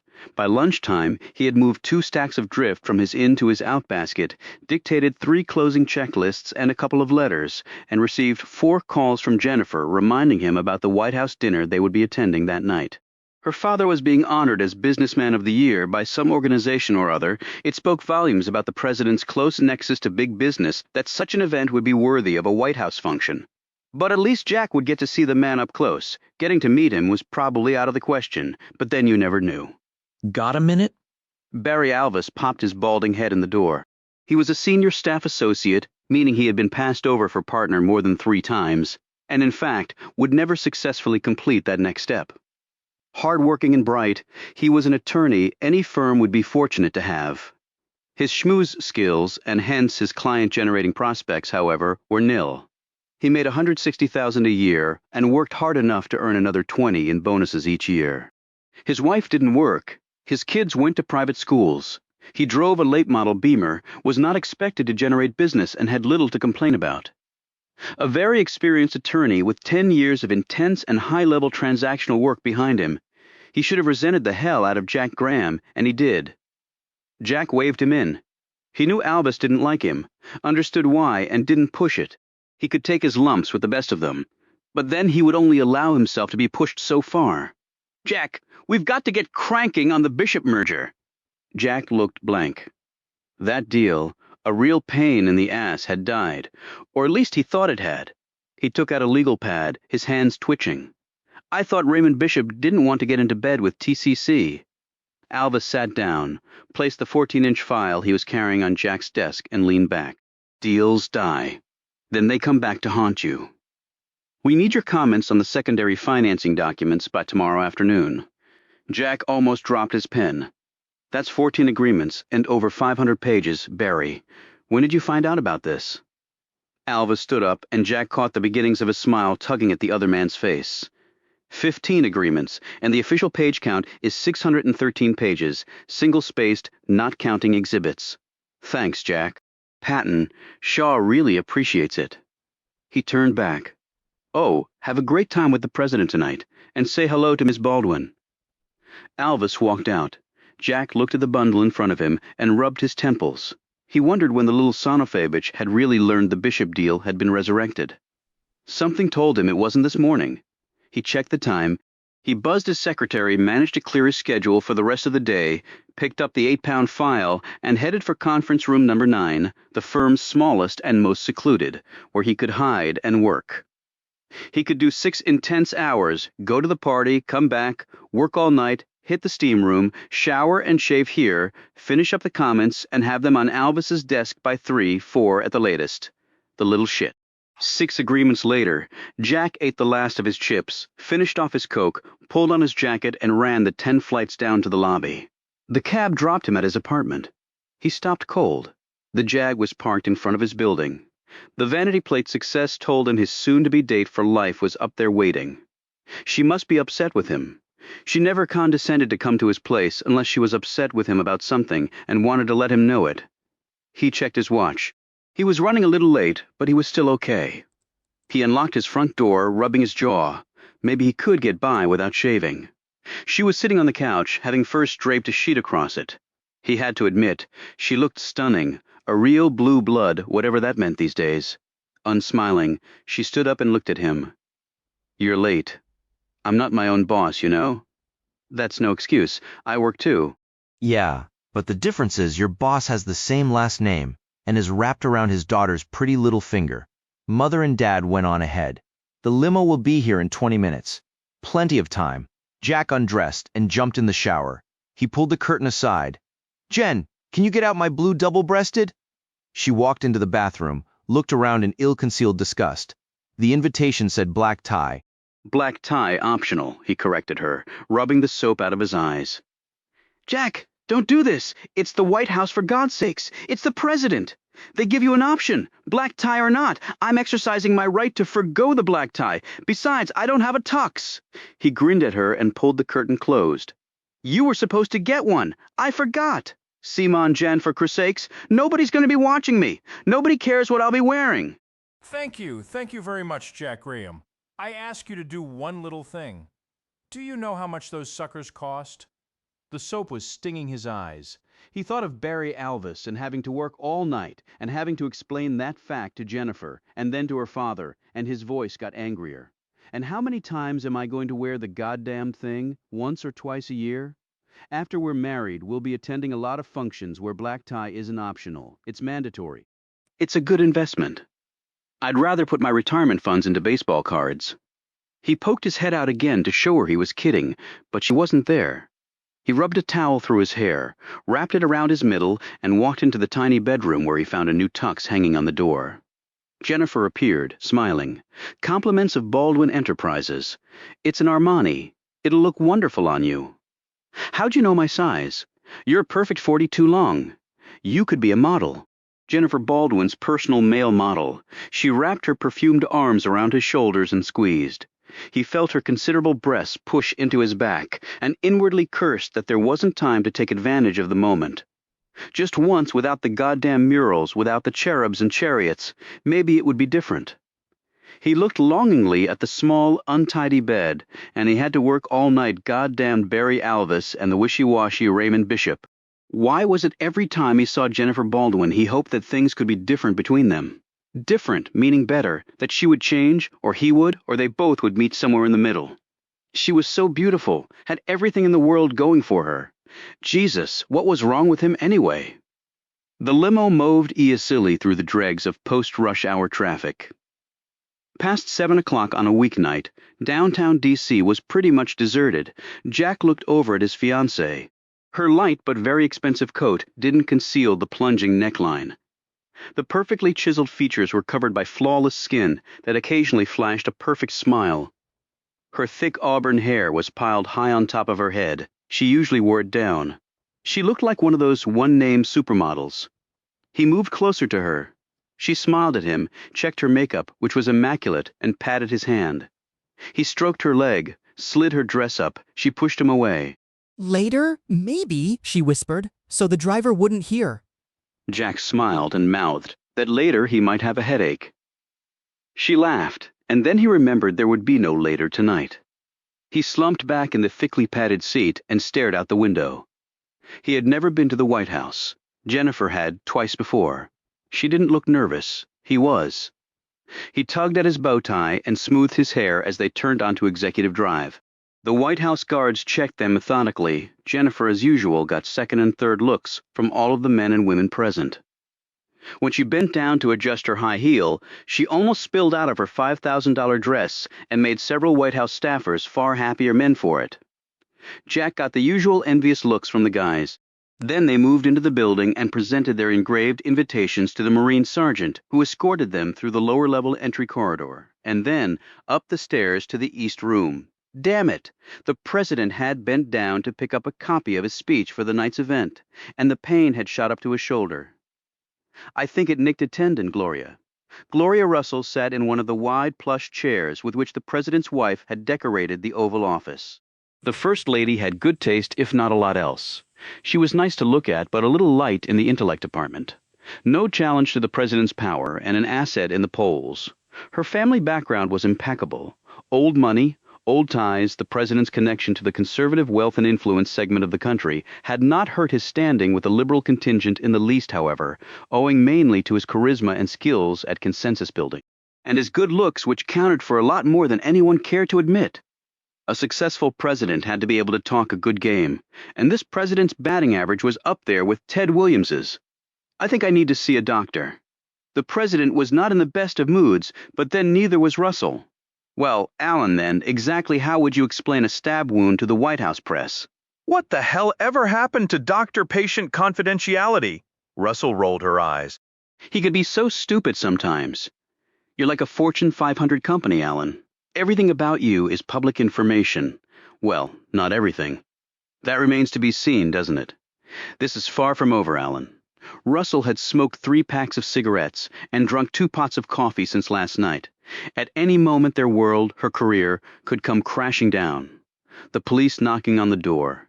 It was all she could do to keep herself from running screaming from the room, as it was nausea continuously swept over her in vast waves. She clenched her teeth, gripped the chair. The image of total destruction would not budge from her mind. The president scanned the copy, memorizing some. The rest he would ad-lib. His memory was phenomenal, an asset that had served him well. That's why I have you, Gloria, isn't it? To make it all better? He looked at her. For a moment she wondered if he knew what she had done with him. Her body stiffened and then relaxed. He couldn't know. That was impossible. She remembered his drunken pleadings. Oh, how a bottle of Jack could change a person. Of course it is, Alan, but some decisions have to be made. Some alternative strategies have to be developed depending on what we find ourselves faced with. I can't exactly cancel my schedule. Besides, this guy can't do anything. Russell shook her head. We can't be sure of that. Think about it. He'll have to admit to burglary to even place himself there. Can you see him trying to get on the evening news with that story? They'll put him in a rubber room in a New York Minute. The president shook his head. I'm safe. This guy cannot touch me, Gloria. Not in a million years. They had worked out a threshold strategy on the limo ride back to town. Their position would be simple, categorical denial. They would let the absurdity of the allegation, if it ever came, do their work for them. And it was an absurd story, despite the fact that it was absolutely true.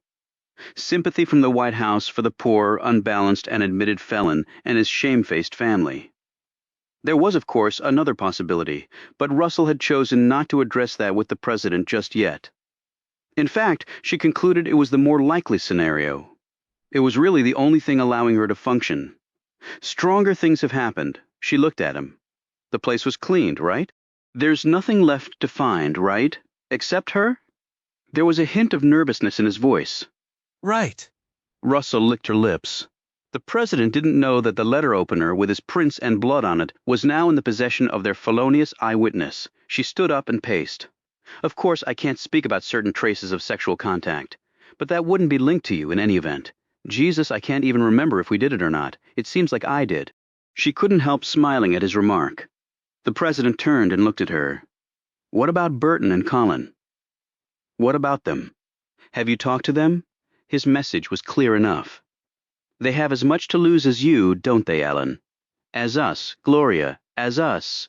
He fixed his tie in the mirror. Any clue to the peeping Tom? Not yet, they're running the plate. When do you think they'll realize she's missing? As warm as it's been during the day, soon, I hope. Real funny, Gloria. She'll be missed. Inquiries will be made. Her husband will be called. They'll go to the house. The next day, maybe 2, maybe 3 tops. And then the police will investigate. There's nothing we can do about that. But you'll keep on top of it. A trace of concern crossed the president's brow as he thought swiftly through various scenarios. Had he fucked Christy Sullivan? He hoped that he had. At least the night wouldn't have been a total disaster. As much as we can without arousing too much suspicion. That's easy enough. You can use the angle that Walter Sullivan is a close friend and political ally of mine.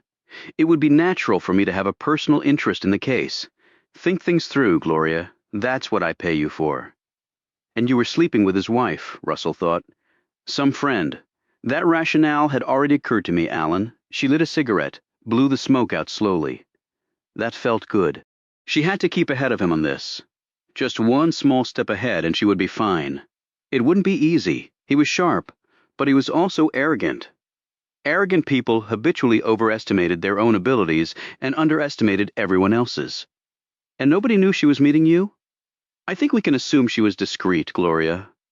Christy didn't have too much upstairs. Her gifts were slightly lower, but she understood economics with the best of them.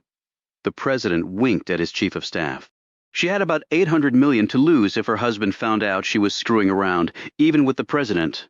Russell knew about Walter Sullivan's odd viewing habits from the mirror and chair. But then again, for the assignations he didn't know about, didn't get to watch, who knew what his reaction would have been? Thank God it hadn't been Sullivan sitting there in the dark. I warned you, Alan, that one day your little extracurricular activities would get us into trouble. Richmond looked at her, disappointment on his features.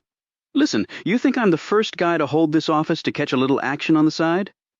Don't be so goddamn naive, Gloria. At least I'm a hell of a lot more discreet than some of my predecessors. I take the responsibilities of the job, and I take the perks, understand? Russell nervously rubbed at her neck. Completely, Mr. President. So it's just this one guy who can't do anything. It only takes one to bring the house of cards tumbling down. Yeah, well, there are a lot of people living in that house. Just remember that. I do, Chief, every day. There was a knock at the door. Russell's deputy assistant leaned in. 5 minutes, sir. The president nodded and waved him off. Great timing on this presentation. Ransom Baldwin contributed heavily to your campaign, as did all of his friends. You don't have to explain political paybacks to me, sweetheart. Russell stood up and moved over to him. She took his good arm, looked intently at him. On his left cheek was a small scar, a souvenir from some shrapnel during a brief stint in the army toward the end of the Vietnam War as his political career had taken off. The female consensus was that the tiny imperfection greatly enhanced his attractiveness. Russell found herself staring at that scar. Alan, I will do whatever it takes to protect your interest. You will get through this, but we need to work together. We're a team, Alan. We're a Helluva team. They can't take us down, not if we act together. The president studied her face for a brief moment, and then rewarded her with the smile that routinely accompanied front-page headlines. He pecked her on the cheek, squeezed her against him. She clung to him. I love you, Gloria. You're a trooper. He picked up his speech. It's showtime. He turned and walked out. Russell stared after his broad back, carefully rubbed at her cheek, and then followed him out. Jack looked around the overstated elegance of the immense East Room. The place was full of some of the most powerful men and women in the country. Skillful networking was taking place all around him, and all he could do was stand and gawk. He looked across the room and spied his fiancée cornering a congressman from some state out west, no doubt plying Baldwin Enterprises' needy case for the good legislator's assistance on riparian rights. His fiancée spent much of her time gaining access to holders of power at all levels. From county commissioners to Senate committee chairmen, Jennifer stroked the right egos, fed the right hands, and made certain that all the important players were in place when Baldwin Enterprises wanted another mammoth deal orchestrated. The doubling of the assets of her father's company during the last 5 years was due in no small part to her excelling at that task. In truth, what man was really safe from her? Ransom Baldwin, all 6 feet 5 inches, thick white hair and baritone voice, made his rounds, solidly shaking hands with politicians he already owned and rubbing elbows with the few he didn't as yet. The award ceremony had been mercifully brief. Jack glanced at his watch. He would need to be getting back to the office soon. On the way over, Jennifer had mentioned a private party at the Willard Hotel at 11. He rubbed his face. Of all the friggin' luck. He was about to pull Jennifer aside to explain his early exit, when the president walked up to her, was joined by her father, and a moment later all three headed his way. Jack put his drink down and cleared his throat so he wouldn't sound like a complete fool when the words stumbled out of his mouth. Jennifer and her father were talking to the president like old friends, laughing, chatting, touching elbows like he was Cousin Ned in from Oklahoma. But this wasn't Cousin Ned. This was the President of the United States, for God's sakes. So you're the lucky fellow? The president's smile was immediate and pleasant. They shook hands. He was as tall as Jack, and Jack admired that he had kept trim and fit with a job like his. Jack Graham, Mr. President. It's an honor to meet you, sir. I feel like I already know you, Jack. Jennifer's told me so much about you. Most of it good. He grinned. Jack's a partner at Patton, Shaw and Lord. Jennifer still held on to the president's arm. She looked at Jack and smiled a cutesy smile. Well, not a partner yet, Jen. Matter of time is all. Ransom Baldwin's voice boomed out. With Baldwin Enterprises as a client, you could name your price at any firm in this country. Don't you forget that. Don't let Sandy Lord pull the wool over your eyes. Listen to him, Jack. The voice of experience. The president raised his glass and then involuntarily jerked it back. Jennifer stumbled, letting go of his arm. I'm sorry, Jennifer. Too much tennis. Damn arm's giving me problems again. Well, Ransom, you look like you've got yourself a fine protege here. Hell, he'll have to fight my daughter for the empire. Maybe Jack can be queen and Jen can be the king. How's that for equal rights? Ransom laughed, a big laugh that swept everybody up with it. Jack felt himself redden. I'm just a lawyer, Ransom. I'm not necessarily looking for an empty throne to occupy. There are other things to do in life. Jack picked up his drink. This wasn't exactly going as well as he would have liked. He felt on the defensive. Jack crunched an ice cube. And what did Ransom Baldwin really think about his future son-in-law, especially right now? The point was, Jack didn't really care. Ransom stopped laughing and eyed him steadily. Jennifer cocked her head the way she did when he said something she thought was inappropriate, which was most of the time. The president looked at all three of them, smiled quickly, and excused himself. He went over to the corner where a woman was standing. Jack watched him go. He had seen the woman on TV defending the president's position on a myriad of issues. Gloria Russell did not look very happy right now, but with all the crises in the world, happiness was probably a rare commodity in her line of work. That was an afterthought. Jack had met the president, had shaken hands with him. He hoped his arm got better. He pulled Jennifer aside and made his regrets. She was not pleased. This is totally unacceptable, Jack.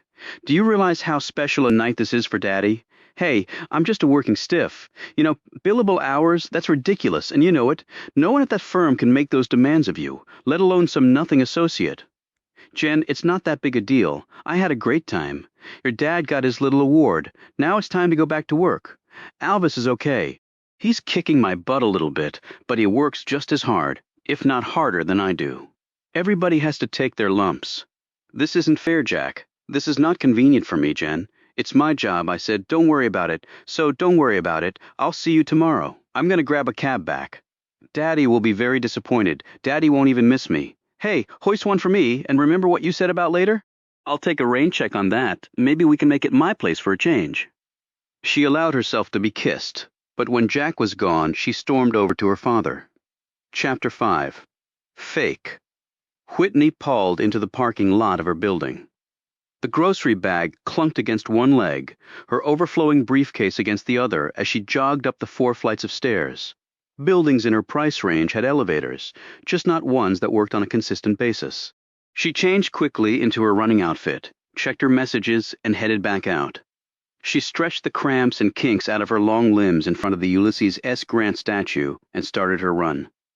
She headed west, past the Air and Space Museum, and then by the Smithsonian Castle that, with its towers and battlements and 12th century-style Italian architecture, looked more like a mad scientist's home than anything else. Her easy, methodical strides took her across the mall at its widest point, and she circled the Washington Monument twice. Her breath was coming a little quicker now. The sweat began to seep through her t-shirt and blot the Georgetown Law sweatshirt she was wearing.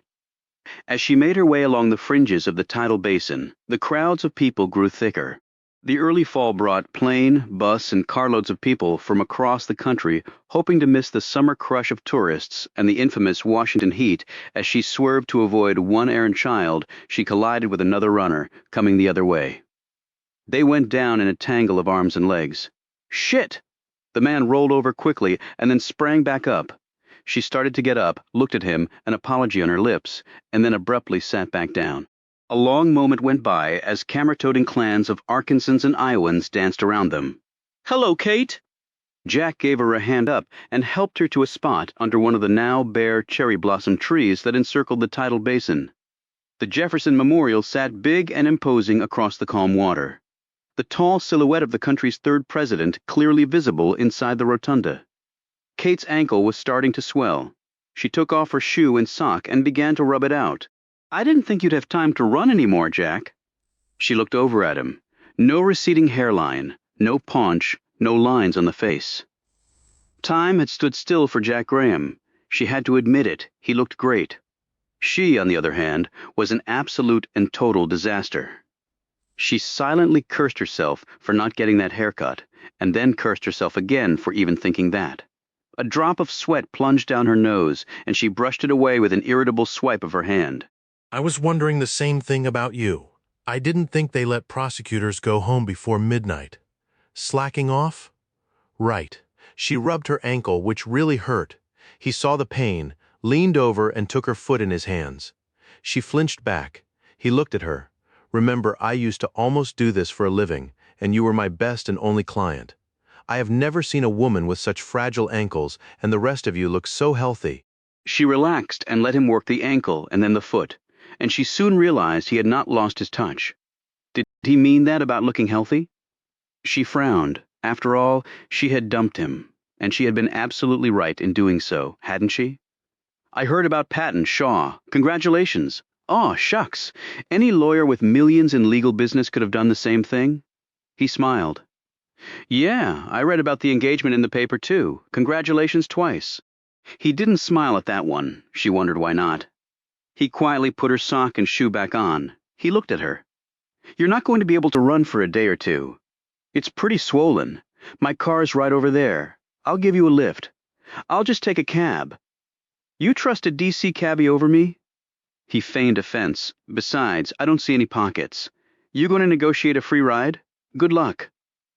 She looked down at her shorts. Her key was in her sock. He had already eyed the bulge.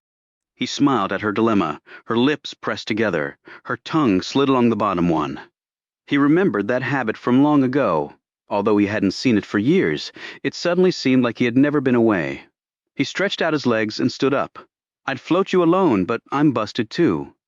She got up, put an arm against his shoulder as she tested the ankle. "I thought private practice paid better than that." It does. I've just never been able to handle money. You know that. That was true enough. She had always balanced the checkbook, not that there was much to balance back then. He held on to one of her arms as she limped to his car, a 10-year-old Subaru wagon. She looked at it amazed. "You never got rid of this thing?" "Hey, there's a lot of miles left on it. Besides, it's full of history. See that stain right over there? Your Dairy Queen butterscotch dipped ice cream cone? 1986? The night before my tax final? You couldn't sleep, and I wouldn't study anymore." "You remember? You took that curve too fast. You have a bad case of selective memory. As I recall, you poured your milkshake down my back because I was complaining about the heat." "Oh, that too." They laughed and got in the car. She examined the stain more closely, looked around the interior, so much coming back to her in big, lumpy waves. She glanced at the back seat. Her eyebrows went up. "If that space could only talk?" She turned back to see him looking at her and found herself blushing. They pulled off into the light traffic and headed east. Kate felt nervous, but not uncomfortable, as if it were 4 years ago, and they had merely jumped in the car to get some coffee or the paper or have breakfast at the corner in Charlottesville or at one of the cafes sprinkled around Capitol Hill. But that was years ago, she had to remind herself. That was not the present. The present was very different. She rolled the window down slightly. Jack kept one eye on traffic and one eye on her. Their meeting hadn't been accidental. She had run on the mall, that very route in fact, since they had moved to D.C. and lived in that little walk-up in Southeast near Eastern Market. That morning Jack had woken up with a desperation he had not felt since Kate had left him 4 years ago, when it dawned on him, about a week after she had gone, that she wasn't coming back now. With his wedding looming ahead, he had decided that he had to see Kate, somehow. He could not, let that light die out, not yet. It was quite likely that he was the only one of the two who sensed any illumination left, and while he might not have the courage to leave a message on her answering machine, he had decided that if he was meant to find her out here on the mall, amidst all the tourists and locals, then he would. He had let it go at that until their collision. He had been running for an hour, scanning the crowds, looking for the face in that framed photo. He had spotted her about 5 minutes before their abrupt meeting. If his heart rate hadn't already doubled because of the exercise, it would have hit that mark as soon as he saw her moving effortlessly along. He hadn't meant to sprain her ankle, but then that was why she was sitting in his car. It was the reason he was driving her home. Kate pulled her hair back and tied it in a ponytail, using a braid that had been on her wrist. "So, how's work going?" "Okay." He did not want to talk about work. "How's your old man?" "You'd know better than me." She did not want to talk about her father. "I haven't seen him since." "Lucky you." She lapsed into silence. Jack shook his head at the stupidity of bringing up Luther. He had hoped for a reconciliation between father and daughter over the years. That obviously had not happened. "I hear great things about you over at the Commonwealth's attorney." "Right." "I'm serious. Since when everyone grows up, Kate, not Jack Graham." "Please, God, no." He turned right onto Constitution and made his way toward Union Station. Then he caught himself. He knew which direction to go, a fact he did not want to share with her. "I'm kind of rambling here, Kate." "Which way?" "I'm sorry, around the Capitol, over to Maryland and left on 3rd Street. "You like that area?" "On my salary, I like it just fine. Let me guess. You're probably in Georgetown, right? One of those big federal townhouses with maids' quarters, right?" He shrugged. "I haven't moved. I'm in the same place." She stared at him. "Jack, what do you do with all of your money?" "I buy what I want. I just don't want that much." He stared back. "Hey, how about a Dairy Queen butterscotch dipped ice cream cone? There's none to be had in this town. I've tried."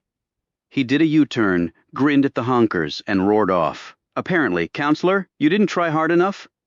30 minutes later he pulled into her parking lot. He ran around to help her out. The ankle had stiffened a little more. The butterscotch cone was almost gone. "I'll help you up." "You don't have to. I busted your ankle. Help me relieve some of my guilt." "I've got it, Jack." That tone was very familiar to him, even after 4 years. He smiled wearily and stepped back. She was halfway up the stairs, moving slowly. He was getting back in his car when she turned around. "Jack?" He looked up. "Thanks for the ice cream." She went into the building. Driving off, Jack did not see the man standing near the little cluster of trees at the entrance to the parking lot. Luther emerged from the shadows of the trees and looked up at the apartment building. His appearance from 2 days ago had drastically changed. It was lucky his beard grew fast. His hair had been cut very short, and a hat covered what was left. Sunglasses obscured his intense eyes, and a bulky overcoat concealed the lean body. He had hoped to see her one more time before he left. He had been shocked to see Jack, but that was all right. He liked Jack. He huddled in his coat.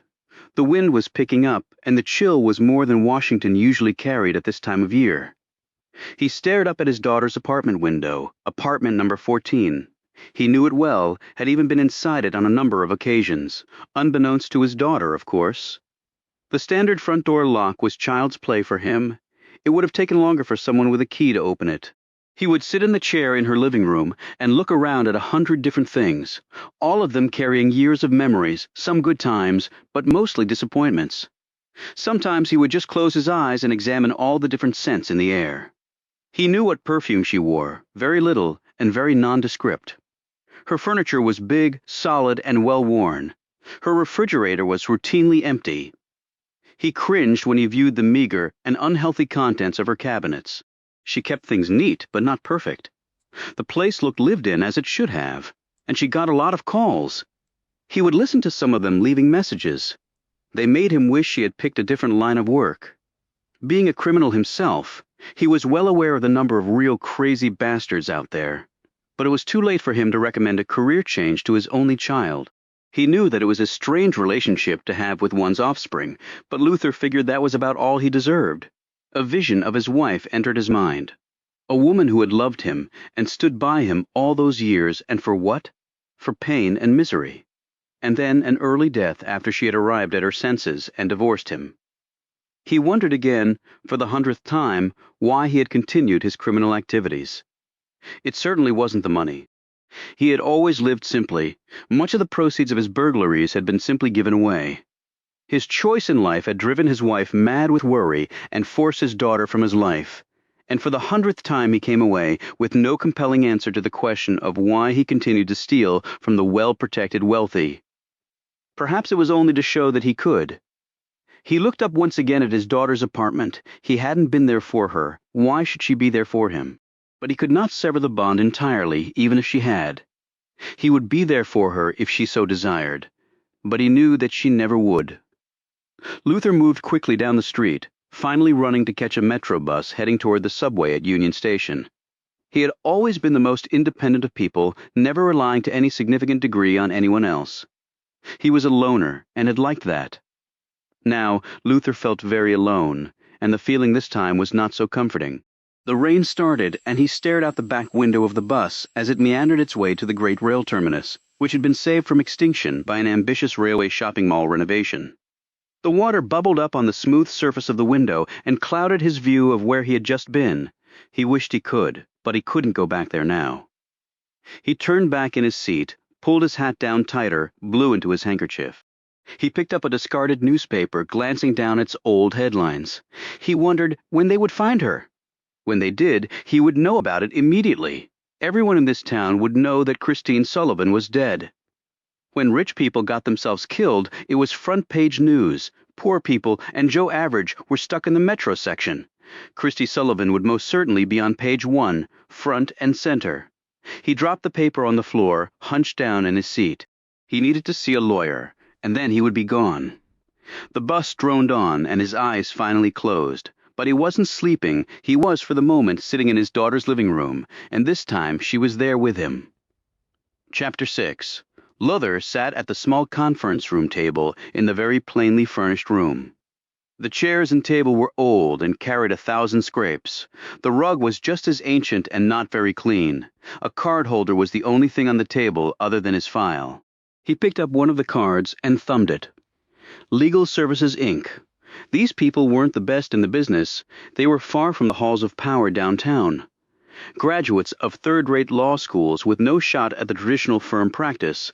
They eked out their professional existence, hoping for some luck down the road. But their dreams of big offices, big clients, and, most important, big money faded a little more with the passage of each year. But Luther did not require the best. He only required somebody with a law degree and the right forms. "Everything is in order, Mr. Whitney?" The kid looked about 25, still full of hope and energy. This place was not his final destination. He still clearly believed that. The tired, pinched, flabby face of the older man behind him held out no such hope. "This is Jerry Burns, the managing attorney. He'll be the other witness to your will. We have a self-proving affidavit, so we won't have to appear in court as to whether or not we witnessed your will." A stern-looking 40-something woman appeared with her pen and notary seal. "Phyllis here is our notary, Mr. Whitney." They all sat down. "Would you like me to read the terms of your will out to you?" Jerry Burns had been sitting at the table, looking bored to death, staring into space, dreaming of all the other places he would rather be. Jerry Burns, managing attorney. He looked like he would rather be shoveling cow manure on some farm in the Midwest. Now he glanced at his young colleague with disdain. "I've read it," Luther replied. "Fine," said Jerry Burns. "Why don't we get started?" 15 minutes later, Luther emerged from Legal Services, Inc. with 2 original copies of his last will and testament tucked in his coat pocket. Fucking lawyers couldn't piss, shit, or die without them. That was because lawyers made all the laws. They had the rest of them by the balls. Then he thought of Jack and smiled. Jack was not like that. Jack was different. Then he thought of his daughter and his smile faded.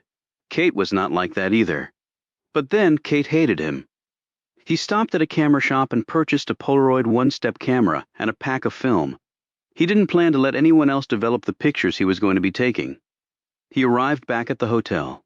An hour later, he had taken a total of 10 photos. These were wrapped in paper and placed in a manila folder that was then secreted far down into his backpack. He sat down and looked out the window. It was almost an hour before he finally moved, sliding over and then collapsing onto the bed. Some tough guy he was. Not so indifferent that he could not flinch at death. Not be horrified by an event that had ripped the life out of someone who should have lived a lot longer. And on top of it all was the fact that the President of the United States was involved in all of it. A man Luther had respected, had voted for, a man who held the country's highest office, had almost murdered a woman with his own drunken hands. If he had seen his closest relative bludgeon someone in cold blood, Luther would not have been any more sickened or shocked. It was as though Luther himself had been invaded, as though those murderous hands had been around his throat. But something else gripped at him, something he could not confront. He turned his face to the pillow, closed his eyes in a futile effort to sleep. It's great, Jen.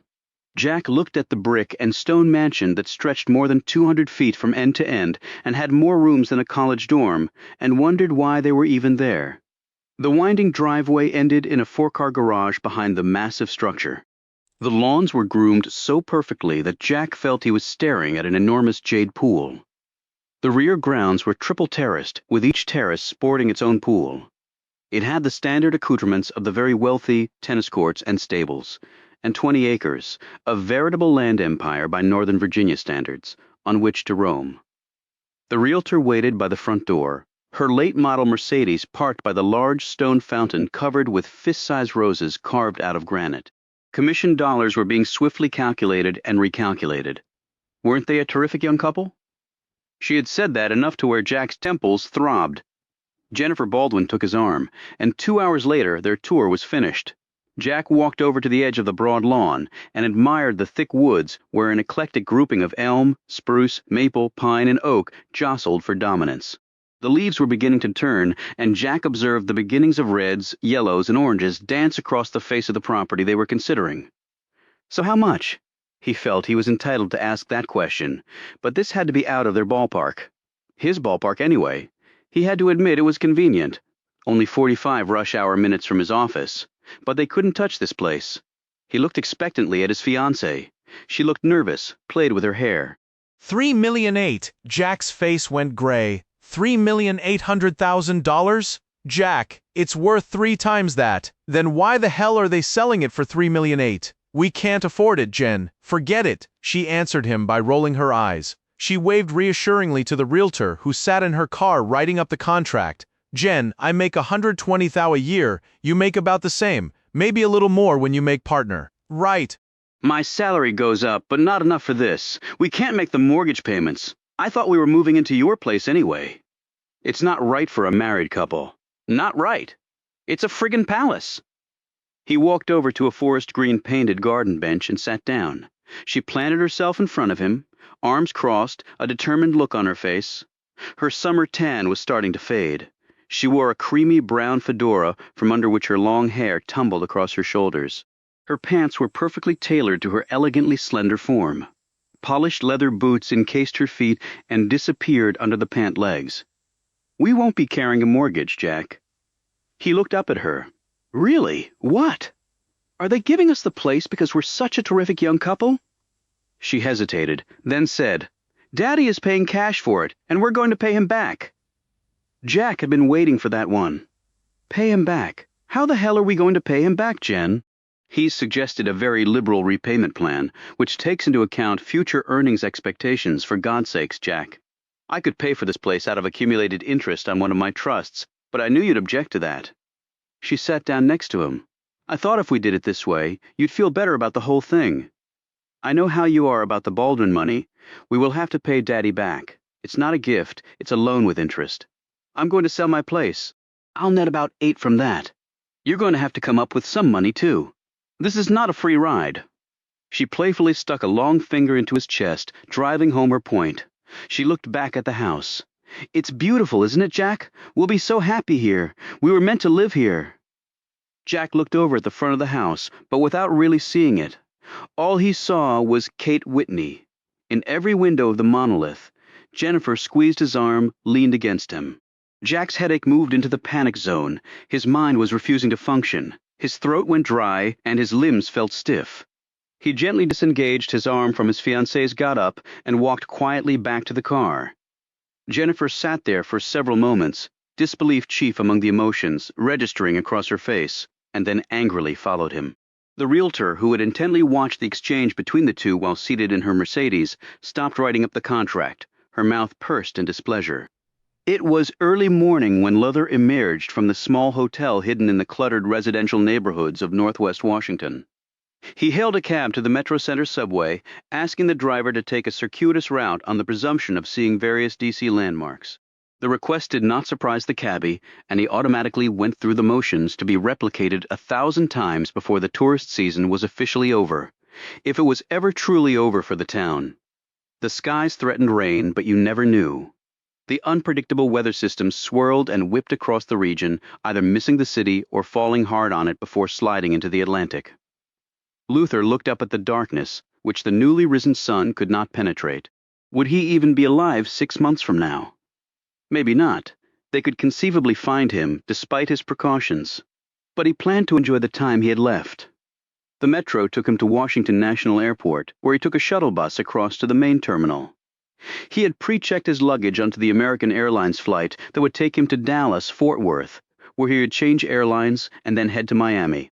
He would stay there overnight, and then another plane would drop him in Puerto Rico, and then a final flight would deposit him in Barbados.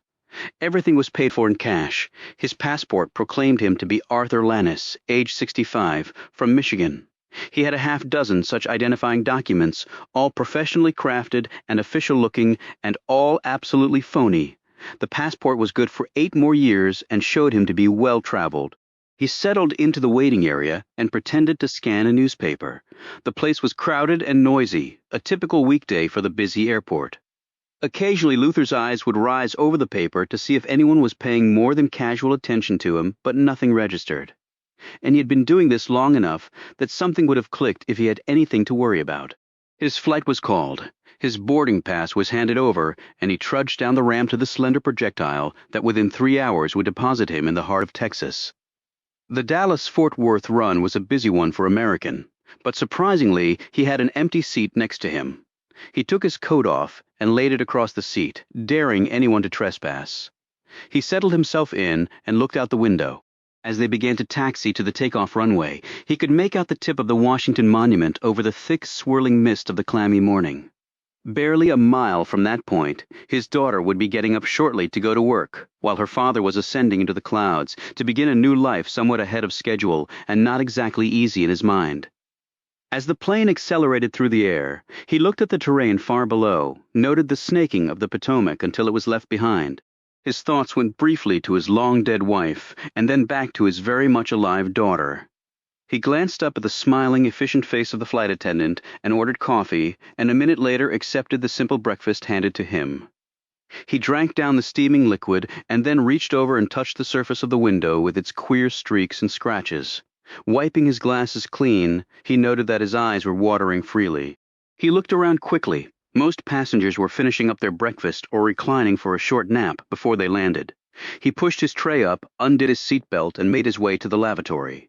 He looked at himself in the mirror. The eyes were swollen, red blotched, the bags hung heavy. He had perceptibly aged in the last 36 hours.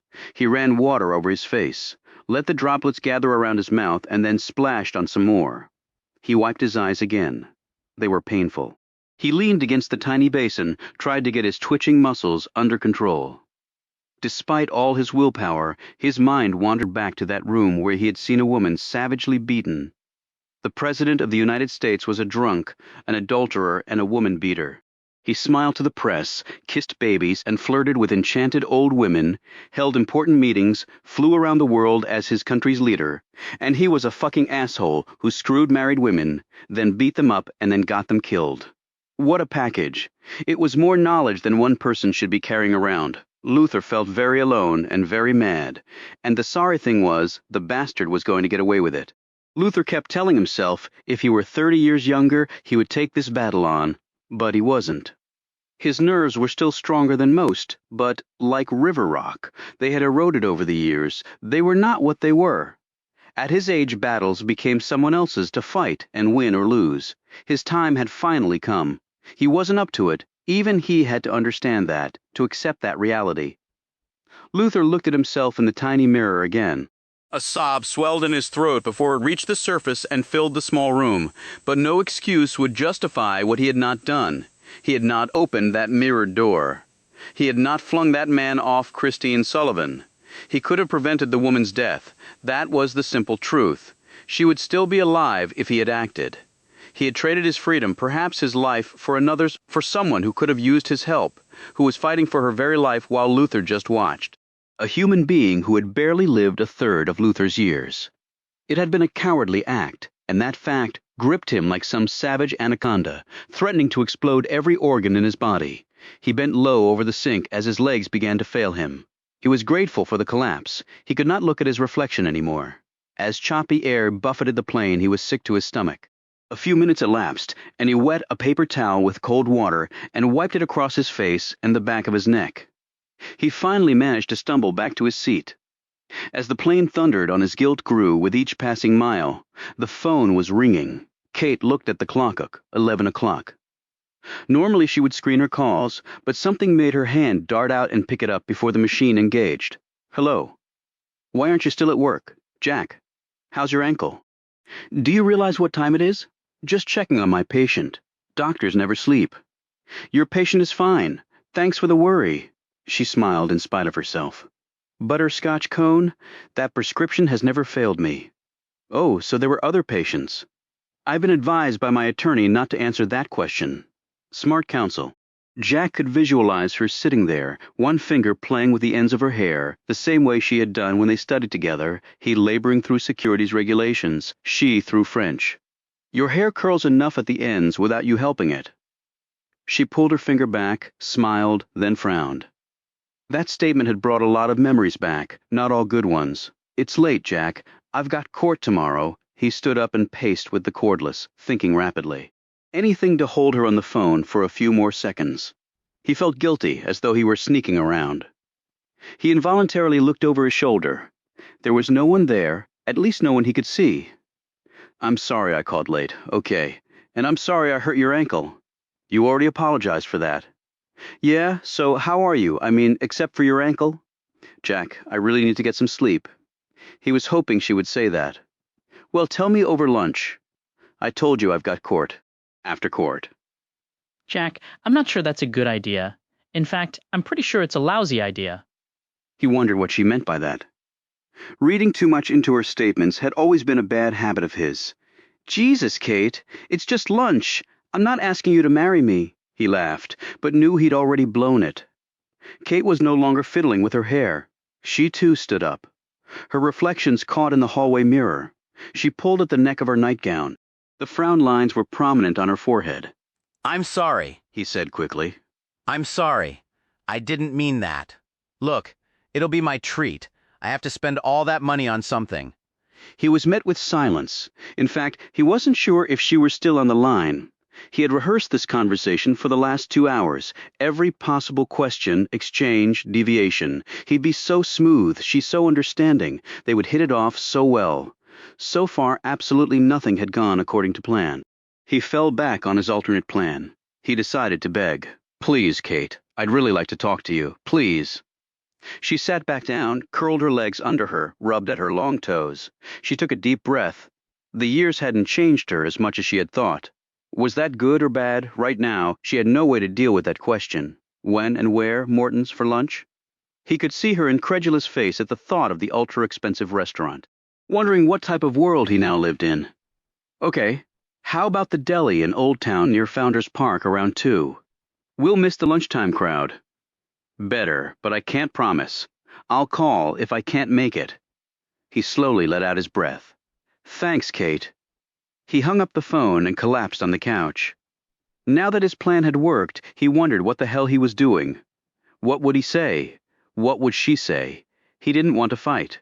He hadn't been lying. He did just want to talk to her and to see her. That was all. He kept telling himself that.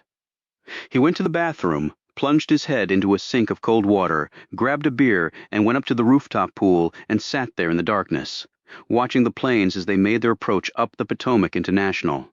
The twin bright red lights of the Washington Monument blinked consolingly at him. 8 stories down the streets were quiet except for the occasional police or ambulance siren. Jack looked at the calm surface of the pool, put his foot in the now cool water, and watched as it rippled across. He drank his beer, went downstairs, and fell asleep in a chair in the living room, the TV droning in front of him. He did not hear the phone ring, No message was left.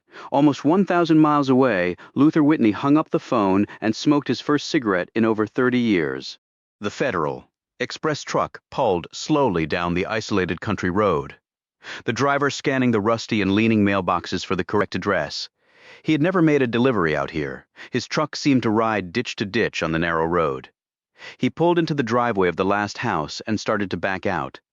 He just happened to look over and saw the address on the small piece of wood beside the door. He shook his head and smiled. Sometimes it was just luck. The house was small and not very well kept up. The weathered aluminum window awnings, popular about 20 years before the driver had been born, sagged down as if they were tired and just wanted to rest. The elderly woman who answered the door was dressed in a pullover flowered dress. A thick sweater wrapped around her shoulders. Her thick red ankles told of poor circulation and probably a host of other ailments. She seemed surprised by the delivery, but readily signed for it. The driver glanced at the signature on his pad. Edwina Broom. Then he got in his truck and left.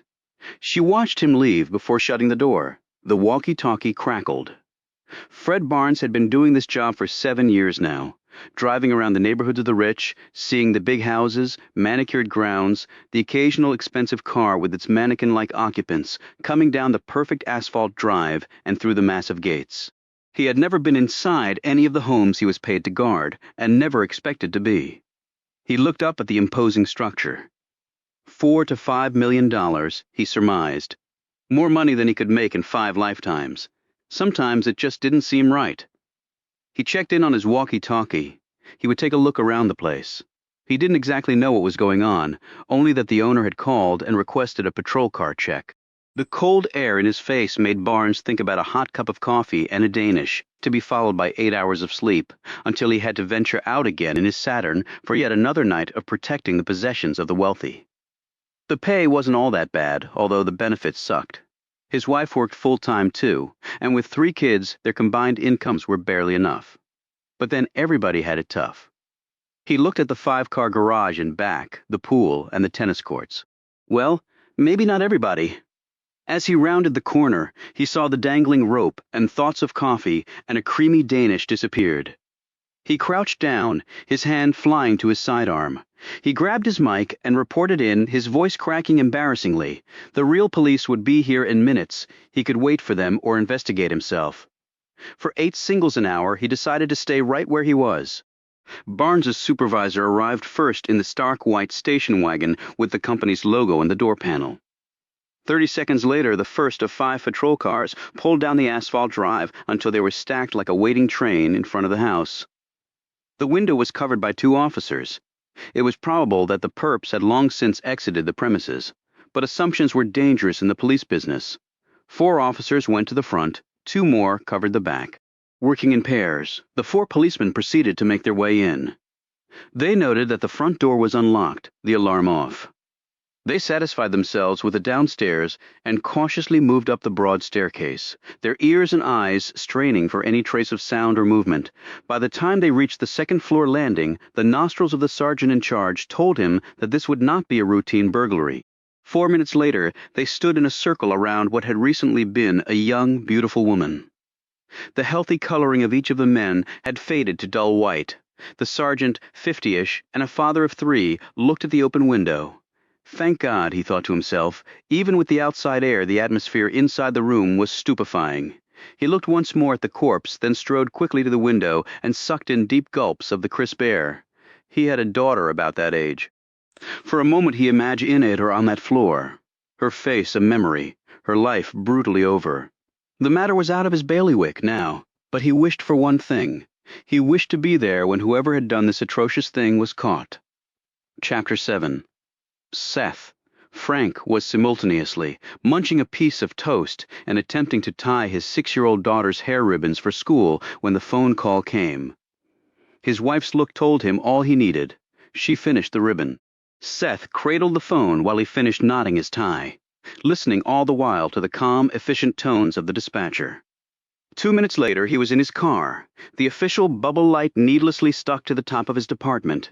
Issued Ford and aqua blue grille lights flashing ominously as he roared through the nearly deserted back roads of the county.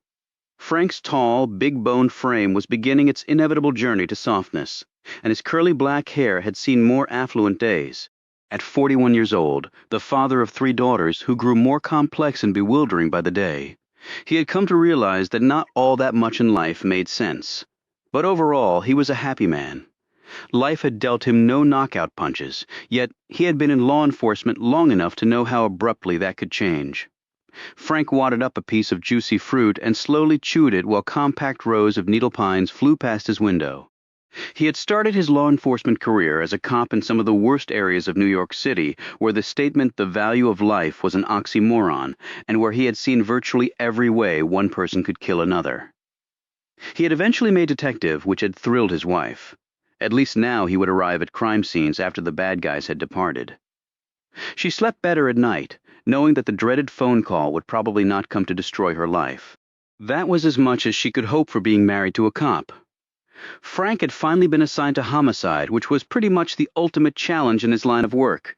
After a few years, he decided he liked the job and the challenge, but not at the rate of 7 corpses a day. So he had made the trek south to Virginia.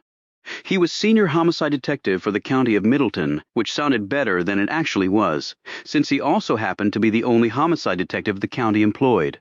But the relatively innocuous confines of the rustic Virginia county had not lent itself to much demanding work over that time. The per capita income levels in his jurisdiction were off the scale. People were murdered, but other than wives shooting husbands or vice versa, or inheritance-minded kids popping off their parents, there hadn't been much excitement. The perps in those cases were pretty self-evident. Less mental work than legwork. The dispatcher's phone call promised to change all that. The road snaked past a wooded area and then opened out onto fenced green fields where leggy thoroughbreds lazily faced the new morning. Behind impressive gates and long, winding driveways were the residences of the fortunate few, who were actually very plentiful in Middleton. Frank concluded that he wasn't going to get any help from the neighbors on this one. Once inside their fortresses, they probably saw or heard nothing on the outside, which was undoubtedly the way they wanted it and paid dearly for that privilege. As Frank approached the Sullivan estate, he straightened his tie in the rearview mirror and pushed back some stray wisps of hair. He had no particular affinity for the wealthy, nor did he dislike them. They were parts of the puzzle, a conundrum that was as far from a game as you could get, which led to the most satisfying part of his job. For amidst all the twists, turns, red herrings, and plain mistakes, there lurked an undeniable truism. If you killed another human being, you came within his domain and you would be ultimately punished. What that punishment was, Frank usually did not care. What he did care about was that someone stand trial, and if convicted, that someone received the meted penalty. Rich, poor, or in between. His skills may be somewhat dulled, but the instincts were still there. In the long run, he'd always go with the latter. As he pulled in the drive, he noticed a small combine chewing under the adjacent cornfield. Its driver watching the police activity with a keen eye. That information would soon be passing through the area in rapid movements. The man had no way to know he was destroying evidence of a flight.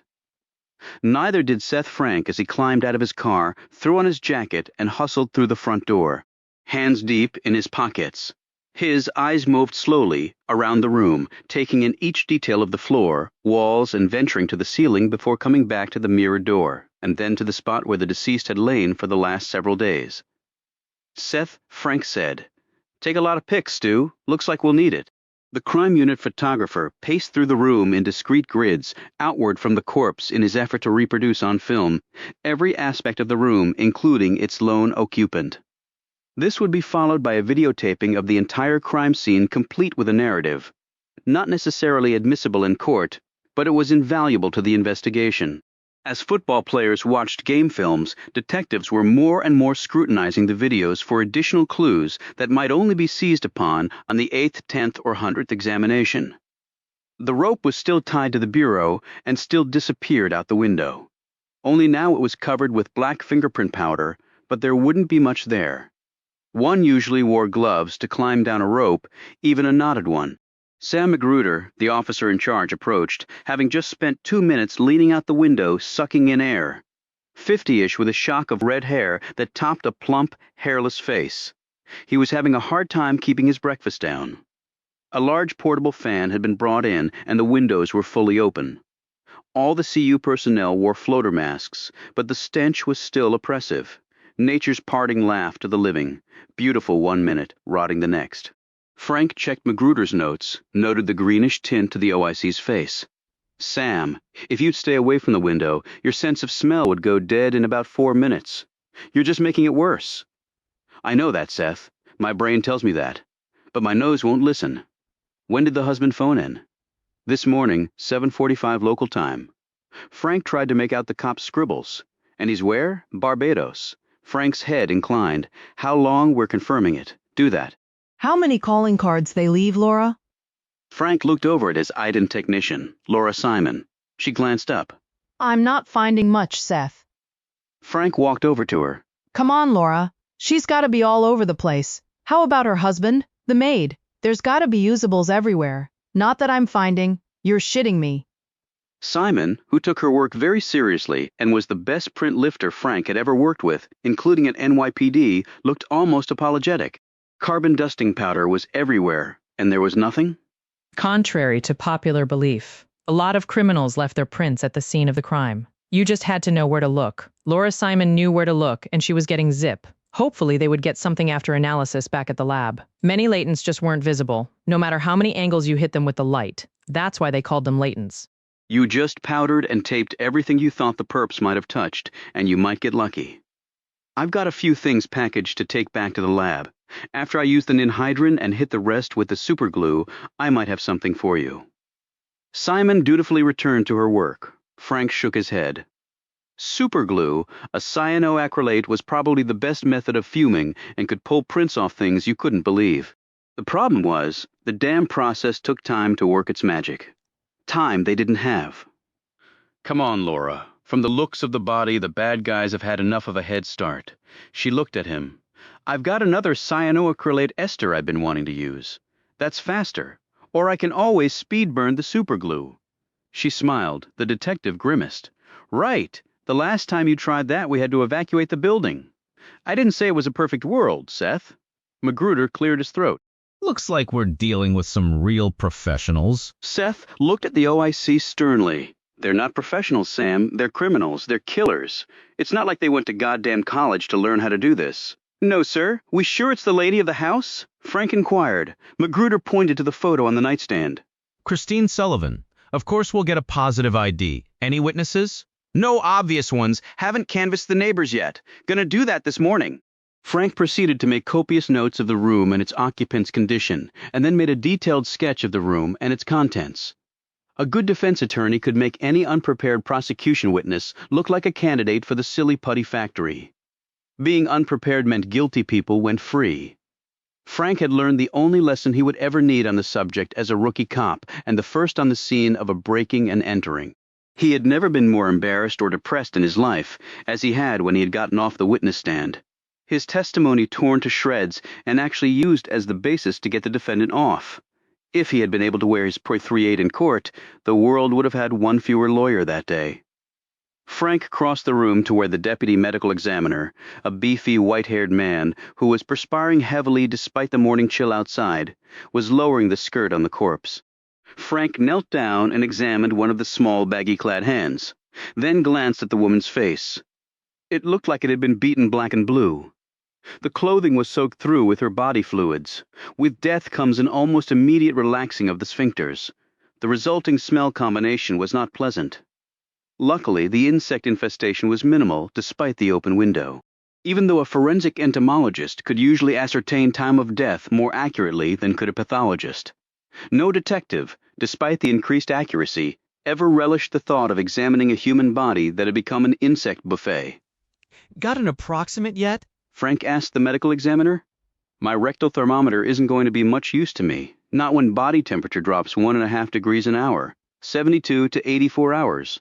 I'll have a better number for you after I open her up. The ME straightened up. Gunshot wounds to the head, he added, although there was no doubt about the woman's cause of death to anyone in the room. I noticed the marks on her neck. The medical examiner looked at Frank keenly for a moment and then shrugged. They're there. I don't know what they mean yet. I'd appreciate a quick turnaround on this one. You'll get it, not many murders out this way. They usually get a priority, you know? The detective winced slightly at the remark. The medical examiner looked at him. Hope you enjoy dealing with the press. They'll be on this like a swarm of honeybees, more like yellow jackets. The medical examiner shrugged. Better you than me. I'm way too old for that crap. She's ready to go whenever. The medical examiner finished packing up and left. Frank held the small hand up to his face, looked at the professionally manicured nails. He noted several tears in 2 of the cuticles, which seemed likely enough if there was a struggle before she'd gotten popped. The body was grossly distended. Bacteria raged everywhere as the putrefaction process raced on. Rigor had passed long ago, which meant she had been dead well over 48 hours. The limbs were supple as the body's soft tissue dissolved. Frank sighed. She had indeed been here a while. That was good for the killer, bad for the cops. It still amazed him how death changed a person. A bloated wreck barely recognizable as a human, when just days before had his sense of smell not already gone dead. He would have been unable to do what he was doing, but that came with being a homicide detective. All your clients were dead. He carefully held the deceased's head up, turning each side to the light. 2 small entry wounds on the right side, 1 large, ragged exit hole on the left.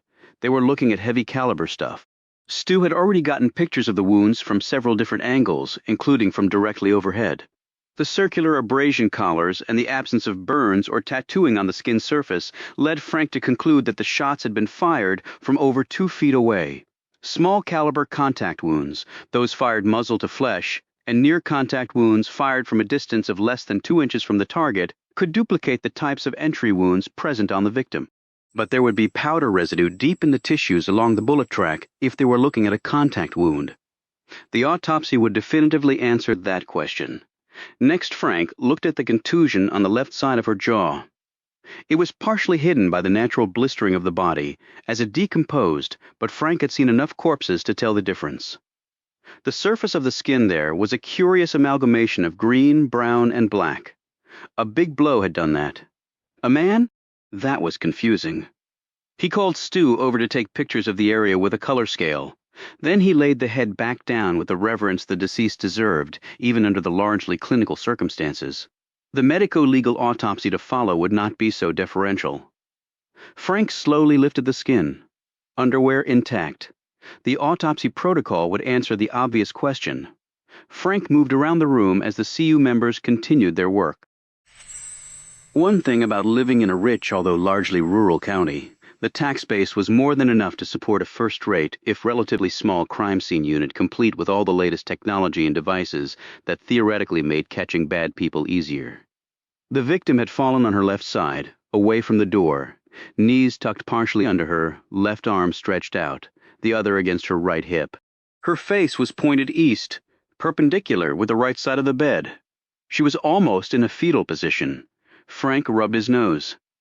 From beginning to end, back to the beginning, nobody ever knew how they were going to eventually exit this old world, did they? With Simon's help, he did the triangulation of the body's location. The tape measure made a screeching sound as it unwound.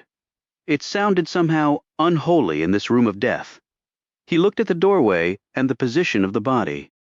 He and Simon performed a preliminary trajectory path of the shots. That indicated the shots most probably came from the doorway, which, with a burglary, you'd expect the other way around if the perp was caught in the act. However, there was another piece of evidence that would pretty much confirm which way the slugs had traveled. Frank again kneeled next to the body. There were no drag marks across the carpet, and the bloodstains and spray patterns indicated the deceased was shot at the spot she had fallen. Frank carefully turned to the body, again lifting up the skirt. Post-mortem, blood settles to the lowest portions of the body, a condition called livor mortis. After 4 to 6 hours, the livor mortis remains fixed in position. Consequently, movement of the body does not lead to a change in distribution of blood. Frank laid the body back down. All indications were strong that Christine Sullivan had died right here. The spray patterns also reinforced the conclusion that the deceased was probably facing toward the bed when she met her end. If so, what the hell had she been looking at? Normally, a person about to be shot would look in the direction of the assailant, pleading for their life. Christine Sullivan would have begged. Frank was certain of that. The detective looked at the opulent surroundings. She had a lot to live for. He eyed the carpet carefully, his face barely inches from its surface. The spray patterns were irregularly distributed, as though something had been lying in front of or to the side of the deceased. That could prove to be important later on. Much had been written about spray patterns. Frank respected their usefulness but tried not to read too much into them. But if something had partially shielded the carpet from the blood, he would want to know what that something was. Also, the absence of spotting on her dress puzzled him. He would catalog that one away. It might mean something, too. Simon opened her rape kit, and with Frank's assistance swabbed the deceased's vagina. Next, they combed through both the hair on her head and her pubic hair, with nothing readily apparent in the way of foreign substances. Next, they bagged the victim's clothing. Frank looked over the body minutely. He glanced at Simon. She read his mind. "There's not going to be any, Seth?" "Indulge me, Laurie." Simon dutifully lugged her print kit over and applied powder to the corpse's wrists, breasts, neck, and inside upper arms. After a few seconds, she looked at Frank and slowly shook her head. She bagged what they did find. He watched as the body was wrapped in a white sheet, deposited in a body pouch, and taken outside, where a silent ambulance would transport Christine Sullivan to a place everyone prayed they would never have to go. He next viewed the vault, noted the chair and remote dust patterns on the floor of the vault had been disturbed. Simon had already covered the area. There was a smudge of dust on the chair seat. The vault had been forced, though. The door and wall were heavily marked where the lock had been broken. They would cut out the levered piece of evidence, see if they could get a tool print. Frank looked back through the vault door and shook his head, one-way mirror. That was real nice. In the bedroom, too. He couldn't wait to meet the man of the house. He went back into the room, looked down at the picture on the nightstand. He looked over at Simon. "I've already got it, Seth," she said. He nodded and picked up the picture. Nice-looking woman, he thought to himself. Real nice-looking in a come-fuck-me kind of way. The photo had been taken in this very room, the recently departed seated in the chair next to the bed. Then he noticed the mark on the wall. The place had real plaster walls instead of the usual drywall, but the mark was still deep. Frank noted the nightstand had been moved slightly. The thick carpet betrayed its original position. He turned to Magruder. "Looks like somebody slammed into this." "Probably during the struggle." "Probably. Find the slug yet?" "One's still in her, Seth. I mean the other one, Sam." Frank impatiently shook his head. Magruder pointed to the wall beside the bed where a small hole was barely visible. Frank nodded. "Cut the section and let the lab boys pull it out. Don't screw with it yourself." Twice in the last year ballistics had been rendered useless because an overzealous uniform had scraped a bullet out of a wall, ruining the striations. "Any brass?" Magruder shook his head. "If the murder weapon ejected any spent shells, they've been picked up." He turned to Simon. "Any treasures from the evac?" The evidence vacuum was a highly powerful machine that, utilizing a series of filters, was used to comb the carpet and other materials for fibers, hairs, and other small objects that more often than not turned out big dividends because if the perps couldn't see 'em, they weren't going to try to remove 'em. Magruder tried to joke. "My carpet should be that clean." Frank looked at his CU team. "Did we find any trace, P.O.P.?" They all looked at one another, not knowing if Frank was kidding or not. They were still wondering when he walked out of the room and went downstairs. A representative from the alarm company was talking with a uniformed officer at the front door. A CU member was packing the plate and wires in plastic evidence bags. Frank was shown where the paint had been slightly chipped and an almost microscopic metal shard indicated that the panel had been removed. On the wiring were small, tooth-like indentations. The security rep looked admiringly at the lawbreaker's handiwork. Magruder joined them, his color slowly returning. The rep was nodding his head. "Yep, they probably used a counter. Looks that way anyway." Seth looked at him. "What's that?" "Computer-assisted method of ramming massive numbers of combinations into the system's recognition bank until they hit the right combo. You know, like they do to bust the ATMs." Frank looked at the gutted panel and then back at the man. "I'm surprised a place like this wouldn't have a more sophisticated system." "It is a sophisticated system." The rep sounded defensive. Lot of crooks using computers these days. "Yeah, but the thing is, this baby has a 15-digit base, not a 10, and a 43-second delay. You don't hit it, the gate comes crashing down." Frank rubbed his nose. He would have to go home and shower. The stench of death, warmed over several days in a hot room, left its indelible mark on your clothes, hair and skin, and sinuses. "So?" Frank asked. So, the portable models you'd most likely have to use on a job like this can't crunch enough combos through in 30 seconds or so. Shit, based on a 15-digit configuration, you're looking at over 1,000,000,003 impossibles. It's not like the guy's going to be lugging around a PC, the OIC piped in. Why, 30 seconds? Frank answered. They needed some time to get the plate off, Sam. He turned back to the security man. So what are you saying? I'm saying that if he knocked this system over with a numbers cruncher, then he had already eliminated some of the possible digits from the process. Maybe half, maybe more. I mean, maybe you got a system that'll do it all right, or they might have rigged something up that could pop this cage. But you're not talking cheap hardware, and you're not talking some bozos off the street that walked into a Radio Shack and came out with a calculator. I mean, they're making computers faster and smaller every day. But you gotta realize that the speed of your hardware doesn't solve the problem. You gotta factor in how fast the security system's computer will respond back to all the combos flowing in. It's probably gonna be a lot slower than your equipment. And then you got a big problem. Bottom line, if I were these guys, I'd want a nice comfort zone. You know what I'm saying? In their line of work, you don't get second chances. Frank looked at the man's uniform and then back at the panel. If the guy was right, he knew what that meant. His line of thinking had already moved in that direction by virtue of the fact that the front door had not been forced or even nominally tampered with. The security company rep continued. I mean, we could eliminate the possibility entirely.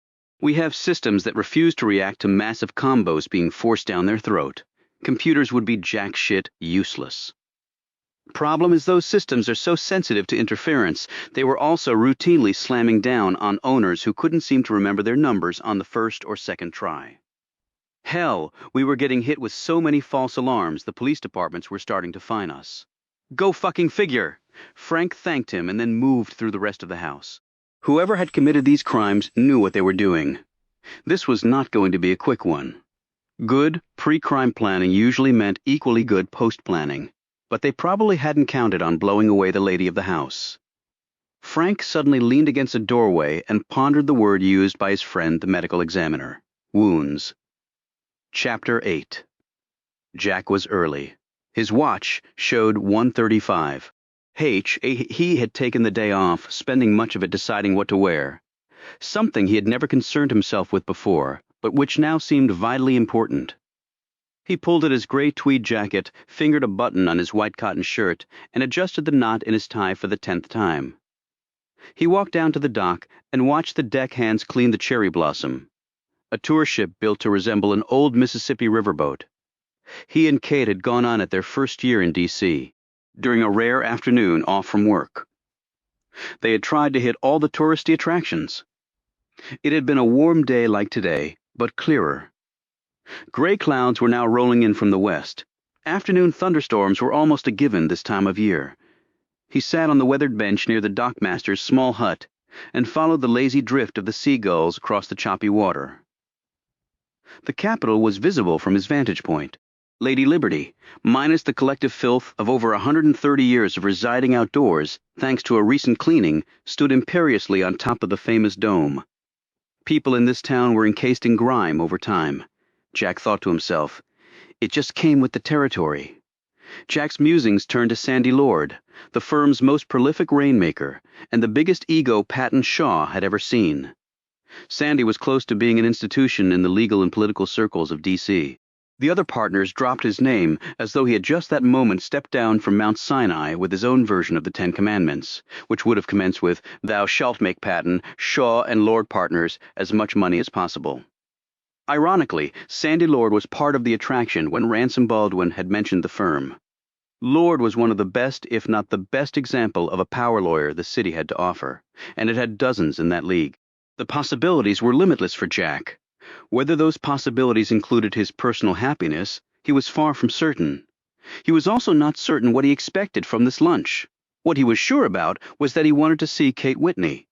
He wanted that very much. It seemed as though the closer his marriage came, the more he was emotionally retreating.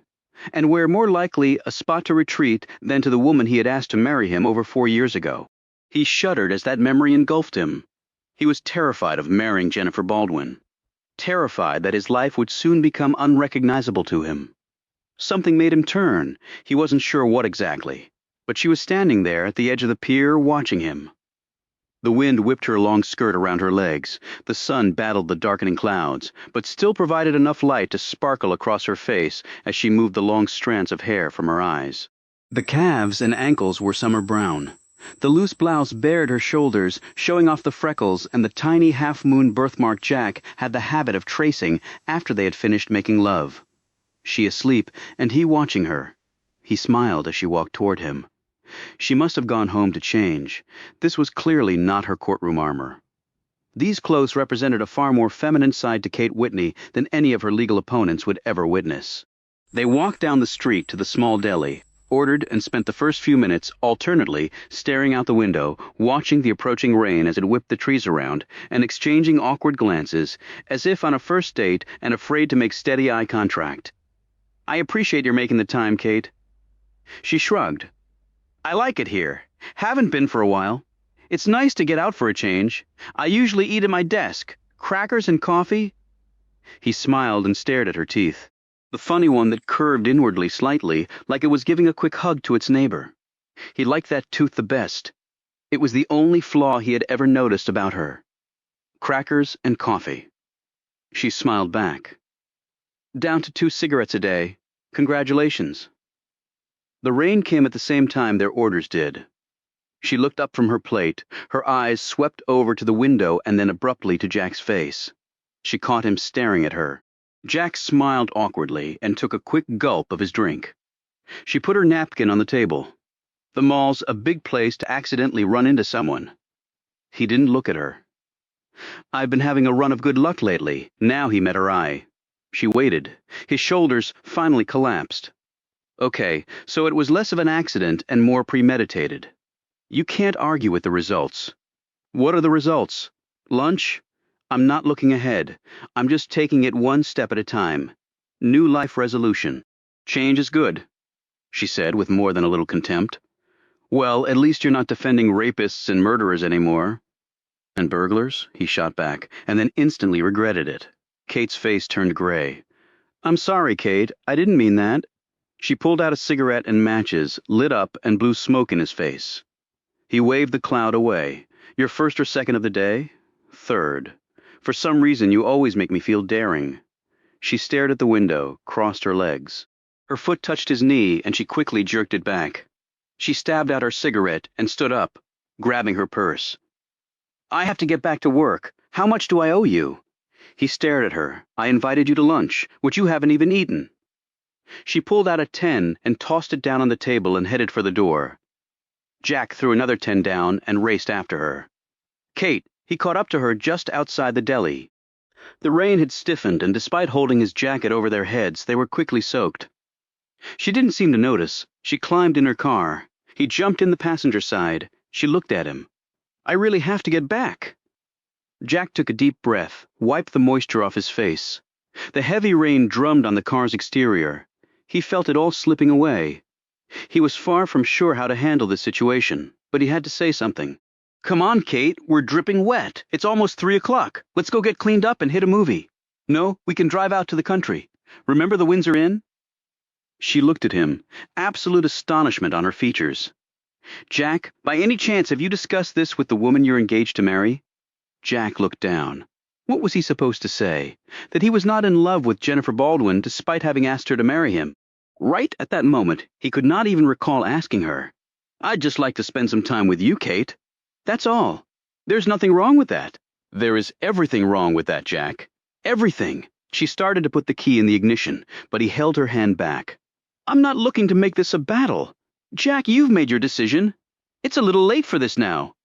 His face curled into disbelief. "Excuse me? My decision? I made a decision to marry you over 4 years ago." "That was my decision. It was your decision to end it." She pushed wet hair out of her eyes. "Okay, it was my decision. Now what?" He turned to face her, gripped both her shoulders. "Look, it suddenly occurred to me last night." "Oh, what the hell? It's been every night since you left." "I knew it was a mistake, goddammit. I'm not a PD anymore, you're right. I don't defend criminals anymore. I make a good, respectable living. We..." As he looked at her astonished face, his entire mind went blank. His hands were shaking. He let go of her, slumped back in the seat. He stripped off his drenched tie, stuffed it in his pocket, and stared at the little clock on the dashboard. She checked out the motionless speedometer, then glanced at him. There was kindness in her tone, although the pain was evident in her eyes. "Jack, lunch was very nice. It was good to see you, but that's as far as we can go. I'm sorry." She bit her lip, a movement he didn't see because he was getting out of the car. He poked his head back in. "Have a good life, Kate. You ever need anything, call me." She watched his thick shoulders as he walked through the steady rain, got in his car, and drove off. She sat for several minutes. A tear traced its way down her cheek. She angrily flicked it away, put the car in gear, and drove off in the opposite direction. The next morning, Jack picked up the phone and then slowly put it back down. What was the point, really? He had been in the office since 6, wiped out his backlog of high-priority work, and moved on to projects that had been on the back burner for weeks. He looked out the window. The sun ricocheted off the concrete and brick edifices. He rubbed the glare out of his eyes and pulled the blinds down. Kate was not going to suddenly plunge back into his life, and he had to adjust to that. He had spent the night turning every possible scenario over in his head, most wildly unrealistic. He shrugged. Things like this happen to men and women every day in every country in the world. Things sometimes did not work out. Even if you wanted them to more than anything else, you couldn't will someone to love you back. You had to move on. He had plenty to move on to. Maybe it was time for him to enjoy the future he knew he did have. He sat down at his desk and methodically moved through 2 more projects, a joint venture for which he was doing low-level, no-brain grunt work, and a project for the only client he had other than Baldwin Tar Crimson. Crimson owned a small audiovisual company, was a genius with computer-generated graphics and images, and made a very good living running AV conferences for companies at area hotels. He also rode a motorcycle, dressed in cut-off jeans, smoked everything including an occasional cigarette, and looked like the biggest burnt-out druggie in the world. Jack and he had met when a friend of Jack's had prosecuted Tar for drunk and disorderly, and lost. Tar had come in dressed in a 3-piece suit, briefcase, and neatly trimmed hair and beard, and argued persuasively that the officer's testimony was biased because the bust was outside a Grateful Dead concert, that the field test was inadmissible because the cop had not given the proper verbal warnings, and lastly because an improperly functioning piece of equipment had been used to administer the test. The judge, burdened with over 100 D&Ds from the concert, had dismissed the case after admonishing the officer to adhere strictly to the rules in the future. Jack had watched the entire affair in amazement. Impressed, Jack walked out of the courtroom with Tar, had a beer with him that night, and they quickly became friends. Except for occasional, relatively innocuous brushes with the law, Crimson was a good, if unwelcome client to the halls of Patton Shaw. It had been part of Jack's deal that Tar, who had fired his last attorney, would be allowed to follow Jack to Patton, Shaw as if the firm would have actually said no to their new $4 million man. He put down his pen and moved once again to the window as his thoughts drifted back to Kate Whitney. An idea lumbered across the forefront of his mind when Kate had left him originally. Jack had gone to see Luther. The old man had had no words of wisdom, no instant solution to Jack's dilemma. Indeed, Luther Whitney was the unlikeliest person in the world to have the answer that would reach to his daughter's heart. And yet Jack had always been able to talk to Luther about anything. The man listened. He really listened. He didn't merely wait for you to pause with your own story so he could plunge in with his own troubles. Jack wasn't sure what he was going to say to the man, but whatever it was, he was certain Luther would listen. And that was probably going to have to be good enough. 1 hour later, Jack's computerized calendar buzzed a warning. Jack checked the time and threw on his jacket. Jack moved quickly down the hallway. Lunch with Sandy Lord in 20 minutes. Jack was uncomfortable about being with the man alone. Legions had been spoken about Sandy Lord. Mostly true, Jack assumed. He wanted lunch with Jack Graham. Jack's secretary had told him this morning, and what Sandy Lord wanted he got. Jack's secretary also reminded him of that in a hushed whisper that made Jack slightly repulsed.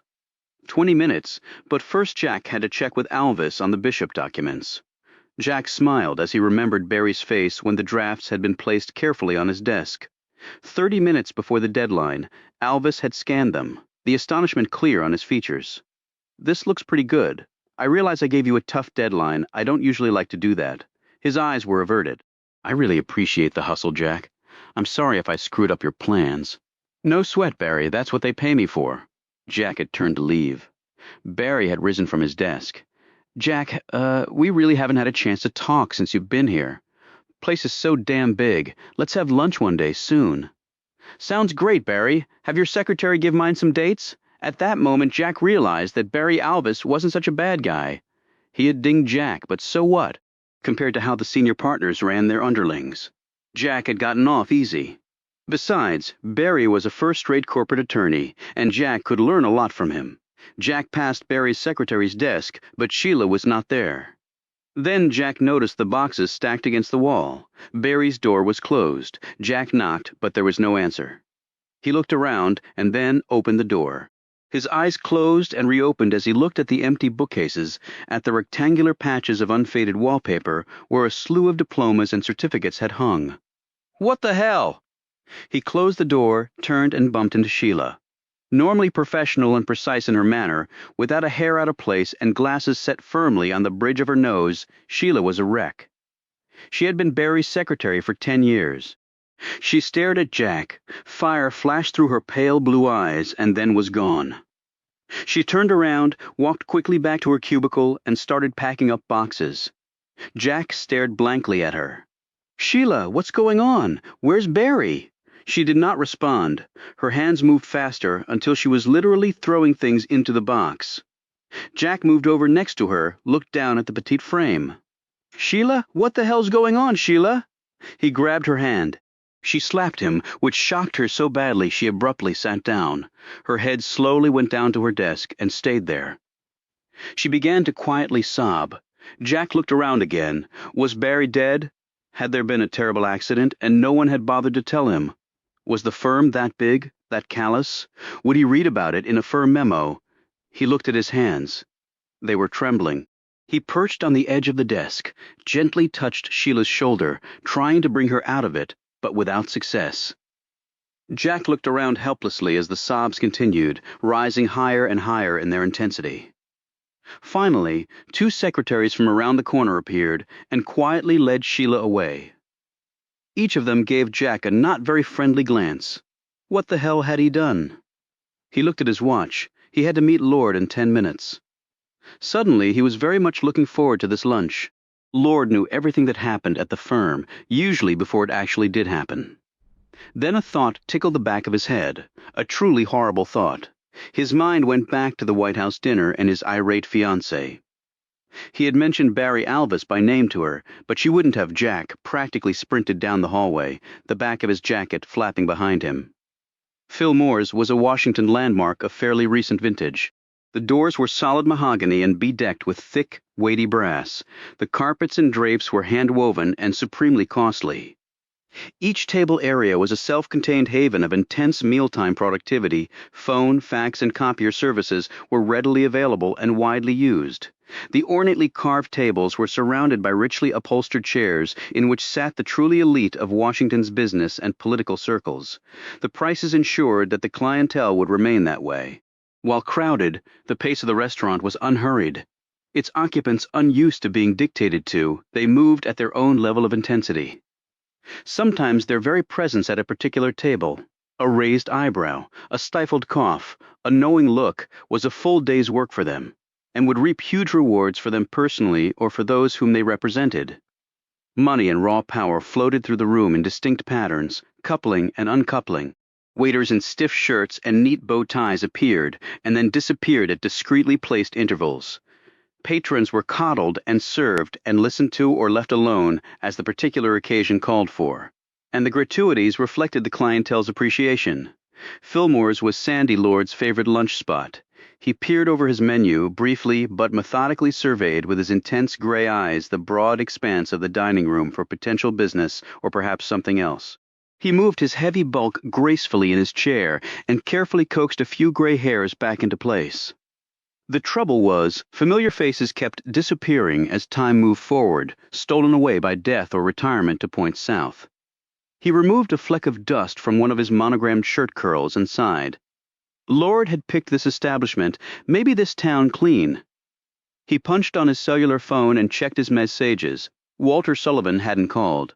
If Sullivan's deal came through, Lord could land a former Eastern Bloc country as a client. A whole goddamn country. How much could you charge a country for legal work? Normally, a lot. The problem was the ex-communists had no money, unless you counted rubles and coupons and kopecks and whatever else they were using these days, all of which might as well be used for toilet paper. That reality did not trouble Lord. What the ex-commies had in abundance was raw materials that Sullivan was salivating to acquire. That was the reason Lord had spent 3 godforsaken months there. But it would be worth it if Sullivan came through. Lord had learned to have his doubts about everyone, but if anyone could pull this deal off, Walter Sullivan could. Everything he had touched seemed to multiply to global proportions, and the droppings that went to his cohorts were truly awe-inspiring. And at almost 80, the old man hadn't flowed a step. He worked 15-hour days, was married to a 20-something babe right out of a drive-in movie. He was right this minute in Barbados, where he had flown the 3 highest-ranking politicos for a little business and entertainment, Western style. Sullivan would call, and Sandy's short but select client list would grow by one, but what a one it would be. Lord took note of the young woman in the painfully short skirt and tiptoe heels strolling across the dining room. She smiled at him. He returned the look with slightly elevated eyebrows, a favorite signal of his because of its ambiguity. She was a congressional liaison for one of the big 16th Street associations, not that he cared about her occupation. She was excellent in bed, that he did care about. The view brought back a number of pleasant memories. He would have to call her soon. He jotted a note to that effect in his electronic notebook. Then he turned his attention, as did most of the ladies in the room, to the tall, angular figure of Jack Graham striding across the room, heading straight for him. Lord rose and extended his hand. Jack didn't take it. What the hell happened to Barry Alvis? Lord introduced one of his blank stares to the confrontation and sat back down. A waiter appeared and then was dismissed by a short wave of Lord's hand. Lord eyed Jack, who remained standing. You don't give a person a chance to catch their breath, do you? Straight out the mouth and into the fire. Sometimes that strategy is smart, sometimes it isn't. I'm not kidding, Sandy. I want to know what is going on. Barry's office is empty. His secretary is looking at me like I personally ordered a hit on him. I want some answers. Jack's voice was rising, and with it the stares increased. Whatever you have on your mind, I am sure we can discuss it with a little more dignity than you're mustering right now. Why don't you have a seat and start acting like a partner at the best damned law firm in this city? Their eyes stayed locked for a full 5 seconds until Jack slowly sat down. Drink, beer. The waiter reappeared and went away with an order for beer, and Sandy's potent gin and tonic. Sandy lit a Raleigh and casually looked out the window, then back at Jack. You know about Barry, then? All I know is, he's gone. Why he's gone is what I want you to tell me. Not much to tell. He was let go, effective today. Why? What's it to you? Barry and I were working together. But you weren't friends. We didn't have a chance to be friends yet. Why on God's earth would you want to be friends with Barry Alvis? Man was permanent associate material if ever I saw one, and I've seen plenty. He was a helluva lawyer. No, technically, he was a highly competent attorney, proficient in the area of corporate transactional matters and tax, with a subspecialty in healthcare acquisitions. He's never generated a dime in business and never would. Thus, he was not a helluva lawyer. God damn it, you know what I mean. He was a very valuable asset to the firm. You need somebody to do the friggin' work. We have roughly 200 attorneys who are very well suited to do the friggin' work. On the other hand, we have only a dozen or so partners who bring in any material clients. That is not the proportion one should strive for. Plenty of soldiers, not enough chiefs. You see Barry Alvis as an asset. We saw him as a high-priced liability without the talent to leverage himself. He billed enough to keep himself very highly compensated. That is not how we, the partners, make the most money. Thus a decision was made to sever our relationship. And you're telling me you didn't get a little nudge from Baldwin? Lord's face contained genuine surprise. A lawyer with over 35 years' experience blowing smoke in people's faces, he was a consummate liar. What the hell do the Baldwins care about Barry Alvis? Jack scrutinized the corpulent face for a full minute and then let his breath out slowly.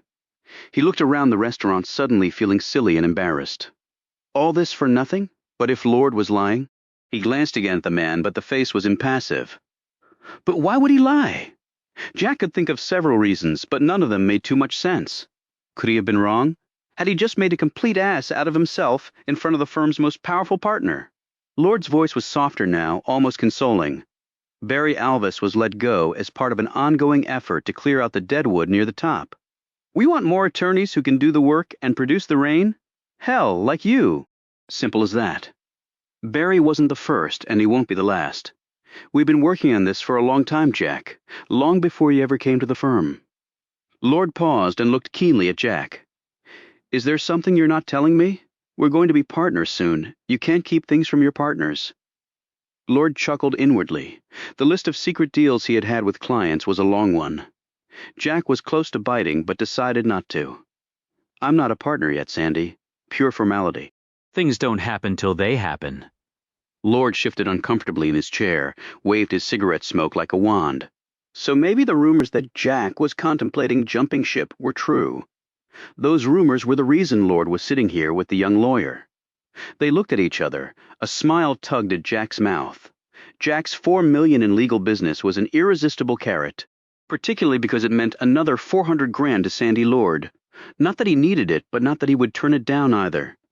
He had the reputation of being a big spender, and lawyers didn't retire. They worked until they dropped. The best made a lot of money, but compared to CEOs, rock stars and actors, they were strictly minor league compensation-wise. I thought you liked our shop. I do. So what? Sandy's eye roamed the dining room again. He spotted another female acquaintance, encased in a sleek and costly business suit under which Sandy had good reason to believe she wore absolutely nothing.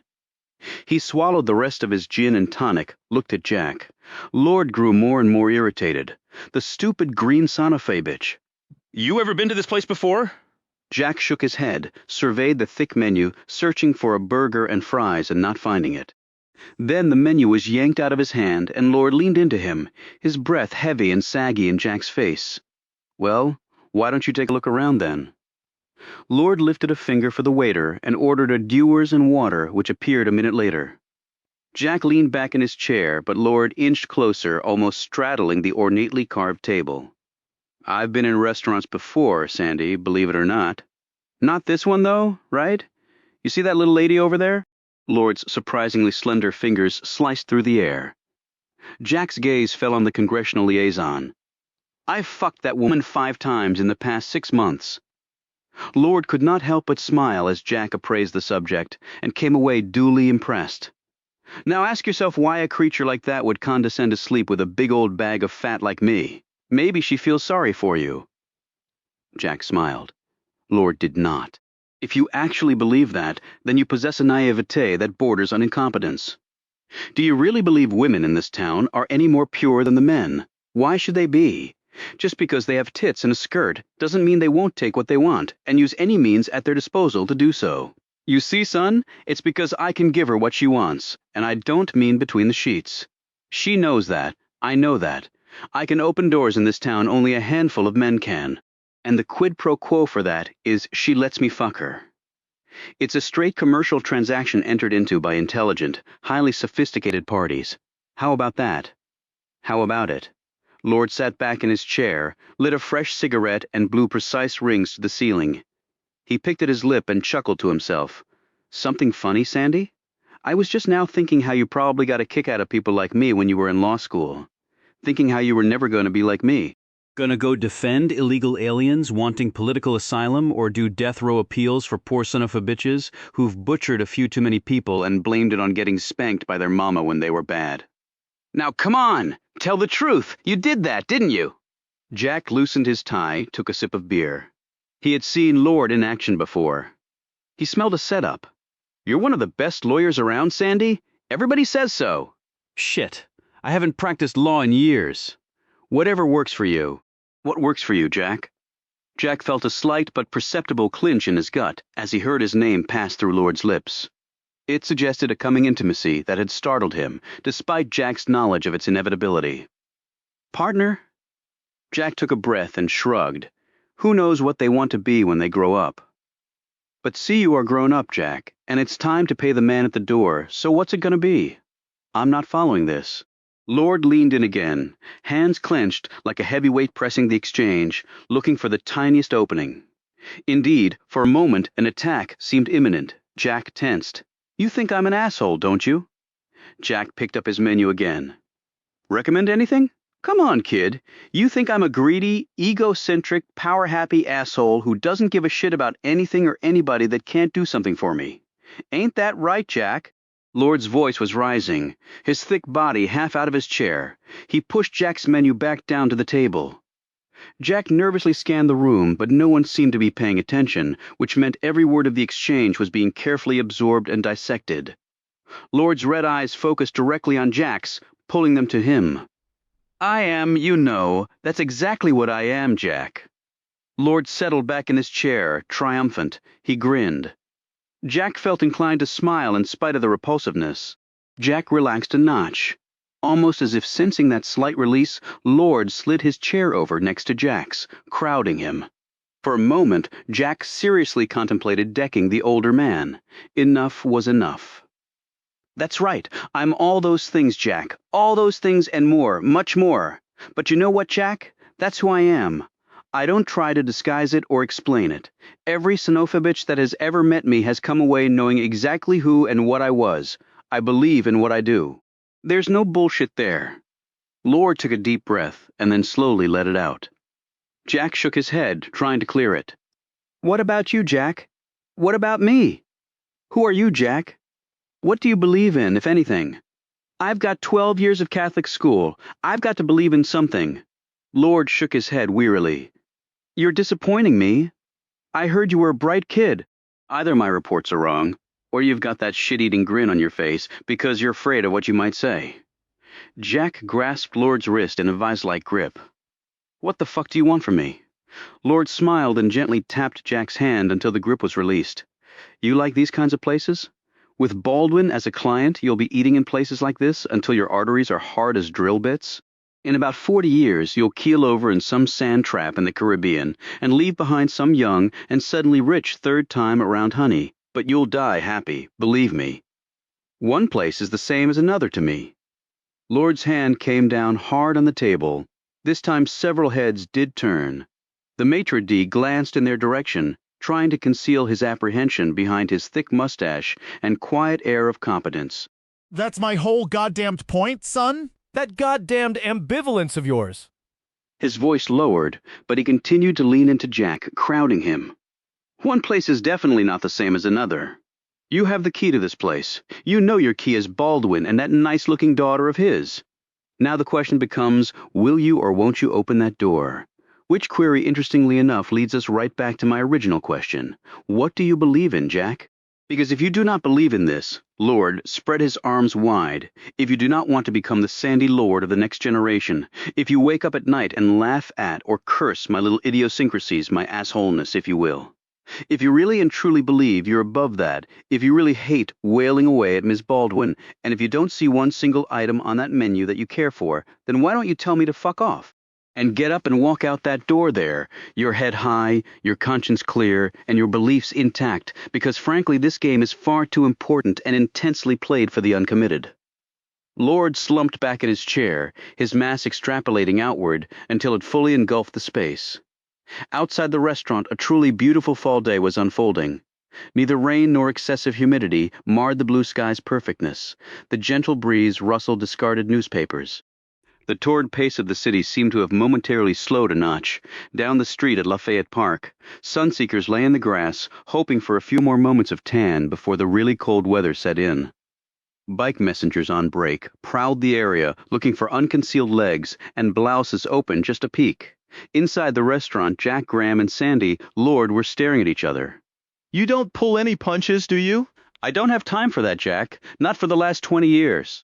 If I didn't believe you could handle the direct approach, I would have just bullshit with you and let it go. What do you want me to say? All I want to know is whether you're in or out. The truth is, with Baldwin, you could go to any other shop in town. You chose us, I'm presuming, because you like what you saw. Baldwin recommended you. He's a smart man. Lots of people would follow his lead. You've been with us 1 year. If you choose to stay, you'll be made a partner. Frankly, the 12-month wait was purely a formality to see if we were a good fit. After that, you will never have any financial concerns, not counting your future wife's considerable moneys. Your main occupation will be to keep Baldwin happy and to expand that piece of business, and to bring in anybody else you can, because, let's face it, Jack, the only security any lawyer has are the clients he controls. They never tell you that in law school, and it's the most important lesson you have to learn. Never, never lose sight of that fact. Even doing the work should take a back seat to that. There'll always be bodies to do the work. You will be given carte blanche to chase more business. You will have no one supervising you except Baldwin. You will not have to monitor the legal work being done for Baldwin. We have others who will do that for you. All in all, not such a terrible life. Jack looked down at his hands. Jennifer's face appeared there, so perfect. He felt guilty for having assumed she had had Barry Alvis fired. Then he thought of the numbing hours as a PD. His thoughts finally turned to Kate, and then quickly stopped. What was there? The answer was nothing. He looked up. Stupid question. Do I get to keep practicing law? If that's what you want? Lord eyed him closely. So do I take that as a yes? Jack glanced down at the menu. The crab cakes look good. Sandy exhaled smoke to the ceiling and smiled broadly. I love 'em, Jack. I goddamn love 'em. 2 hours later, Sandy stood in the corner of his massive office suite, staring out onto the busy street below, while a conference call plodded forward on the speakerphone. Dan Kirkson walked in the door, his stiff bow tie and crisp shirt concealing a slender jogger's body. Kirkson was the firm's managing partner. He had unwavering control over everyone in the place except Sandy Lord, and now perhaps Jack Graham. Lord glanced at him with uninterested eyes. Kirkson sat down and waited patiently until the conference call participants said their goodbyes. Lord clicked the phone off and sat down in his chair. Leaning back, he eyed the ceiling and lit up. Kirkson, a health fanatic, inched back from the desk. You want something? Lord's eyes had finally come to rest on Kirkson's lean, hairless face.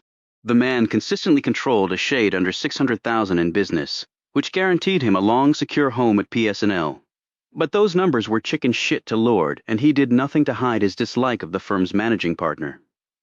We were wondering how the lunch went. You can handle the softballs. I don't have time to play fucking softball. We had heard unsettling rumors, and then with Alvis having to be terminated when Miss Baldwin called. Lord waved a hand through the air. That's taken care of. He loves us. He's staying, and I wasted 2 hours.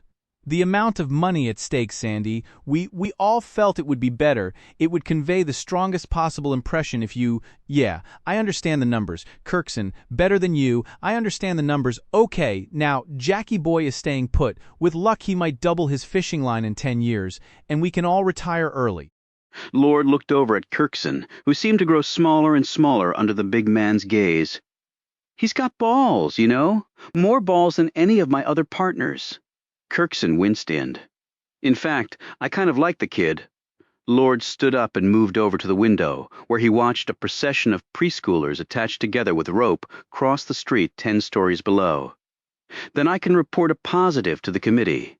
You can report any goddamn thing you like. Just remember one thing. Don't you boys ever bother me with one of these things again, unless it's really, really important? You understand me? Lord glanced once more at Kirkson, and then his eyes returned to the window. Sullivan still had not called. That was not good. He could see his country slipping away like the little bodies disappearing around the corner. Gone. Thank you, Sandy. Yeah. Chapter 9. Walter Sullivan stared at the face, or what was left of it. The exposed foot showed the official morgue toe tag, while his entourage waited outside. He quietly sat alone with her. The identification had already been formally made. The police had gone off to update their records, the reporters to file their stories. But Walter Sullivan, one of the most powerful men of his era, who had made money from nearly everything he had touched since he was 14, now suddenly found himself bereft of energy, of any will whatsoever. The press had had a field day with him, and Christie, after his marriage of 47 years, had ended in the death of his first wife. But at almost 80 years old, he had just wanted something young and alive. After so much death, he had wanted something that would most certainly outlive him, with close friends and loved ones dying around him. He had passed his tolerance level as a mourner, Growing old was not easy, even for the very rich, but Christy Sullivan had not survived him, and he was going to do something about that. It was fortunate that he was largely ignorant of what lay ahead for the remains of his late wife. It was a necessary process that was not in the least designed to comfort the victim's family. As soon as Walter Sullivan left the room, a technician would enter and wheel the late Mrs. Sullivan into the autopsy room. There she would be weighed and have her height confirmed. She would be photographed, first fully clothed, and then in the nude. Then X-rayed and fingerprinted. A complete external exam would be conducted, with the intent of noting and obtaining as much usable evidence and as many clues as possible from the body. Fluids would be taken and sent to toxicology for drug and alcohol screens and other testing. A Y incision would split her body shoulder to shoulder, chest to genitals, a horrific chasm for even the veteran observer. Every organ would be analyzed and weighed. Her genitalia checked for signs of sexual intercourse or damage. Every trace of semen, blood, or foreign hair would be sent for DNA typing. Her head would be examined, wound patterns traced. Then, a saw would make an intermastoid incision over the top of the skull, cutting through the scalp and down to the bone. Next, the front quadrant of the skull would be cut away and the brain removed through the frontal craniotomy and examined. The one slug would be extracted, marked for chain of custody purposes, and held for ballistics. Once that process was completed, Walter Sullivan would be given back his wife. Toxicology would verify the contents of her stomach and traces of foreign substances in her blood and urine. The autopsy protocol would be prepared, listing the cause and mechanism of death, and all relevant findings, and the official opinion of the medical examiner. The autopsy protocol, together with all photographs, X-rays, fingerprints, toxicology reports, and any other information constituting the entire case file, would be deposited with the detective in charge. Walter Sullivan finally rose, covered the remains of his deceased wife, and left. From behind yet another one-way mirror, the detective's eyes followed the bereaved husband as he left the room. Then Seth Frank put on his hat and quietly exited. Conference room number 1, the largest in the firm, held a prominent center position right behind the reception area. Now, behind the thick sliding doors, a meeting of the entire partnership had just convened. Between Sandy Lord and another senior partner sat Jack Graham. His partnership, not yet official, but protocol, was not important today, and Lord had insisted. Coffee was poured by the housekeeping staff, danishes and muffins were distributed around, and then the help retreated, closing the doors behind them. All heads turned to Dan Kirkson. He sipped his juice, tapped his mouth affectedly with his napkin, and rose. As I'm sure you've heard by now, a terrible tragedy has befallen one of our most. Kirkson glanced quickly at Lord, or, I should say, our most significant client. Jack looked around the 60-foot marble-top table.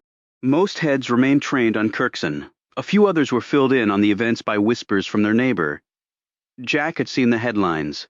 He had never worked on any of Sullivan's matters, but he knew they were extensive enough to occupy 40 attorneys at the firm on almost a full-time basis. He was, by far, Patton, Shaw's biggest client. Kirkson continued. The police are investigating the matter thoroughly. As yet, there have been no developments in the case. Kirkson paused, glanced again at Lord, and then continued. As one can imagine, this is a very distressing time for Walter. To make matters as easy as possible for him during this time, we are asking all attorneys to pay particular attention to any Sullivan-related matters, and hopefully to nip any potential problem in the bud before it escalates. Further, while we do not believe that this is anything other than a routine burglary with a very unfortunate result, and is in no way connected to any of Walter's business affairs, we are asking each of you to be alert for any unusual signs in any of the dealings in which you are engaged on Walter's behalf. Any suspicious activity is to be reported immediately to either myself or Sandy. A number of heads turned toward Lord, who was looking at the ceiling in his customary fashion. 3 cigarette butts lay in the ashtray in front of him, the remains of a Bloody Mary beside it. Ron Day, from the International Law Section, spoke up. His neatly trimmed hair framed an owlish face, partially obscured by slender oval spectacles. This isn't a terrorist thing, is it? I've been putting together a string of Middle Eastern joint ventures for Sullivan's Kuwaiti subsidiary, and those people operate under their own rules. I can tell you that. Should I be worried for my personal safety? I'm on a flight this evening for Riyadh. Lord swiveled his head around until his eyes fell on Day. Sometimes it surprised him how myopic, if not downright idiotic, many of his partners were. Day was a service partner whose main, and in Lord's mind only, strength was his ability to speak 7 languages and politely kiss the ass of the Saudis. I wouldn't worry about that, Ron. If this is an international conspiracy, you're not important enough to dick around with, and if they do target you, you'll be dead before you ever see it coming. Day fiddled with his necktie as an uneasy mirth quietly circled the table. Thank you for the clarification, Sandy. You're welcome, Ron. Kirkson cleared his throat. Rest assured that everything that can be done to solve this heinous crime is being done. There's even talk that the president himself will authorize a special investigative task force to look into the matter.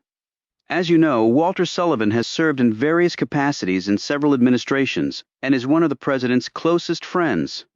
I think we can assume that the criminals will be in custody shortly. Kirkson sat down.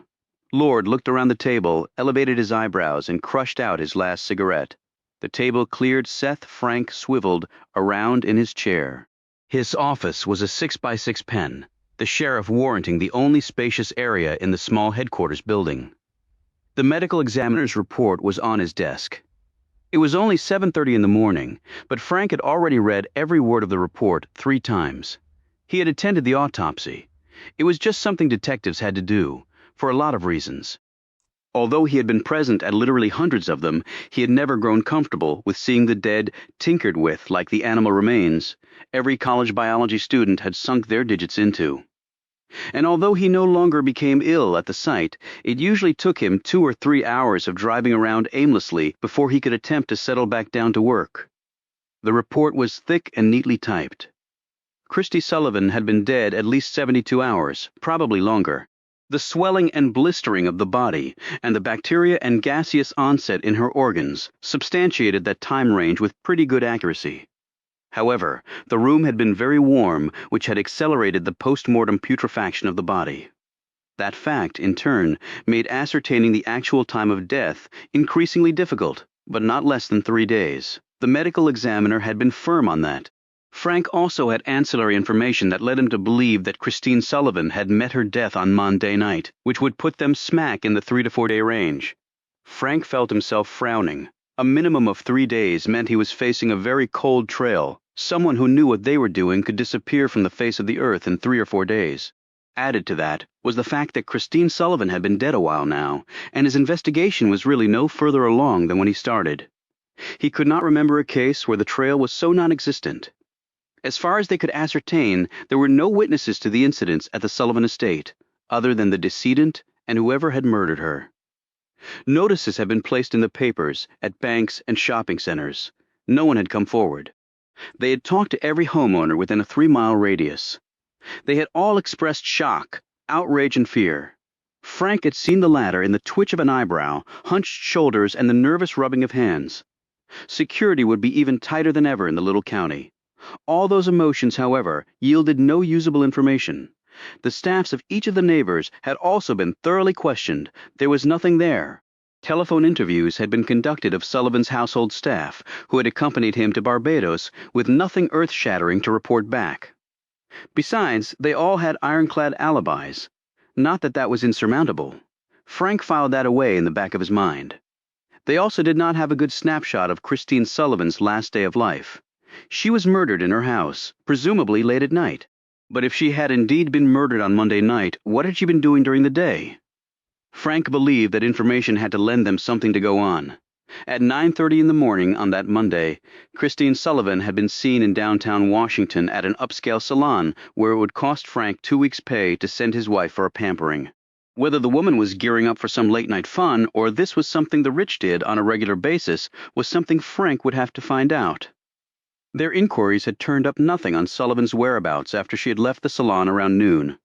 She had not returned to her apartment in the city, nor had she taken a taxicab anywhere that they could determine. If the little woman had stayed behind when everyone else went to the sunny south, she had to have a reason, he figured. If she had been with someone that night, that was someone Frank wanted to talk to and maybe handcuff. Ironically, murder in the commission of a burglary did not constitute capital murder in Virginia, although, interestingly enough, murder during the course of an armed robbery did. If you robbed and killed, you could be sentenced to death. If you burgled and killed, the most you'd be looking at was life, which wasn't that great of a choice given the barbaric conditions of most state prisons. But Christine Sullivan had worn much jewelry. Every report the detective had received indicated she was a great lover of diamonds, emeralds, sapphires. You named it, she wore it. There was no jewelry on the body, although it was easy enough to see the marks on the skin the rings had made. Sullivan had also confirmed that his wife's diamond necklace was missing. The beauty salon owner also remembered seeing that particular piece on Monday. A good prosecutor could make out a case of robbery on those facts. Frank was sure of it. The perps were lying in wait, premeditation the whole way. Why should the good people of Virginia have to pay thousands of dollars a year to feed, clothe, and house a cold-blooded killer? Burglary? Robbery? Who the fuck really cared? The woman was dead, blown away by some sick goon. Legal distinctions like that did not sit well with Frank. Like many law enforcement people, he felt the criminal justice system was weighted far too heavily in favor of the defendant. It often seemed to him that lost in the entire convoluted process, with its intricate deals, technical traps, and ultra-smooth defense attorneys, was the fact that someone had actually broken the law. That someone had been hurt, raped, or killed. That was just flat out wrong. Frank had no way to change the system, but he could peck around its edges. He pulled the report closer, fumbling with his reading glasses. He took another sip of the thick black coffee. Cause of death: lateral gunshot wounds to the cephalic region caused by high-velocity, large-caliber firearms, firing one expanding, soft-nosed bullet, causing a perforating wound, and a second slug of unknown composition from an unidentified weapon source, causing a penetrating wound which in ordinary English meant her brain had been blown apart by some heavy-duty hardware. The report also stated that the manner of death was homicide, which was the only clear element Frank could see in the entire case. He noted that he had been correct in his conclusion of the distance from which the shots had come. There were no traces of powder in the wound track. The shots had come from over 2 feet away. Frank surmised that the distance was probably closer to 6 feet, but that was only his gut talking. Not that suicide had ever been a consideration. But murders for hire were usually of the barrel-to-flesh variety. That particular method cut down considerably on the margin of error. Frank leaned closer to his desk. Why more than one shot? The woman most certainly was killed with the first round. Was the assailant a sadist, pumping round after round into a dead body? And yet they could account for only 2 entries into the body, hardly the lead barrage of some madman. Then there was the issue of the slugs, a dum-dum and a mystery bullet. He held up a bag with his mark on it. Only 1 round had been recovered from the body. It had entered below the right temple, flattened and expanded on impact, penetrated the skull and brain, causing a shock wave of the soft brain tissue, like rolling up a carpet. He carefully nudged the caged creature, or what was left of it. A gruesome projectile that was designed to flatten upon impact and then proceed to rip apart everything in its path. It had worked as designed on Christine Sullivan. Problem was dum-dums were everywhere now, and the projectile deformity had been immense. Ballistics had been next to useless. The second round had entered a half-inch above the other, traversed the entire brain, and exited the other side, leaving a gaping hole much larger than the entrance wound. The bone and tissue damage had been considerable. This bullet's resting place had given them all a surprise, a half-inch hole in the wall against the bed. Ordinarily, after having cut out the piece of plaster, the lab personnel, using special tools, would have extracted the slug, being careful to preserve the grooving of the bullet, which would enable them to narrow down the make of gun from which it was fired, and hopefully to eventually match it to a particular piece of ordnance. Fingerprints and ballistics identification were as close to certain as you got in this business. Except in this case, while the hole was there was no slug in the hole and no other slug in the room. When the lab had called him to report that finding, Seth Frank had gone down to see for himself. That was as angry as he had gotten in a long time.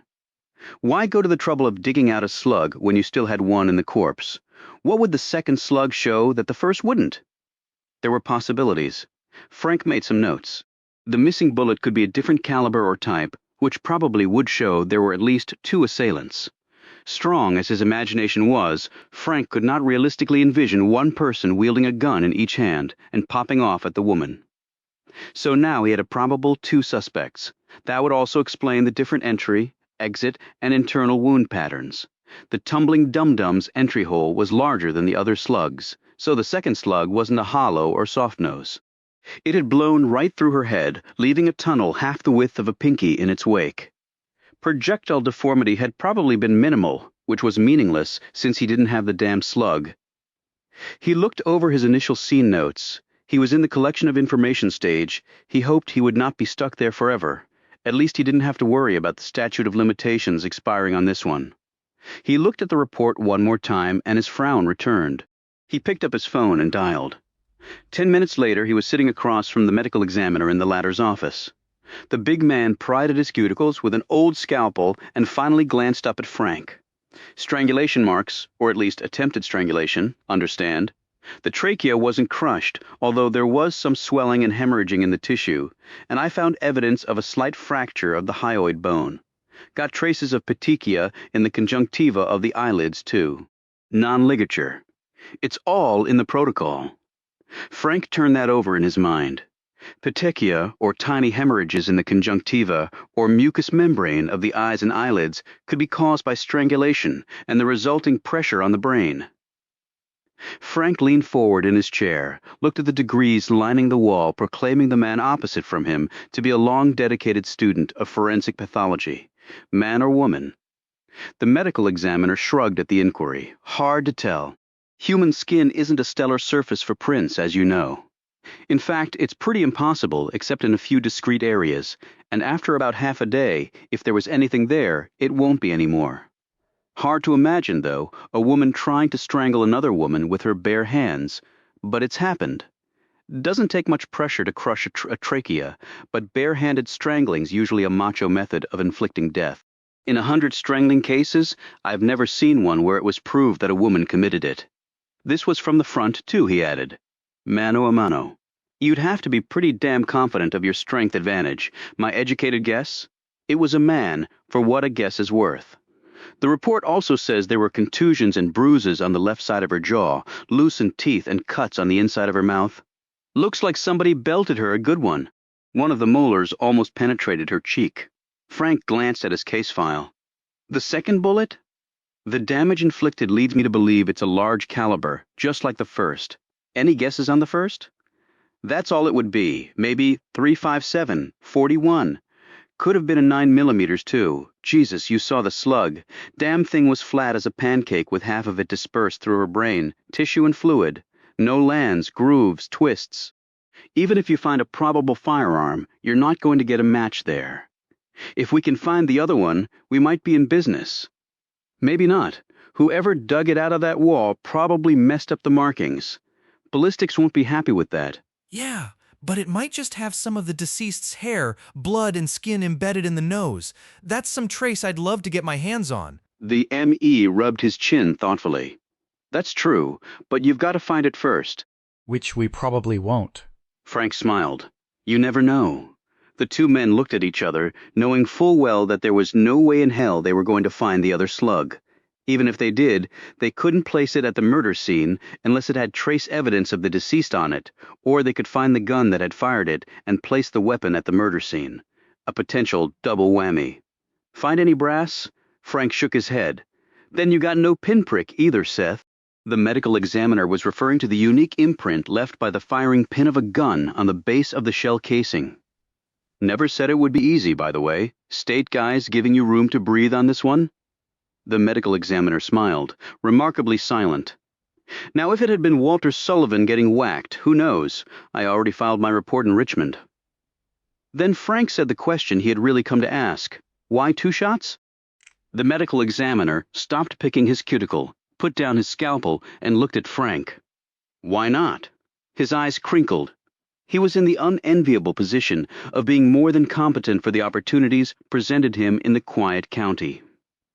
One of approximately 500 deputy medical examiners in the Commonwealth, he enjoyed a thriving general practice, but had a personal fascination with both police investigations and forensic pathology. Before settling into a quiet life in Virginia, he had served as a deputy coroner for Los Angeles County for almost 20 years. It didn't get much worse than L.A. for homicides, but this was one he could get his teeth into. Frank looked at him intently and said, Either shot would have obviously been fatal, no question, so why fire a second? You wouldn't, for a lot of reasons. Number 1 being the noise. Number 2, If you want to get the hell out of there, why take the time to pump another round into her? On top of that, why leave behind another slug that could ID you later on? Did Sullivan startle them? If so, why did the shot come from the doorway into the room and not the other way around? Why was the firing line descending? Was she on her knees? She probably was, or else the shooter was off the scale height-wise. If she was on her knees, why execution style? But there were no contact wounds. And then you have the marks on the neck. Why try to strangle her first? Then stop, pick up a gun and blow her head off, and then blow it off again. One slug's taken. Why? A second gun. Why try to hide that? What's significant about that? Frank stood up and moved around the room, his hands stuck deep into his pockets. A habit of his when thinking intently. And the crime scene was so fucking clean I couldn't believe it. There was nothing left. And I mean nothing. I'm surprised they didn't operate on her and pull out the other slug. I mean, come on, this guy was a burglar, or maybe that's what he wants us to believe. But the vault was cleaned out. About $4.5 million taken, and what was Mrs. Sullivan doing there? She was supposed to be sunning in the Caribbean. Did she know the guy? Was she screwing around on the side? If she was, are the two incidents related in any way? And why the hell would you waltz in the front door, knock out the security system, and then use a rope to climb out the window? Every time I ask myself one question, another one pops up. Frank sat back down, looking slightly bewildered at his outpouring. The medical examiner leaned back in his chair, twirled the case file around, and took a minute to read over it. He took off his glasses and wiped them on his sleeve, tugged at a corner of his lip with his thumb and index finger. Frank's nostrils quivered as he watched the ME. What? You mentioned nothing being left at the crime scene. I've been thinking about that. You're right, it was too clean. The medical examiner took his time in lighting up a Pall Mall. Unfiltered, Frank noted. Every pathologist he had ever worked with had smoked. The medical examiner blew rings in the air, obviously enjoying this mental exercise. Her fingernails were too clean. Frank looked puzzled. The medical examiner continued. I mean, there was no dirt, nail polish, although she was wearing it bright red stuff. None of the ordinary residues you'd expect to find. Nothing. It was like they had been scoped out, you know what I mean? He paused and then continued. I also found minute traces of a solution. He paused again. Like a cleansing solution. She'd been to some fancy beauty salon that morning for a nail job and all that. The ME shook his head. Then you'd expect to find more residue, not less, with all the chemicals they use. So, what are you saying, that her nails were deliberately cleaned out? The medical examiner nodded. Someone was real careful not to leave any ident material behind, which means they were paranoid about being identified somehow by the physical evidence. Most perps are, Seth, to a degree. But squirting out fingernails and leaving a place so clean our evac came up basically empty is a little much. Frank scanned the report. You also found traces of oil on her palms. The ME nodded, looked closely at the detective. A preservative protective compound, you know, like you'd use on fabrics, leathers, stuff like that. So she may have been holding something and the residue was left there? Yep. Although we can't be sure exactly when the oil came to be on her hands. The medical examiner put his glasses back on. You think she knew the person, Seth? None of the evidence points that way, unless she invited him over to burglarize the place. The medical examiner had a sudden inspiration. Maybe she set up the burglary. You know, tired of the old man brings in the new bedroom buddy to conveniently steal their nest egg, and it's off to fairy tale land? Frank considered the theory, except they have a falling out or there's a double cross all along and she gets the business end of some serious lead. It fits the facts, Seth. Frank shook his head. From all accounts, the deceased loved being Mrs. Walter Sullivan. More than the money, if you know what I mean. She got to rub shoulders and probably other parts of her anatomy, with famous people all over the world. Pretty heady for somebody who used to flip burgers at a Burger King. The ME stared at him. You're kidding? The detective smiled. 80-year-old billionaires sometimes get strange ideas. It's like, where does the 800-pound gorilla sit? Anywhere he damn well pleases. The medical examiner grinned and shook his head. Billionaire? What would he do with $1 billion? He looked down at the ink blotter on his desk. Then he put out his cigarette and looked back at the report. Then at Frank. He cleared his throat. I think the second slug was a semi or full metal jacket. Frank loosened his tie, put his elbows on the desk. Okay. The medical examiner went on. It blew through the right temporal bone of the cranium and burst through the left parietal bone, leaving an exit wound over twice the size of the entry. So you're saying definitely 2 guns. Not unless the guy was chambering different types of ammo in the same gun. He looked keenly at the detective. That doesn't seem to surprise you, Seth. It would have an hour ago. It doesn't now. So we probably have 2 perps. 2 perps with 2 guns. And a lady? How big? The medical examiner didn't need to refer to his notes. 62 inches tall, 105 pounds, so a little woman and 2 probable male perps with heavy caliber hardware who try to strangle her, beat her up, and then both open fire on her, killing her. The medical examiner rubbed at his chin. The facts were more than a little puzzling. Frank glanced at the report. You're sure the strangulation marks and beating came before death? The medical examiner looked offended. Positive. Pretty mess, isn't it? Frank flipped through the report, making notes as he went. You could say that? No attempted rape. Nothing like that? The medical examiner didn't answer.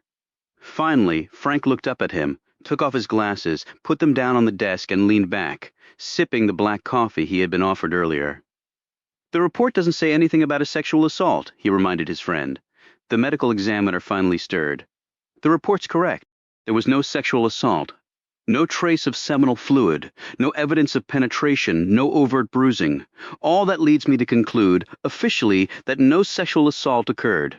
So, you're not satisfied with that conclusion? Frank looked at him expectantly. The medical examiner took a sip of coffee, stretched out his long arms until he felt a comforting pop deep within the confines of his aging body, and then leaned forward. Your wife ever go in for a gynecological exam? Sure. Doesn't every woman? You'd be surprised, the medical examiner replied dryly, then continued. Thing is, you go in for an exam, no matter how good the obgyn is, there's usually some slight swelling and small abrasions in the genitalia. It's the nature of the beast. To be thorough, you have to get in there and dig around. Frank put down his coffee, shifted in his chair. So what are you saying? She had her gynecologist visit her in the middle of the night right before she got popped. The indications were slight, very slight, but they were there. The medical examiner paused, choosing his words carefully. I've been thinking about it ever since I handed in the protocol. Understand, it could be nothing. She could have done it herself. You understand what I'm saying? To each their own? But from the looks of it, I don't think it was self-inflicted. I think somebody examined her shortly after her death. Maybe 2 hours after, maybe earlier. Checked her, for what? To see if something had happened? Frank did not try to hide his incredulity. The medical examiner eyed him steadily. Not much else to check a woman for down there in that particular situation, is there? Frank stared at the man for a long moment. This information merely added to his already increasing temple throbber. He shook his head. The balloon theory again. Push one side in, and it bulges out somewhere else. He scribbled down some notes, his eyebrows bunched together, the coffee sipped unconsciously. The medical examiner looked him over. This was not an easy one, but so far, the detective had punched all the right buttons, asked good questions. He was puzzled, but then that was a big part of the process. The good ones never solved them all, but then they also didn't remain puzzled forever. Eventually, if you were lucky and diligent, maybe more of some on one case than on another, you would break it open and the pieces would come tumbling into place. The medical examiner hoped this was one of those cases right now. It didn't look all that good. She was pretty drunk when she bought it. Frank was examining the toxicology report. .21. I haven't personally seen that number since my college frat days. Frank smiled. Well, I'm wondering where she got that .21. Plenty of booze in a place like that. Yeah, except there were no dirty glasses, no open bottles, and no discards in the trash. So maybe she got drunk somewhere else. So how'd she get home? The medical examiner thought for a moment, rubbed the sleep from his eyes. Drove. I've seen people with higher percentages behind the wheel. You mean in the autopsy room, don't you? Frank continued. The problem with that theory is that none of the cars in the garage had been driven from the time the household left for the Caribbean. How do you know that? An engine isn't going to be warm after 3 days. Frank perused the pages of his notebook, found what he wanted, and slid it around to his friend. Sullivan has a full-time chauffeur, old guy named Bernie Copetti, knows his cars, anal as a tax lawyer, and he keeps meticulous records on Sullivan's fleet of automobiles. Has the mileage for every one of them in a logbook, updated daily, if you can believe it. At my request, he checked the odometer on each of the cars in the garage, which presumably were the only ones the wife would have access to, and in fact were the only cars in the garage at the time of the discovery of the body. On top of that, Copetti confirmed that no vehicles were missing. There was no additional mileage on any of them. They hadn't been driven since everyone cleared out for the Caribbean. Christine Sullivan didn't drive home in one of those cars. So how did she get home? Cab? Frank shook his head. We've talked to every cab company that operates out here. No fare was dropped off at the Sullivan address on that night. It'd be pretty hard to forget the place, wouldn't you think? Unless maybe the cabbie whacked her and isn't talking. You're saying she invited a cabbie into her house? I'm saying she was drunk and probably didn't know what the hell she was doing. That doesn't jibe with the fact that the alarm system was tampered with, or that there was a rope dangling outside her window, or that we're probably talking about two perps. I've never seen a cab driven by two cabbies. A thought struck Frank, and he scribbled in his notebook. He was certain Christine Sullivan had been driven home by someone she knew. Since that person or persons had not come forward, Frank thought he had a pretty good idea why they hadn't. And exiting out the window via a rope instead of the way they'd entered, through the front door, meant that something had caused the killers to rush. The most obvious reason was the private security patrol, but the security guard on duty that night had not reported anything out of the ordinary. The perps didn't know that, however. The mere sight of the patrol car might have prompted such a hasty exit. The medical examiner leaned back in his chair, unsure of what to say. He spread out his hands. Any suspects? Frank finished writing. Maybe. The medical examiner looked sharply at him. What's your husband's story? One of the richest guys in the country. The world. Frank put his notebook away, picked up the report, drained the last of his coffee. She decided to opt out on the way to the airport. Her husband believes she went to stay at their Watergate apartment in town. That fact has been confirmed.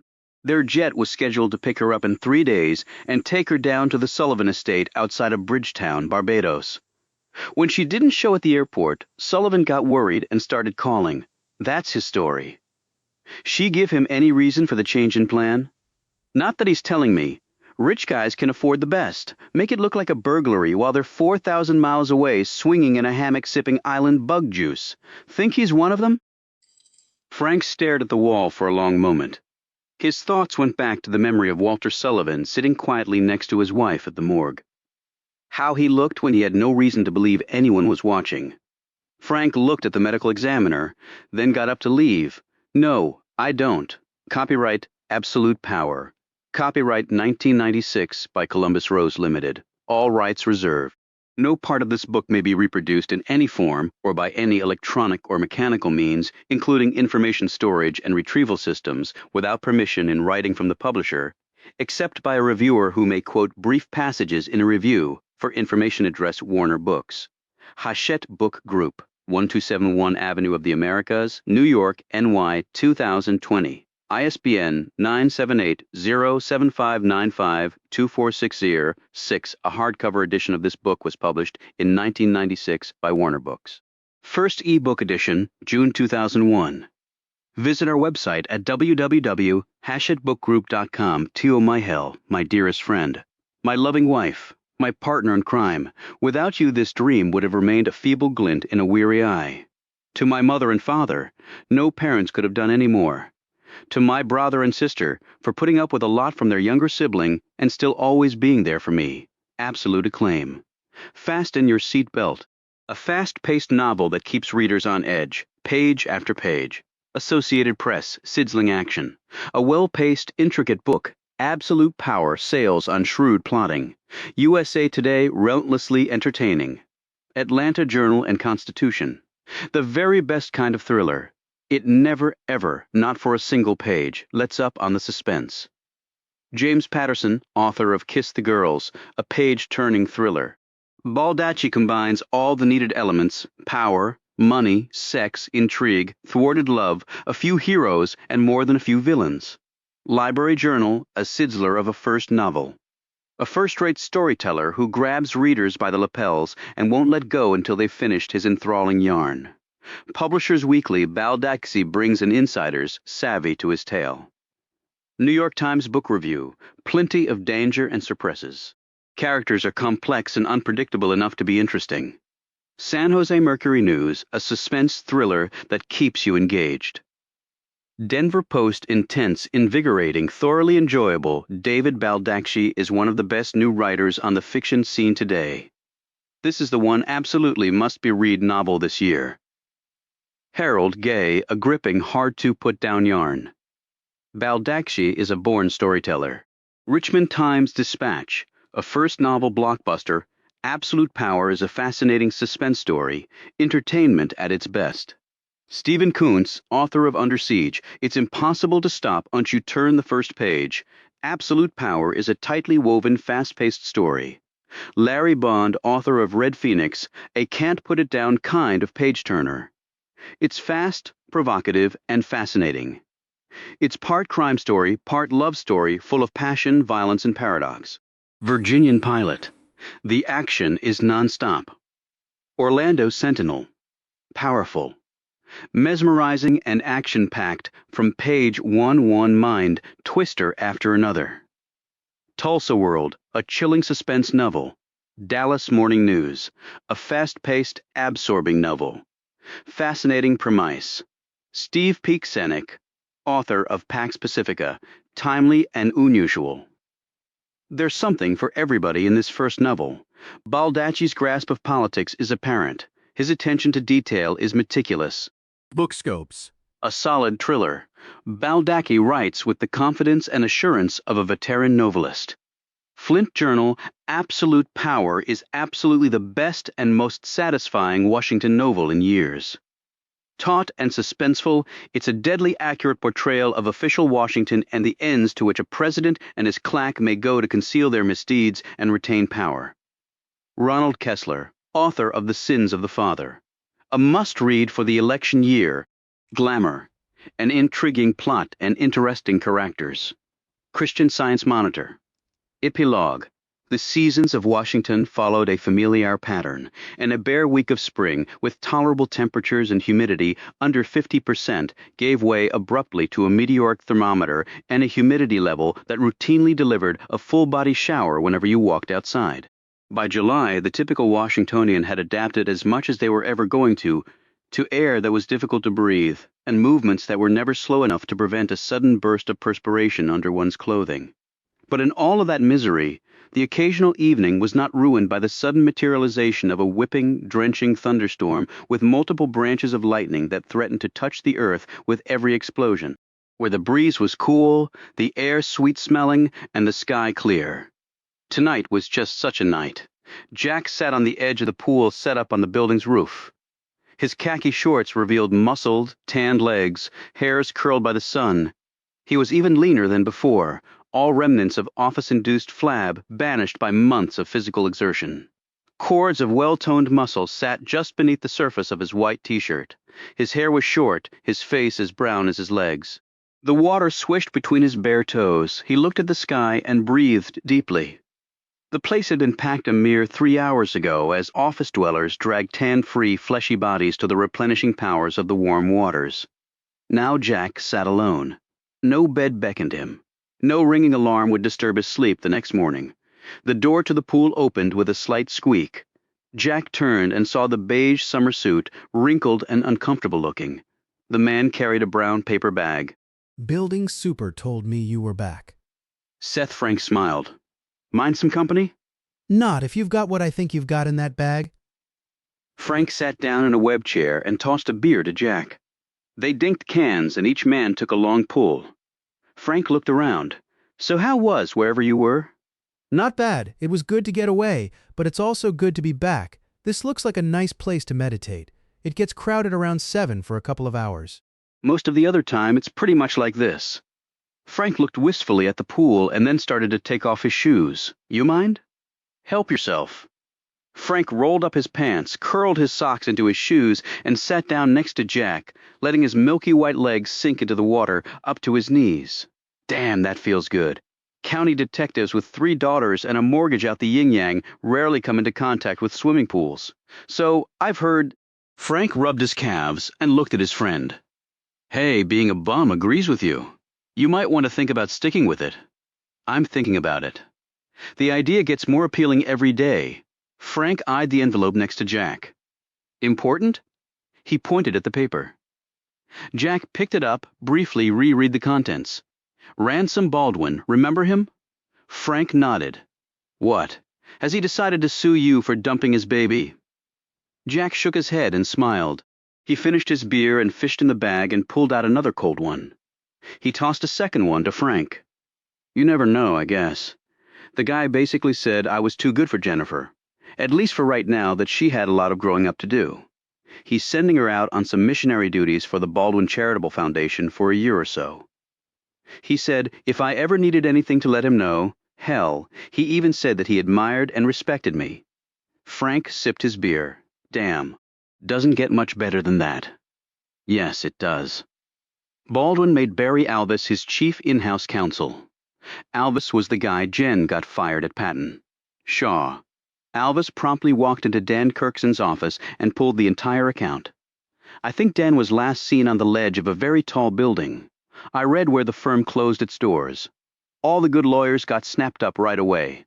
The bad ones ought to try something else for a living, spaces already rented out. The whole firm gone without a trace. Well, same thing happened to the dinosaurs. It's just taking a little longer with you attorney types. He punched Jack in the arm. Jack laughed. Thanks for coming and cheering me up. Hell, I wouldn't miss it. Jack looked at him, his face clouded. So what happened? Don't tell me you still haven't been reading the papers. Not for months. After the gauntlet of reporters, talk show hosts, teams of independent prosecutors, Hollywood producers, and your run-of-the-mill curious person I've had to deal with, I never want to know anything about anything. I changed my phone number a dozen times, and the bastards kept finding it. That's why the last 2 months have been so sweet. No one knew me from Adam. Frank took a moment to collect his thoughts. Well, let's see, Colin pled to conspiracy. 2 counts of second-degree murder, obstruction, and a half-dozen assorted lesser-included offenses. That was the D.C. stuff. I think the judge felt sorry for him. Colin was a Kansas farm boy, Marine, Secret Service agent. He was just following orders.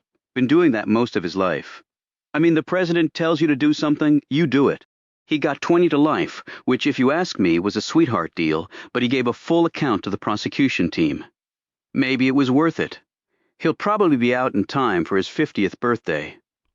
The Commonwealth decided not to prosecute in return for his cooperation against Richmond. What about Russell? Frank almost choked on his beer. Jesus, did that woman spill her guts?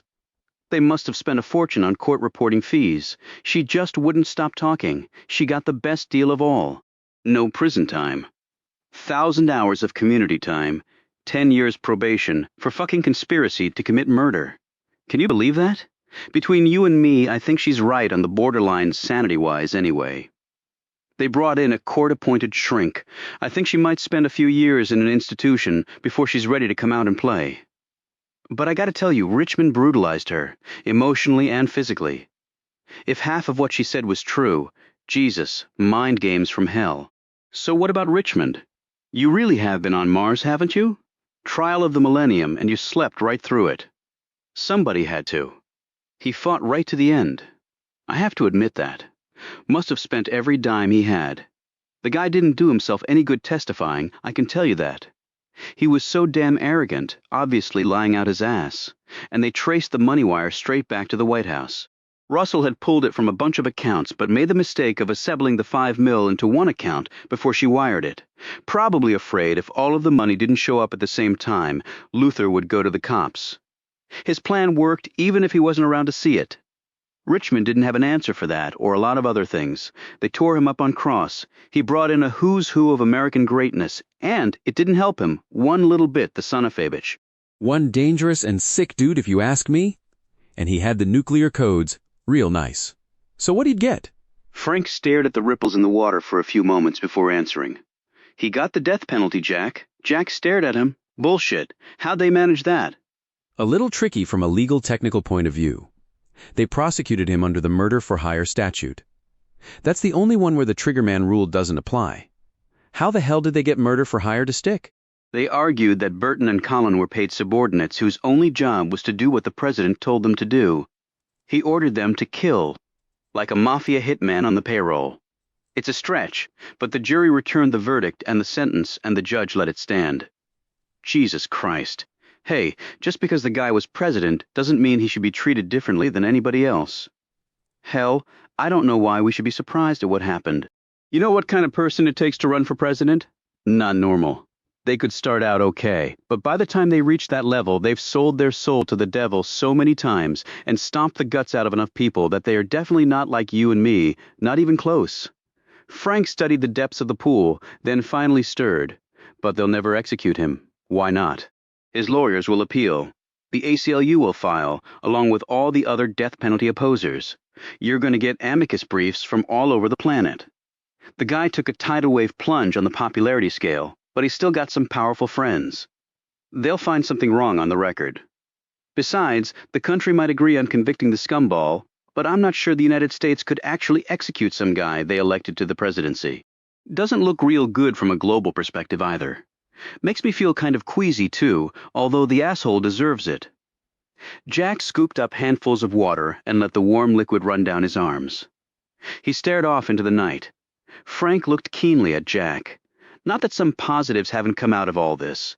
Hell, Fairfax wants to make yours truly a division head. I've gotten offers from about a dozen cities to be their chief of police. The lead prosecutor on the Richmond case, they say, is a shoo-in for the AG slot next election. The detective took a sip of beer. What about you, Jack? You were the one who brought the guy down. Setting up Burton and the president was your idea, man. When I found my line was tapped, I thought my head was going to explode. You were right, though. So what do you get out of all this? Jack looked at his friend and said simply, I'm alive. I'm not practicing rich man law at Patton, Shaw, and I'm not marrying Jennifer Baldwin. That's more than enough. Frank studied the blue veins on his legs. You heard from Kate? Jack took another swallow of beer before answering. She's in Atlanta. At least she was last time she wrote. She gonna stick there? Jack shrugged. She's not sure. Her letter wasn't all that clear. Jack paused. Luther left her his house and his will. I'm surprised she'd take it. Ill-gotten gains and all that.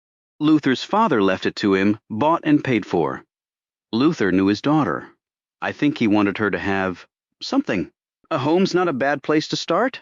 Yeah, a home takes two if you ask me. And then some dirty diapers and infant formula to make it complete. Hell, Jack, you two are meant to be together. I'm telling you. I'm not sure that matters, Seth. He wiped off the thick droplets of water from his arms. She's been through a lot, maybe too much. I'm kind of connected to all the bad stuff. I really can't blame her for wanting to get away from it all. Wipe the slate clean. You weren't the problem, Jack. From what I saw, everything else was. Jack looked across at a helicopter roaring its way across the sky. I'm a little tired of always being the one to make the first step, Seth. You know what I'm saying? I guess. Frank looked at his watch. Jack caught the movement. Got somewhere to go. I was just thinking we need something a lot stronger than beer. I know this nice little place out by Dulles. Rack of ribs long as my arm, 2-pound corn on the cobs and tequila till the sun comes up, and some not-so-bad-looking waitresses, if you're so inclined. Although being married, I will only watch from a respectful distance while you make a complete fool of yourself. We take a cab home because we'll both be shit-faced and you crash at my place. What do you say? Jack grinned. Can I get a rain check on that? It sounds good, though. You sure? I'm sure, Seth, thanks. You got it. Frank stood up, rolled down his pants, and flopped across to put on his shoes and socks. Hey, how about Saturday you come out to my place? We're grilling, burgers, fries, and dogs. Got tickets to Camden Yard, too. You got a deal on that one. Frank stood up and headed to the door. He looked back. Hey, Jack, don't think too much, okay? Sometimes that's not real healthy. Jack held up his can. Thanks for the beer. After Frank left, Jack lay back on the cement and stared at a sky that seemed filled with more stars than there were numbers. Sometimes he would awaken from a deep sleep and realize that he'd been dreaming about the most bizarre stuff. But what he'd been dreaming about had actually happened to him. It was not a pleasant feeling, and it only added to the confusion that at his age he hoped would have been long since eliminated from his life. An hour-and-a-half plane ride due south was probably the surest answer to what ailed him. Kate Whitney may or may not come back. The only thing he felt sure about was that he could not go after her. That this time it would be her responsibility to return to his life. And it was not bitterness that made Jack feel such was imperative. Kate had to make up her own mind about her life and how she wanted to spend it. The emotional trauma she had experienced with her father had been surpassed by the overwhelming guilt and grief she had endured at his death. The woman had a lot to think through, and she had made it very clear that she needed to undertake that exercise alone, and she was probably right. He took off his shirt, slid into the water, and did 3 quick laps. His arms cut powerfully through the water, and then he pulled himself back up on the tiled apron. He grabbed his towel and wrapped it around his shoulders. The night air was cool, and each droplet of water felt like a miniature air conditioner against his skin. He again looked at the sky. Not a mural in sight, but neither was Kate. He was deciding whether to head back to his apartment for some sleep when he heard the door squeak open again. Frank must have forgotten something. He looked over. For a few seconds he couldn't move. He just sat there with the towel around his shoulders, afraid to make a sound. That what was happening might not be real. Another dream that would flicker out with the sun's first rays. Finally, he slowly got up, water dripping off him, and moved toward the door down on the street. Seth Frank stood next to his car for a few moments, admiring the simple beauty of the evening, sniffed the air that was more reminiscent of a wet spring than a humid summer. It wouldn't be that late when he got home. Maybe Mrs. Frank would like to hit the neighborhood Dairy Queen, just the 2 of them. He'd heard some good reports about the butterscotch-dipped cone that would finish off the day just fine. He climbed in his car. As a father of 3, Seth Frank knew what a wonderful and precious commodity life was. As a homicide detective, he had learned how that precious commodity could be brutally ripped away.